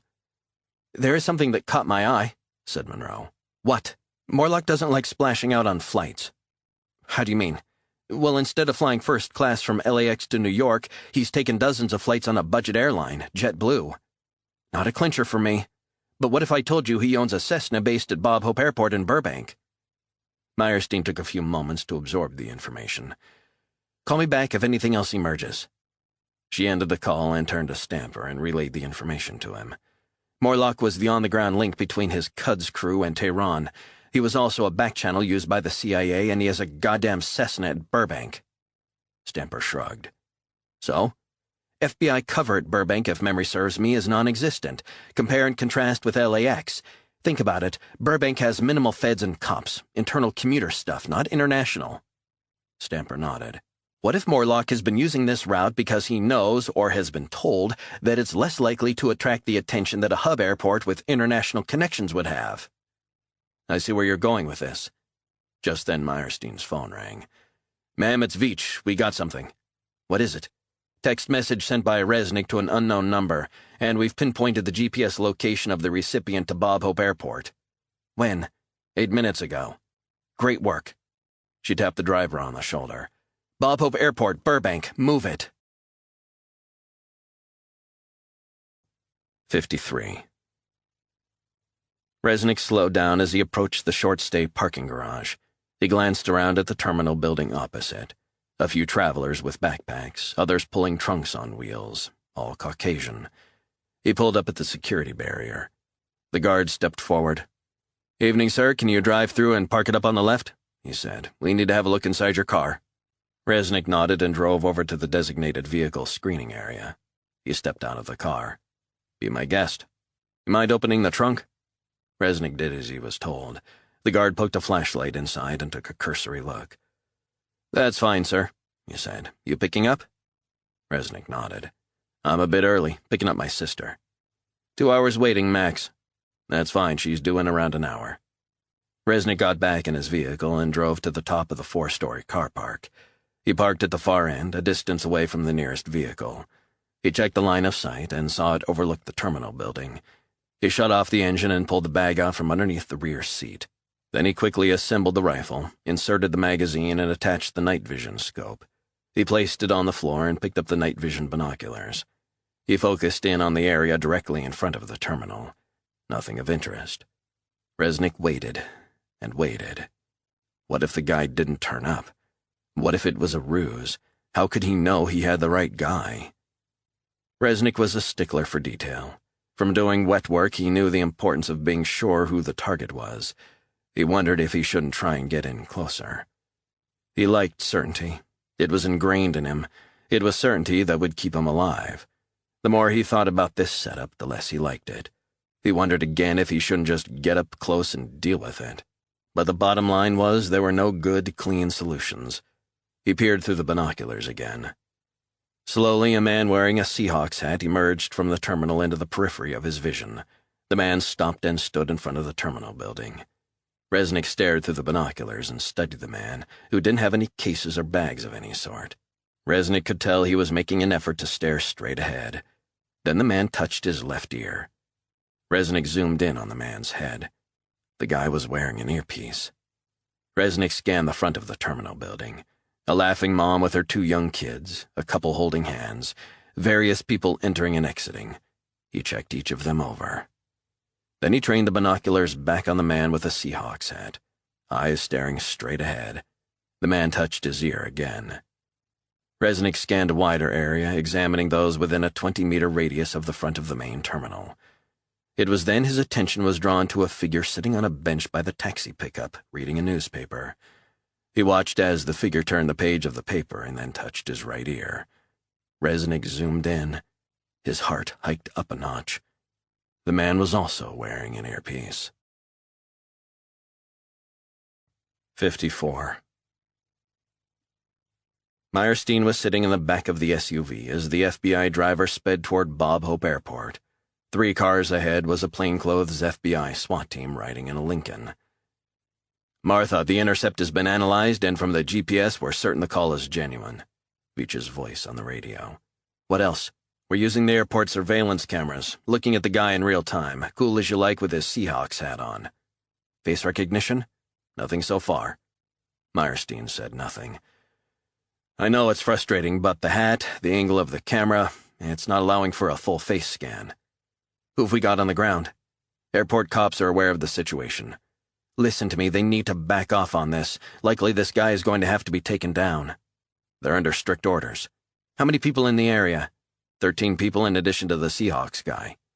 "If there's any heat, this Cuds guy will take down as many innocents as he can." "I know." Meyerstein checked her iPad, which showed the video coming through from the airport.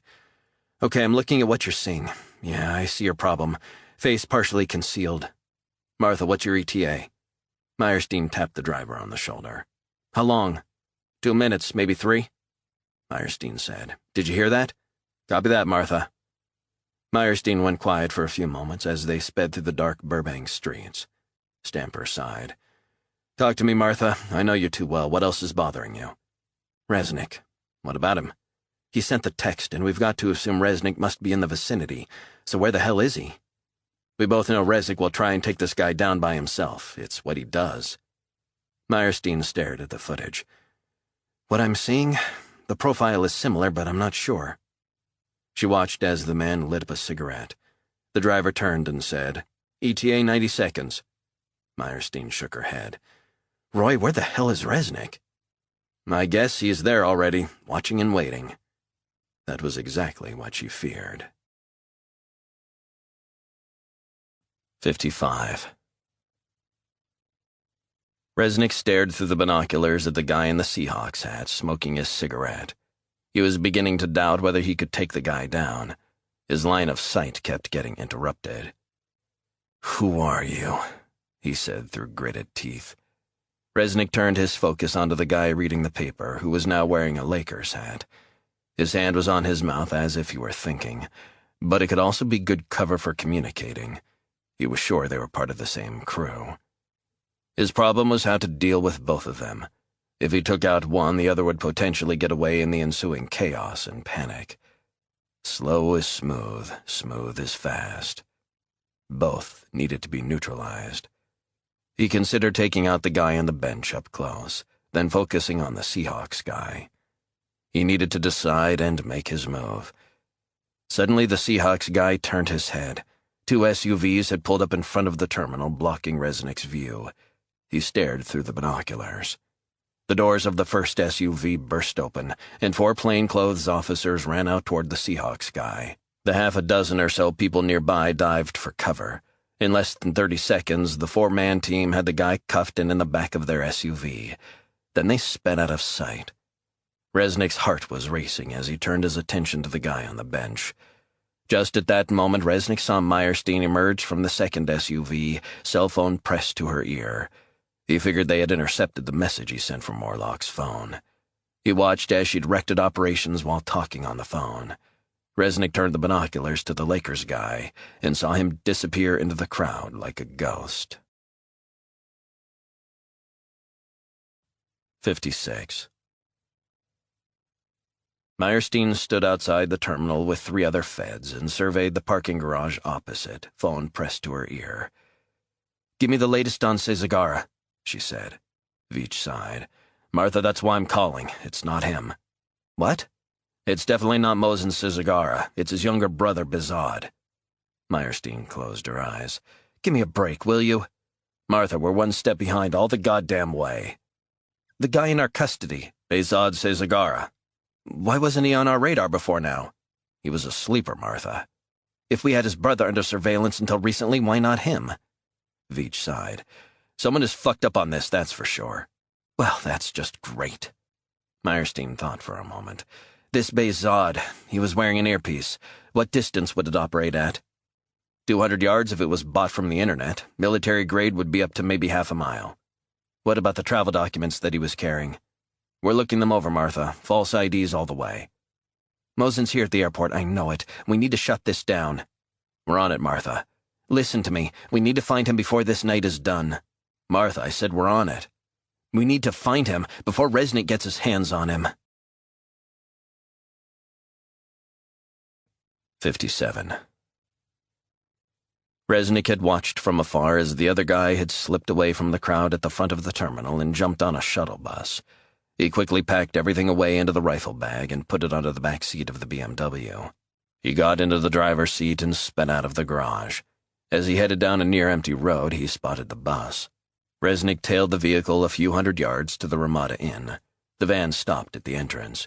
The Lakers guy got out with 2 other passengers and went inside. Resnick parked the BMW in the parking lot of the small hotel, so he had a clear line of sight to the entrance. He reached behind him to retrieve the rifle bag and checked the rifle and 9mm were locked and loaded. Time seemed to slow as he waited. The guy might be holed up in there for hours. But less than 15 minutes later, Resnick was in luck. The Lakers guy emerged from the hotel, accompanied by a woman. He had changed his clothes, and a brown leather bag was slung over his shoulder. His gaze seemed to scan the parking lot. Resnick slid down low in his seat as they crossed the parking lot to a Cadillac Escalade with tinted windows. The woman got into the driver's seat while the man threw the leather bag onto the back seat and slid into the front passenger seat. The Escalade's lights came on, and it pulled away. Resnick waited a few moments before he pulled out and joined the heavy traffic on the busy freeway. It wasn't long before they were on I-5 headed for San Diego. He wondered about their final destination. Were they planning to escape across the border nearly 200 miles away? The woman would be the cover. It was a perfect fallback plan. The headlights swept the freeway stretching out in front of him. The Escalade was cruising in the fast lane. Resnick stayed in the middle lane out of the rear-view line of sight as he contemplated their endgame. 58. Meyerstein was buckled up in the back of the SUV, iPad on her lap, ready to head back to the FBI's LA field office, when her phone began to ring. She picked it up the same moment a message from Veach dropped in her inbox. "This better be good news," she said. "Check my message," said Veach. Meyerstein double-clicked on the email. A pixelated color photo showed a man with a baseball cap sitting on a bench outside the terminal where they were parked. "Who the hell is this?" "We've had to bump up the image size by 300%. "And?" "This is Mosin Cesagara. Airport security was focusing on the Seahawks guy, But when we ran the surveillance footage, we saw this guy in the periphery. Meyerstein stared at the image. Son of a bitch. So where the hell is Mosen now? The sound of another new message in her inbox. We're checking a whole bunch of footage within a 2-mile radius with face recognition, said Veach. It's caught this still image from a camera at the Ramada in Burbank, real close to the airport. Meyerstein opened the video, which showed Mosen leaving the hotel with a woman. Who's the woman? This is where it gets interesting. She's Rosario Lopez, youngest daughter of a lieutenant in the Tijuana cartel, the least powerful of the big three in Mexico. The question is, what's a drug cartel doing teaming up with Iranian special forces? Technological know-how, anti-jamming telecommunications, intel that's very useful for drug cartels. You rub my back, I'll rub yours. Probably getting financial backing from Tehran, and in return, the cartel helped Quds operatives cross the border to America. Meyerstein tapped the driver on the shoulder. Freeway, south. Got it, ma'am. The driver sped off at breakneck speed. Meyerstein said to Veach, Helicopter support on this? Choppers are in the air, FBI and LAPD. California Highway Patrol are also in the loop on this. So what's their location just now? We don't know. We've just received the Ramada footage and we're going over it. I'll get back to you as soon as I have something. Meyerstein knew that the smartest escape plan would be to cross over into Mexico, presumably with fake passports. Her mind was racing and she was running on empty, as was her team. She was driving them to the limit, most of her team surviving on only a couple of hours' sleep a night. She could hear the strain in Stamper's voice, but she knew that now was not the time to take the foot off the gas. They were closing in. She sensed it. The sound of her phone ringing interrupted her thoughts. Talk to me, Veach, she said. 14 minutes ago, Mosen and Mexican woman got into an Escalade. They drove away, due south. The SUV went over a pothole and shook Meyerstein in her seat. I don't believe how this is playing out. It doesn't end there. Resnick? You got it. CCTV picked him up in a BMW following Mosen onto I-5 heading south. I want all our resources on this. Find Mosen and find Resnick. We'll find them. It's just a matter of time. We're clean out of time, Veach. 59. Resnick headed off I-5 and drove through downtown San Diego. The car he was following was more than 100 yards in front. He switched lanes and followed at what he thought was a discreet distance. He lost sight of the vehicle. God damn, Resnick said. He punched the dashboard and drove on, annoyed with himself. Give me a break. Then up ahead he spotted the Escalade in front of a truck, signaling left. He hit the gas until he was within 70 yards of the vehicle. Resnick knew he was taking a chance getting so close, but time was fast running out, the border only a matter of miles away. It might even mean taking the guy out in the line of cars headed into Mexico. The Escalade drove on for a mile or so to the parking lot of a suburban diner. Resnick drove past the diner for 100 yards before doubling back and parking up. He was just in time to see the guy stroll into the diner. The woman stayed in the car, the lights off. A short while later, the man emerged and signaled to the woman. She got out and followed him toward a BMW parked under some trees at the far end of the parking lot. Nice counter-surveillance move. Maybe another backup plan. Resnick slid down low as the car sped past him.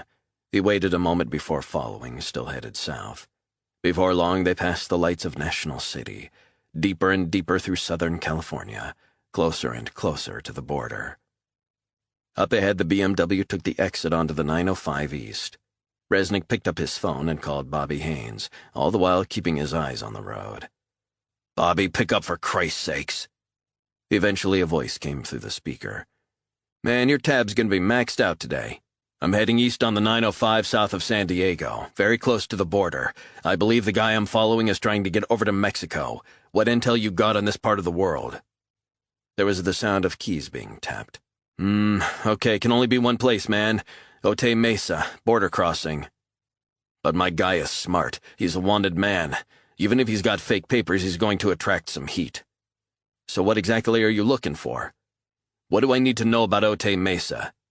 This area is within the reach of the Mexican drug cartels. They have money to throw around, buys a lot of influence in and around the town. Still risky, too risky. There's something else. What? Haynes cleared his throat. Are you there yet? Just approaching it. If he has the right help, there is one sure way of avoiding the border crossing. And what's that? The cartels have a network of secret tunnels running from Otay Mesa into Tijuana on the Mexican side. Resnick realized immediately what he meant. God damn, he's not going to go over the border, is he? The fucker is going under. 60. Meyerstein adjusted her headset as she sat in the front seat of the chopper headed south, the lights of San Diego below.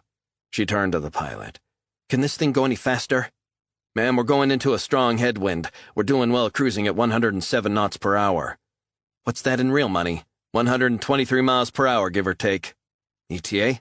5, maybe 6 minutes, and we'll touch down at Otay Mesa. Meyerstein nodded as the chopper dipped lower and headed due southeast. Her stomach fluttered. Buckled up in the back seats were 3 FBI colleagues, one of whom's eyes were closed, not enjoying the flight. She felt sorry for the guy. It reminded her of her father's fear of flying. He wasn't scared of anything else, but put him on a plane and he was stricken, clutching on to his wife's hand throughout the flight. "Neil," she said to the agent, "we'll be down before you know it." Special Agent Elborn opened his eyes. "I'm fine, ma'am.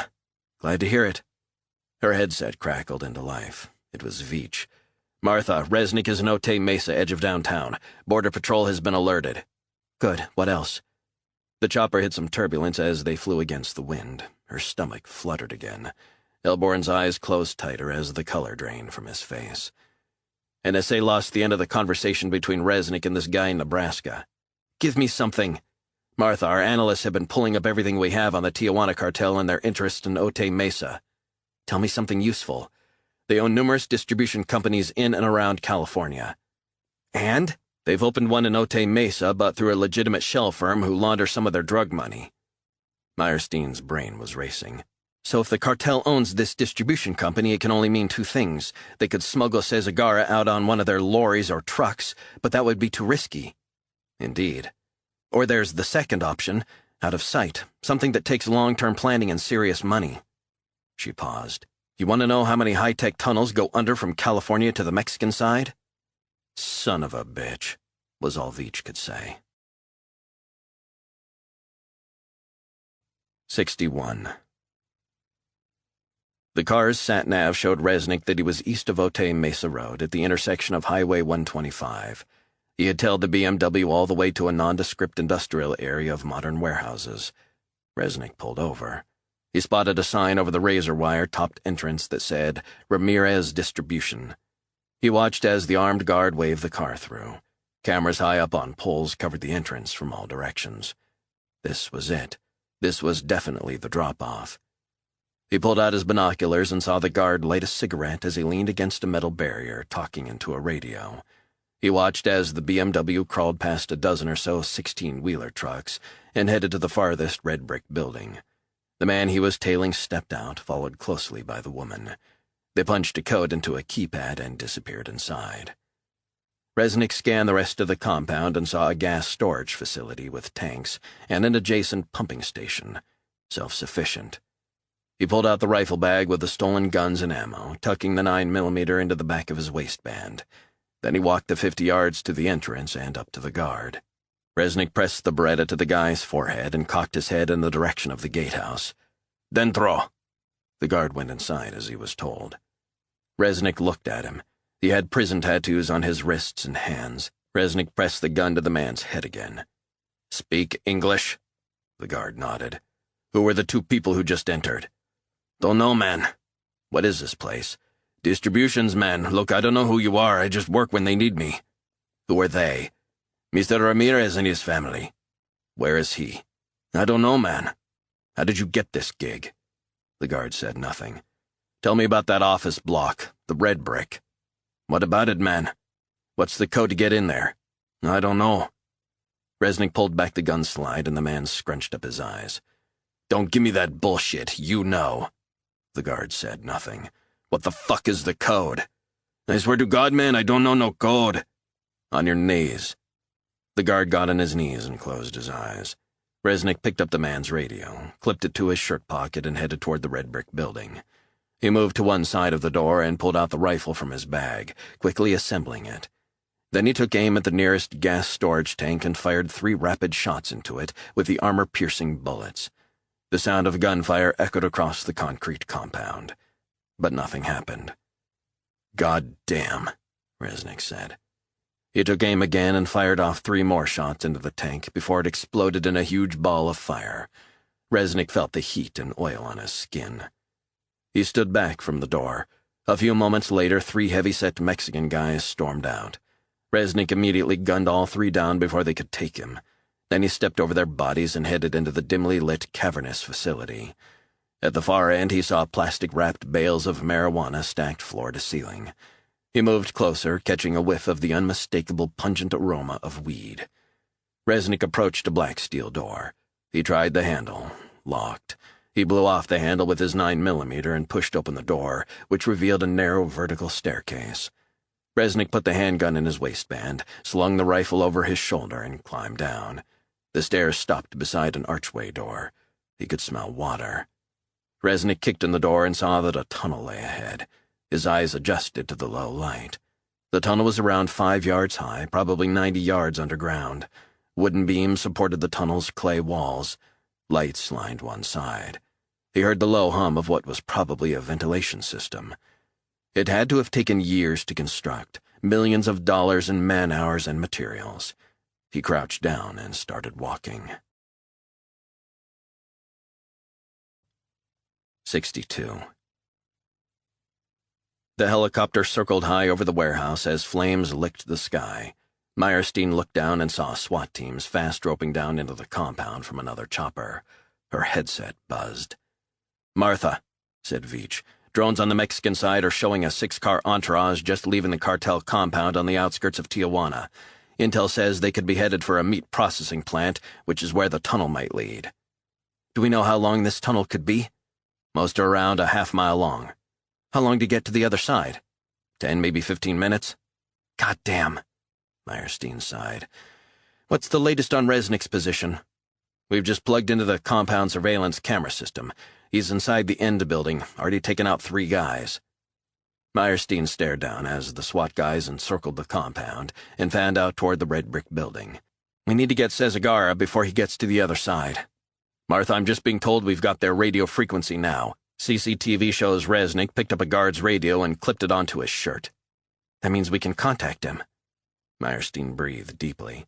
"I'm getting the frequency sent to the pilot now. Elborn will get the field radios we keep on board the chopper set up for you ASAP, Martha." "Good work, Veach." The chopper descended and Elborn passed the radio to Meyerstein.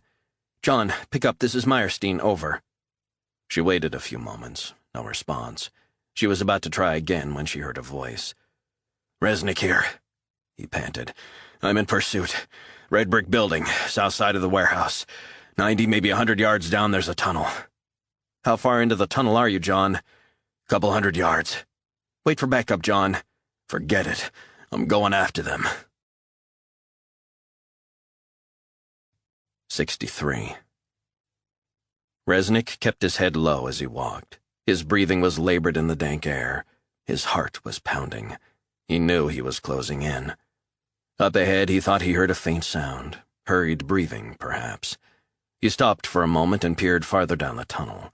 He held his breath and listened. The sound was gone, only the hum of the ventilation system. He pressed on for another 100 yards. The tunnel began to zigzag. Resnick spotted a figure just up ahead. One figure, a small woman, just standing there. As Resnick pulled out his 9mm, he heard the sound of footsteps and breathing, but from behind him. "Resnick," a man shouted. "Time to die." Resnick turned and threw himself to the earthen tunnel floor as the man pressed a switch on what looked like a cell phone. Everything plunged into darkness. 64. Meyerstein strode through the compound surrounded by a phalanx of FBI officers sporting semi-automatic rifles. She approached the bloodied bodies of the 3 Mexicans. A SWAT team member was taking photographs. Meyerstein turned to the lead SWAT, Special Agent Peter Rimmer. "Who are they?" "Still to be identified. Cartel members, almost certainly." Meyerstein walked around the bodies and into the red brick building, accompanied by Rimmer. Rimmer pointed to the far door. "It leads down to a tunnel." Why aren't we in there? Steel doors blocking access. The lock's jammed. So how the hell did Resnick get in? It might have locked automatically. Shit, we'll need to blow it then. Thought of that, but the tunnel could collapse. Meyerstein shook her head. Can we cut our way in? That's what we're doing. How long? Who knows? I'm looking for an answer. Rimmer sighed. A few minutes. Get it open. There's another problem, he said. What? The power's just gone out. How did that happen? It's been cut deliberately.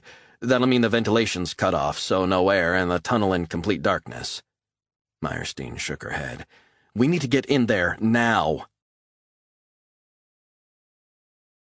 65. Resnick was in pitch blackness. It wasn't long before sweat was beading his forehead and stinging his eyes. He rummaged blindly in the bag for the rifle as he lay on the ground. The air was heavy and humid. The ventilation was no longer providing clean air. Finally, he felt the cold metal of the rifle barrel and pulled it from the bag. Resnick switched on the night sights. He peered with his right eye pressed up tight to the optics, an eerie green glow. Dust everywhere. In his nostrils. He began to taste it. Resnick heard breathing, getting closer. He heard movement behind him in the direction of Mexico. He turned and scanned the area 10 yards or so ahead. Cement particles hung in the air. He turned back to face the threat.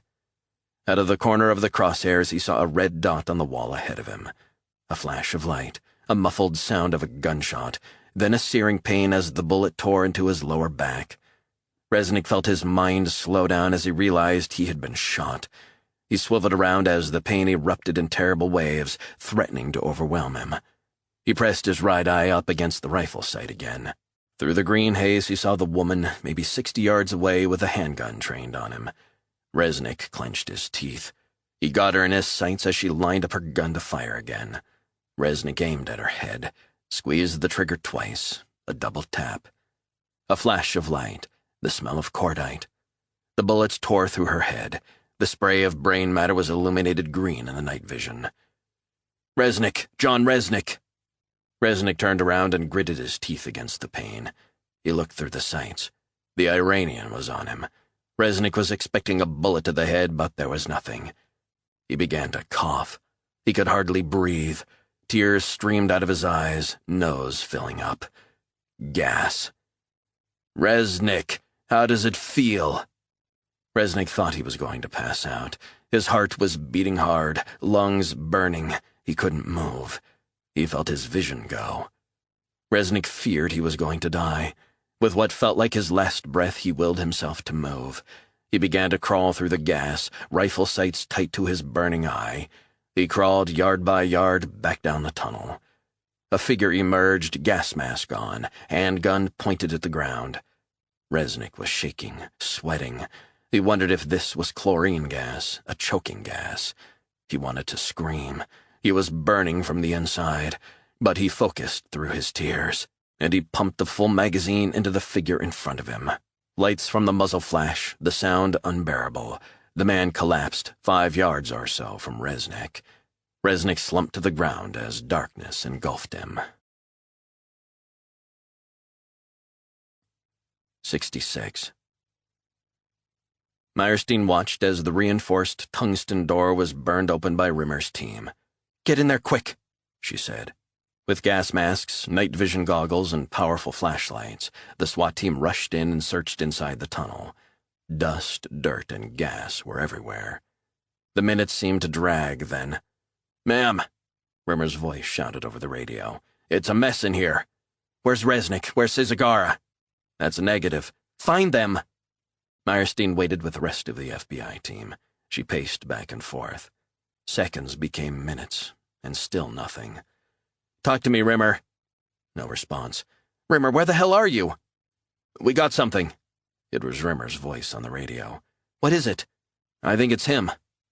"Who, goddammit?" A voice in the background shouted. "He's dead, no pulse." Meyerstein felt like she was going out of her mind. "Rimmer, identify who is dead. Do you copy?" A long silence before he spoke. "We've tried to resuscitate him, but he's dead, under a pile of rubble. We're bringing him out." "Who's dead, Rimmer?" Rimmer was coughing. "It's Cizagara. He's dead." "What about Resnick?" Nothing so far. A few minutes later, the bloody dust-covered body of Mosin Sezagara was dragged out. An FBI photographer stepped forward and took over a dozen photos of the dead man. "I want him formally ID'd by forensics, ASAP," she said to the photographer. "Ma'am, I'll send him right now." "Do it." Rimmer's voice on the radio. "Ma'am, there's a lot of rubble. Don't think, find Resnick." "Wait," he said. "I've got a visual on something. Bear with me. We're trying to get to... Ma'am, we're through. Tell me what's going on." Silence. "Special Agent Rimmer, what the hell is going on? Will you please answer me?" "It's the woman, dead." "Resnick?" More silence. "Where's Resnick?" "We've found him." "And?" "Resnick isn't... Ma'am, John Resnick isn't breathing. No pulse." Meyerstein turned her back on the other agents in order to compose herself. "FBI medics?" "They're working on him, ma'am," said Rimmer. "Do not give up on him, you hear me?" The other agents stared at her but said nothing. The woman's corpse was brought out, photographed and laid beside Mosin Sezagara. Meyerstein prayed Resnick's body wouldn't be next. Time seemed to have stopped. She felt tears welling up.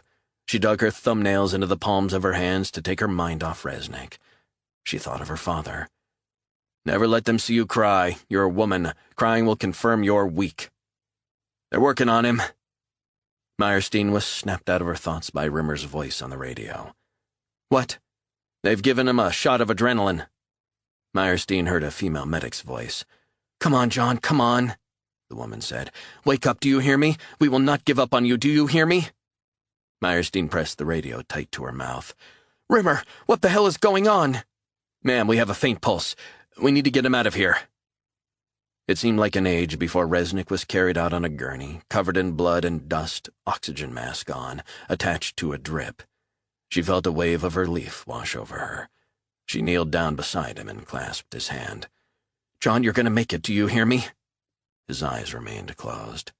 "You get him to a hospital now, do you hear me? Chopper straight to San Diego." The team rushed to the waiting helicopter, and in less than 5 minutes, Resnick was strapped in and on his way. Meyerstein rode with him, holding his hand as the paramedics worked furiously. "Stay with me, John," she said. "We're losing him," one of the paramedics shouted. "His blood pressure's dropping." Meyerstein squeezed Resnick's hand. "You will not die on me, John, do you hear me?" The hours that followed were like a blur. Resnick was rushed into the UC San Diego Medical Center as soon as the chopper landed. He was fighting for his life as the surgeons operated.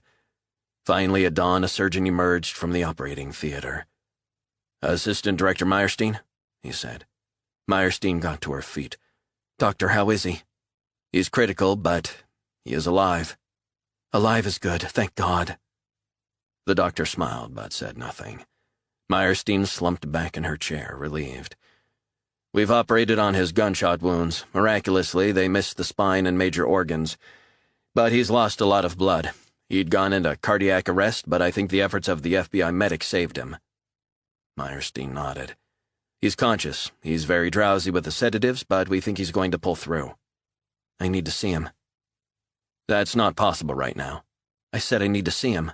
"He needs to rest." "I just want to see him." The doctor eventually relented, and Meyerstein was handed a gown and escorted through to the ICU. She walked over to the bed by the window and pulled up a seat. Resnick's eyes were shut. Meyerstein felt tears spill down her face. "John, I'm so sorry." Slowly he began to open his eyes. Blue, his pupils like pinpricks. A smile, or maybe it was a smirk, crossed his face. Meyerstein wiped her eyes. "Good to see you, John, and thank you." He frowned. "For what?" He slurred through the tubes in his mouth. "For being the most stubborn son of a bitch I've ever known." Resnick smiled at her for what seemed like an eternity. "Did I get them?" "You got them, John." And with that, he closed his eyes and fell into a deep sleep. Epilogue. 6 long months later, the sun was setting over Rockland, throwing tangerine ripples across the water, as Meyerstein stepped out of her SUV. She saw Resnick at the far end of the breakwater, staring out at the ocean. His hands were thrust deep into his pockets. She walked over the granite slabs toward him. He turned around and stared at her. Meyerstein? He seemed genuinely surprised. What brings you up to Maine? You're miles out of your comfort zone. Meyerstein smiled. Hello, John. When did you get out? A few months back.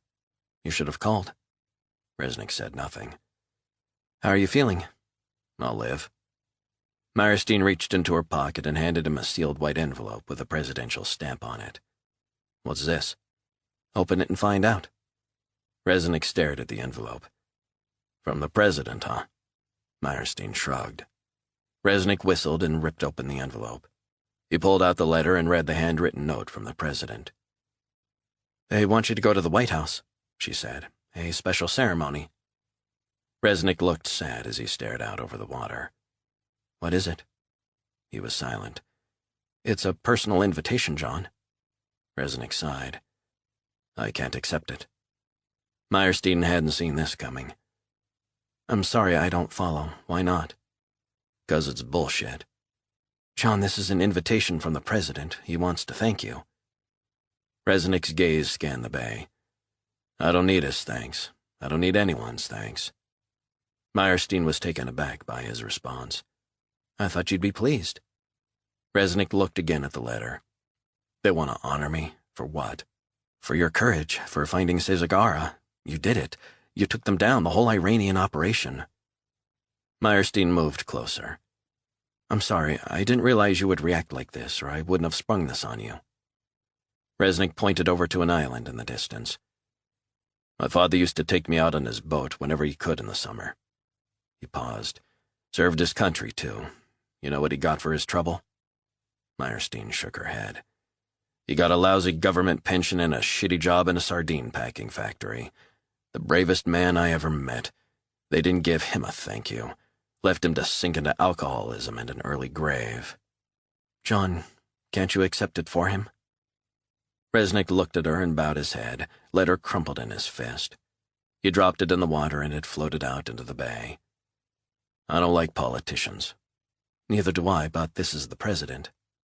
Silence. Well, no matter, she said. For what it's worth, I don't much like the president either.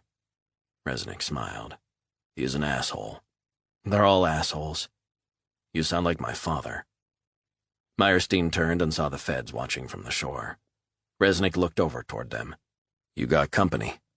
I've always got company, said Meyerstein. Never a moment to myself. You drive all the way up here? We flew. Resnick nodded. How's Lauren? She asked. Costing me a goddamn fortune. She got into some liberal arts college in Vermont. Bennington? Yeah, Bennington. How'd you know? I know a lot of stuff. Resnick smiled. Well, that's fantastic news, said Meyerstein. Thought she was lined up for Princeton. She was. Changed her mind. You must be really proud. She's a smart girl, just like her mother. Meyerstein smiled. Can I ask you something? Resnick shrugged. I was looking back through the files a few days ago, and the timeline shows that it started with a call from Charles Burns, and then you headed down to Miami, and from there it all just snowballed. True. I don't know many people who would have done that for someone who wasn't their flesh and blood.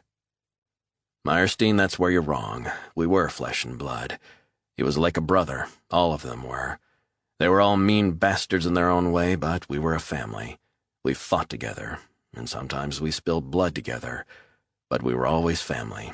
Always will be. The sun had turned the water a pale red. You're never going to leave here, are you? She said. Resnick didn't reply. I don't blame you. It's beautiful. It's changed a whole lot since I was a kid. Meyerstein stared out over the water.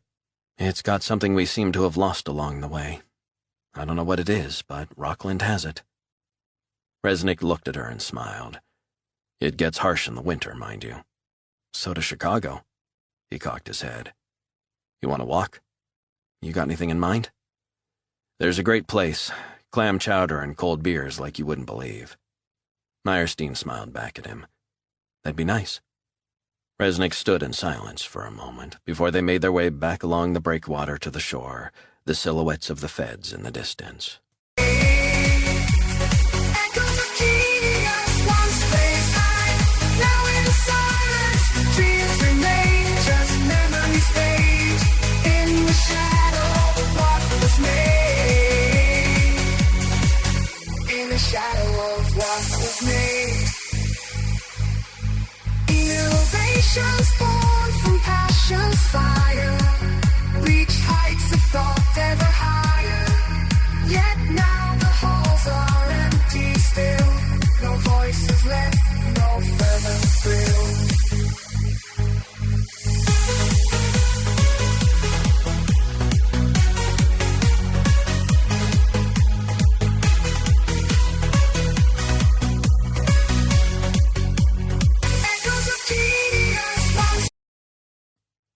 66.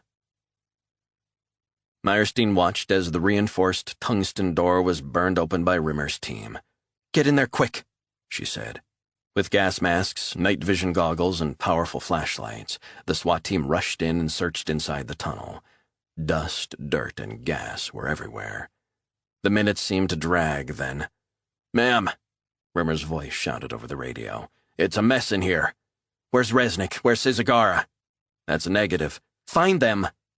Meyerstein waited with the rest of the FBI team. She paced back and forth. Seconds became minutes, and still nothing. "Talk to me, Rimmer." No response. "Rimmer, where the hell are you?" "We got something." It was Rimmer's voice on the radio. "What is it?" "I think it's him." "Who, goddammit?" A voice in the background shouted. "He's dead, no pulse." Meyerstein felt like she was going out of her mind. "Rimmer, identify who is dead. Do you copy?" A long silence before he spoke. "We've tried to resuscitate him, but he's dead, under a pile of rubble. We're bringing him out."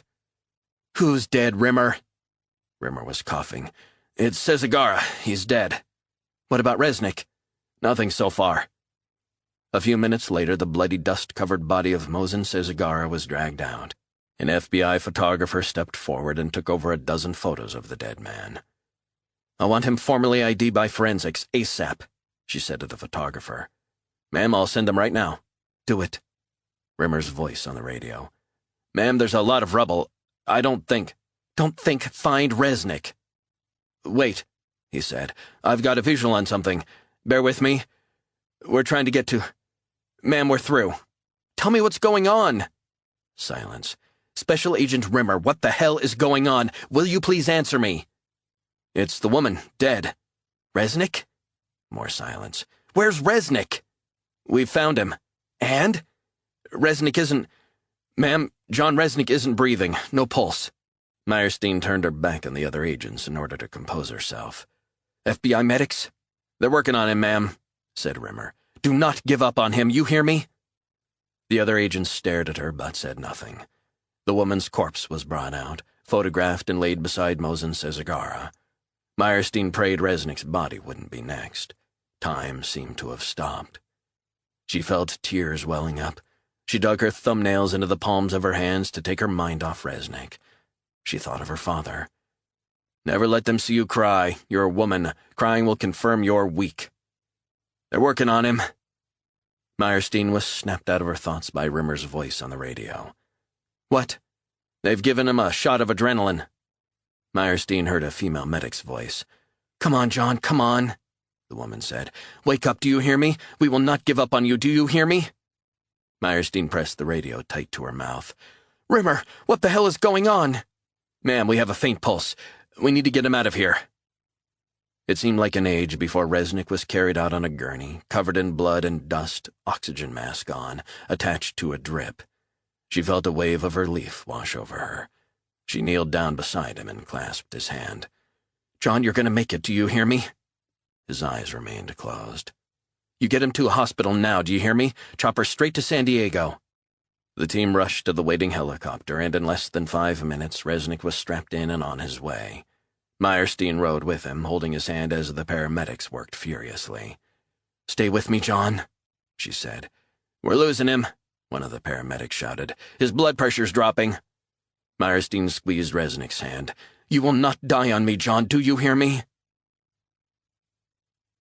The hours that followed were like a blur.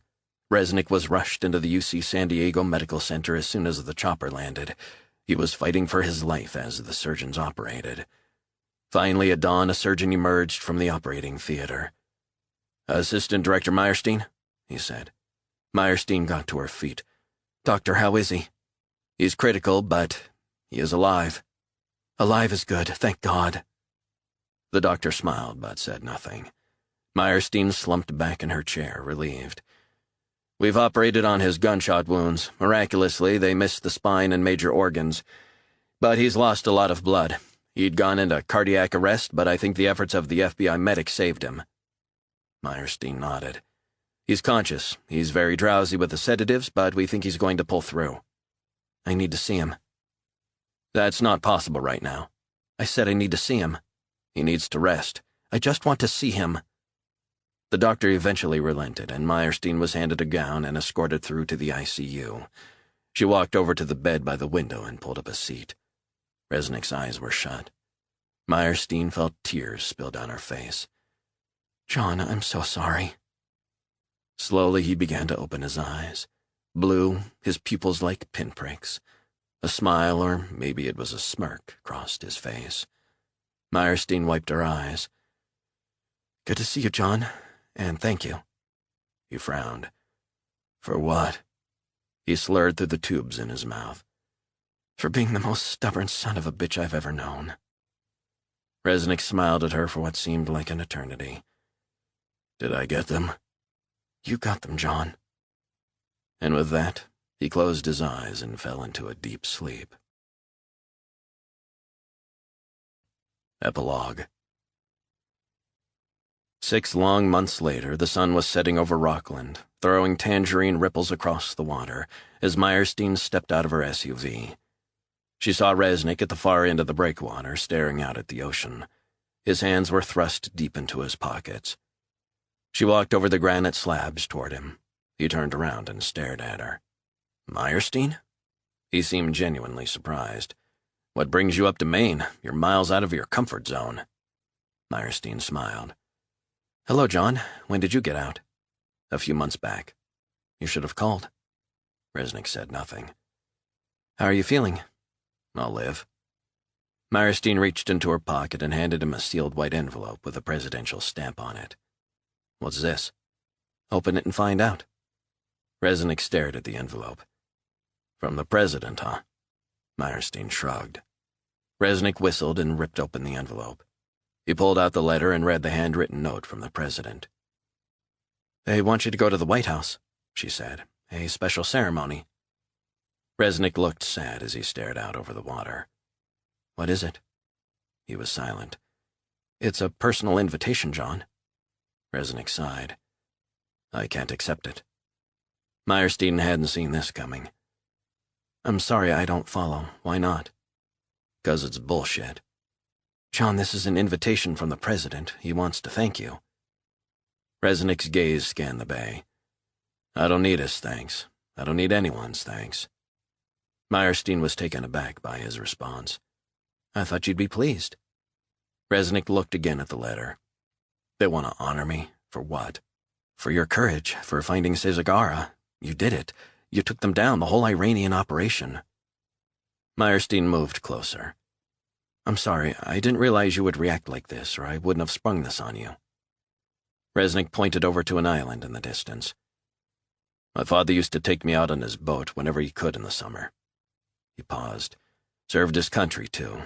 You know what he got for his trouble?" Meyerstein shook her head. "He got a lousy government pension and a shitty job in a sardine packing factory. The bravest man I ever met. They didn't give him a thank you. Left him to sink into alcoholism and an early grave." "John, can't you accept it for him?" Resnick looked at her and bowed his head, letter crumpled in his fist.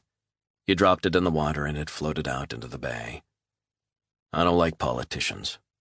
"Neither do I, but this is the president." Silence. "Well, no matter," she said. "For what it's worth, I don't much like the president either." Resnick smiled. "He's an asshole." "They're all assholes." "You sound like my father." Meyerstein turned and saw the feds watching from the shore. Resnick looked over toward them. "You got company." "I've always got company," said Meyerstein. "Never a moment to myself." "You drive all the way up here?" "We flew." Resnick nodded. "How's Lauren?" she asked. "Costing me a goddamn fortune. She got into some liberal arts college in Vermont." "Bennington?" "Yeah, Bennington. How'd you know?" "I know a lot of stuff." Resnick smiled. "Well, that's fantastic news," said Meyerstein. "Thought she was lined up for Princeton." "She was. Changed her mind." "You must be really proud." "She's a smart girl, just like her mother." Meyerstein smiled. "Can I ask you something?" Resnick shrugged. "I was looking back through the files a few days ago, and the timeline shows that it started with a call from Charles Burns, and then you headed down to Miami, and from there it all just snowballed."